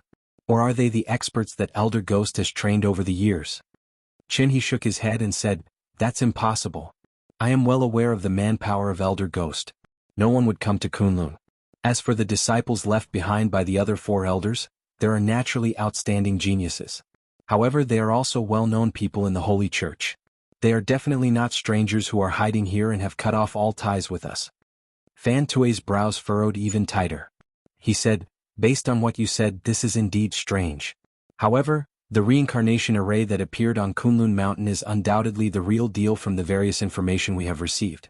However, if the person in the Holy Church who can draw this array is not here, how did this array appear? Chen He's expression was dark. He raised his head and looked deeply at Kunlun Mountain, which was shrouded in dark clouds in the distance. Fan Tue continued to mumble beside him, could it be that such a high-level array formation has been leaked? If the person in the Holy Church who can really draw this array is not here, then no one in the world can set it up. No. Suddenly, Chen He interrupted him. At that moment, his expression was suddenly filled with dark clouds. Even his eyes revealed a strong murderous intent. In this world, other than the few heroes in the Holy Church who can set up this array, there is another person with such ability outside of the Holy Church. Fan Tue was shocked and asked, who is it? Chen He clenched his teeth tightly. A moment later, a cold gust of wind seemed to seep out from between his teeth. He said word by word, a traitor. Clang! The melodious sound of the bell reverberated on the majestic Tianquan peak. Everyone in the Xingyang Grand Hall turned around solemnly. The originally somewhat lively and noisy atmosphere quickly subsided, and the Grand Hall fell into silence. Suddenly he heard the sound of clothes fluttering, someone was walking over. The bronze doors at the back of the main hall opened one by one, and a row of Daoist children came out in a single file, with a dragon embroidered on the left and a phoenix on the right. The iron cauldron was emitting green smoke, and the cloud board was emitting an auspicious sound. Cranes soared, beasts roared, and auspicious clouds appeared. There was a tall platform in the majestic main hall. Immortal energy floated about like floating clouds. A moment later he sat on the main seat, nodded his head and smiled as he looked around. The cloud board rang out in succession, the sound was clear and melodious, each louder than the last like the waves of a great river, each louder than the last. In a short moment, it actually had the momentum of a magnificent army surging forward. A gust of wind blew across the large hall, fluttering everyone's clothes. The hall was filled with heroes. It was as if the essence of 1,000 years of inheritance had been passed down here. It was the golden age of the human world. They couldn't help but feel a sense of heroism in their hearts. They felt that everything in the world was easy, there was nothing that they couldn't achieve. At the side there were people singing and greeting, offering sacrifices to the ancestors, the sect, and thanking the heavens and the earth. The people in the seats looked up and saw that everyone was respectful. Looking further away, they also saw those extraordinary people sitting at a small table at the side of the hall. Reverend Idlemonth's gaze swept over. Those Yuanying Jinren who supported him also smiled and nodded. Everyone did not specially greet him. As long as he came, it had already explained everything. But the next moment, Reverend Idlemonth suddenly frowned. He realized that he actually did not see Dukan Jinren in the crowd. His face slightly darkened, but he quickly relaxed. Dukan Jinren and he were not ordinary friends. All these years, everyone had supported each other. Reverend Idlemonth completely did not think that Dukan Jinren would have any estrangement with him, let alone oppose him. Thinking about it, Dukan Jinren probably had some urgent matters to deal with at the Heavenly Soldier Hall. This was also okay. The big meeting during the day was originally glorious. The most important thing was the small meeting tonight. Presumably at that time junior brother Dukan would definitely not let him down. At least after so many years he had never let him down. Reverend Idlemonth was relieved, and just as he was about to retract his gaze, his eyes suddenly paused again. He saw that at the back of the crowd, there was a face that was not too familiar to him previously. Dongfang Tao stood at the small table and nodded at Reverend Idlemonth from afar. His face was smiling and his expression was natural. Reverend Idlemonth stared at him for a moment, and a trace of a smile slowly floated on his lips. Then he also smiled and nodded at Dongfang Tao, his eyes filled with gratification. Dukan Jinren and He walked into the depths of the forest. The forest was deep and the light was somewhat dim. Because of the rain 2 days ago, the ground in the forest had also become wet and soft, and some places were even covered in mud, looking very dirty. However, of course, these things would not be a problem for two cultivators with cultivation, especially since their cultivation was extremely high. One was the newly advanced Jindan friar, and the other was Reverend Yuanying, who had been famous for many years. Drops of water dripped from the edges of the branches and leaves, and the soft sound seemed to make the forest seem even more quiet. Perhaps it was because the rain was too heavy, there were no traces of wild beasts in the vicinity, and even the occasional chirping of birds was rarely heard today. Light and shadow intertwined and changed on their faces, reflecting different expressions. It was as if black and white were constantly intertwining, walking in the light and darkness. The sound of footsteps could be heard as they stepped on the ground. Under the big tree beside the big rock in the rotten leaves and black mud, a small and inconspicuous branch trembled slightly. After a moment the two figures appeared in this place. Dukan Jinren looked around, his eyes sharp, and asked He, "Is this the place?" He took a step forward and said, "Yes." Dukan Jinren nodded, took 2 steps forward and said, "Right now no one is here yet. Where is the place where you first discovered the evil sect talisman? Let me see." He nodded and said, "And teacher, please wait for a moment, I remember it is behind that big rock." After speaking he strode towards that big rock. Dukan Jinren stood where he was, turned and looked around. The surrounding forest was densely forested, far more than the outskirts of the forest. In the dim corners, shadows could be seen, as if there were always some strange gazes looking at this place in the darkness. Dukan Jinren frowned, feeling somewhat unhappy. He thought, as expected, the evil sect's evil people were all cowardly and weak, even arranging to meet at these ghostly and shady places. It was really pitiful and laughable. And at this moment, not more than 3 chi away from his feet, under a few withered and rotten leaves, that tree branch stopped there, not moving at all. At this moment he had already walked behind that big rock. Dukan Jinren stood still and waited. That tree branch was like a dead object. Everything seemed to have frozen in that instant, as if time had stopped. Suddenly a breeze blew past, bringing with it a slight chill. Ah! Suddenly, a loud cry was heard from behind the big rock. It was He's voice, unusually tragic, with some traces of surprise. Dukan Jinren's body shook, suddenly turned around and saw his most beloved disciple, He, staggering and retreating from behind the big rock, spitting out fresh blood, hoarsely shouted, "Mingzhu Shirshu, why is this?" Dukan Jinren's body shook again while he was still in shock. Indeed, in front of He, a figure turned out from behind the big rock. It was a face that could not be more familiar. It was Mingzhu Jinren. At that moment, huge waves surged in Dukan Jinren's heart. No matter what, he would never have thought. The one he waited for was an illustrious and famous person who was not any weaker than himself. Yuanying Jinren from the Kunlun party. Could it be that he was the evil sect spy? And without waiting for Dukan Jinren to react, that Mingzhu Jinren's cold eyes swept over, also saw him. At that moment, Dukan Jinren saw that Mingzhu Jinren's face suddenly revealed a shocked expression, followed by a trace of anger shouted towards this side, "Dukong! It's actually you. So you are the evil sect spy." Hearing that, Dukan Jinren was shocked. Just as he was about to open his mouth to explain, suddenly he heard the sound of the wind behind him. In an instant, as if the mountains were collapsing, the earth was cracking, the deep sea was raging, a few incomparably violent auras simultaneously rose from the depths of the forest, pressing towards him with a loud bang. Dukan Jinren shouted but did not turn around. Instead, he directly rushed forward. In front of him, Mingzhu Jinren's face was as calm as water. With a kick, he sent He flying, his sleeves fluttered, his whole body flew into the air. The surrounding spiritual light instantly condensed into a 10-feet light sword, directly chopping down. Wherever it passed, dust flew, trees fell, rocks cracked. Dukan Jinren's eyes widened, his hands suddenly made a circle, a part of the cloud condensed into a shield, blocking in front of his body, only to hear a loud bang. That unstoppable light sword collided with the cloud shield, an ear-piercing sound was heard. Immediately after, both turned into nothingness. At the same time, the raging aura behind him had already reached him.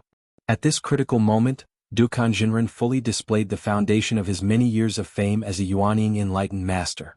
His body shone brilliantly, and 3 magic treasures appeared one after another, turning into a pagoda, a bell, and a halberd. At this critical moment, he forcibly blocked the soul-chasing attack, flipped his body, and forcibly rushed out from the side. Even so, his chest was stuffy, and a mouthful of blood directly sprayed out from his chest. When he turned around, he saw 3 people walking out of the forest, causing his expression to greatly change. Impressively, it was Enlightened Master Qian Deng, Enlightened Master Guangyang, and Masato Kihara, the 3 great Yuanying enlightened masters. He saw Enlightened Master Qian Deng at the forefront, glaring at them and shouting, "Dukong!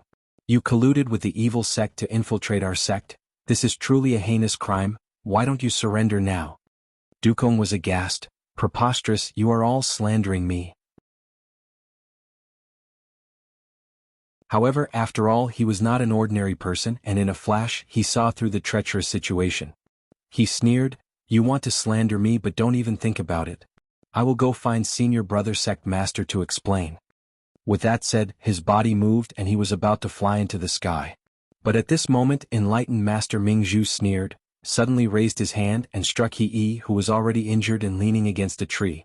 Immediately there was a frightening sound of bones breaking, and He staggered and struggled, blood spurting everywhere, and with tears in his eyes, he shouted to the sky, "Master, quickly leave." Dukan Jinren, who was about to fly, suddenly stopped. You're tuning in to the Han Li's Wuxia Adventures YouTube channel. We're so grateful for your support, and don't forget to subscribe to join us on this incredible journey through captivating stories.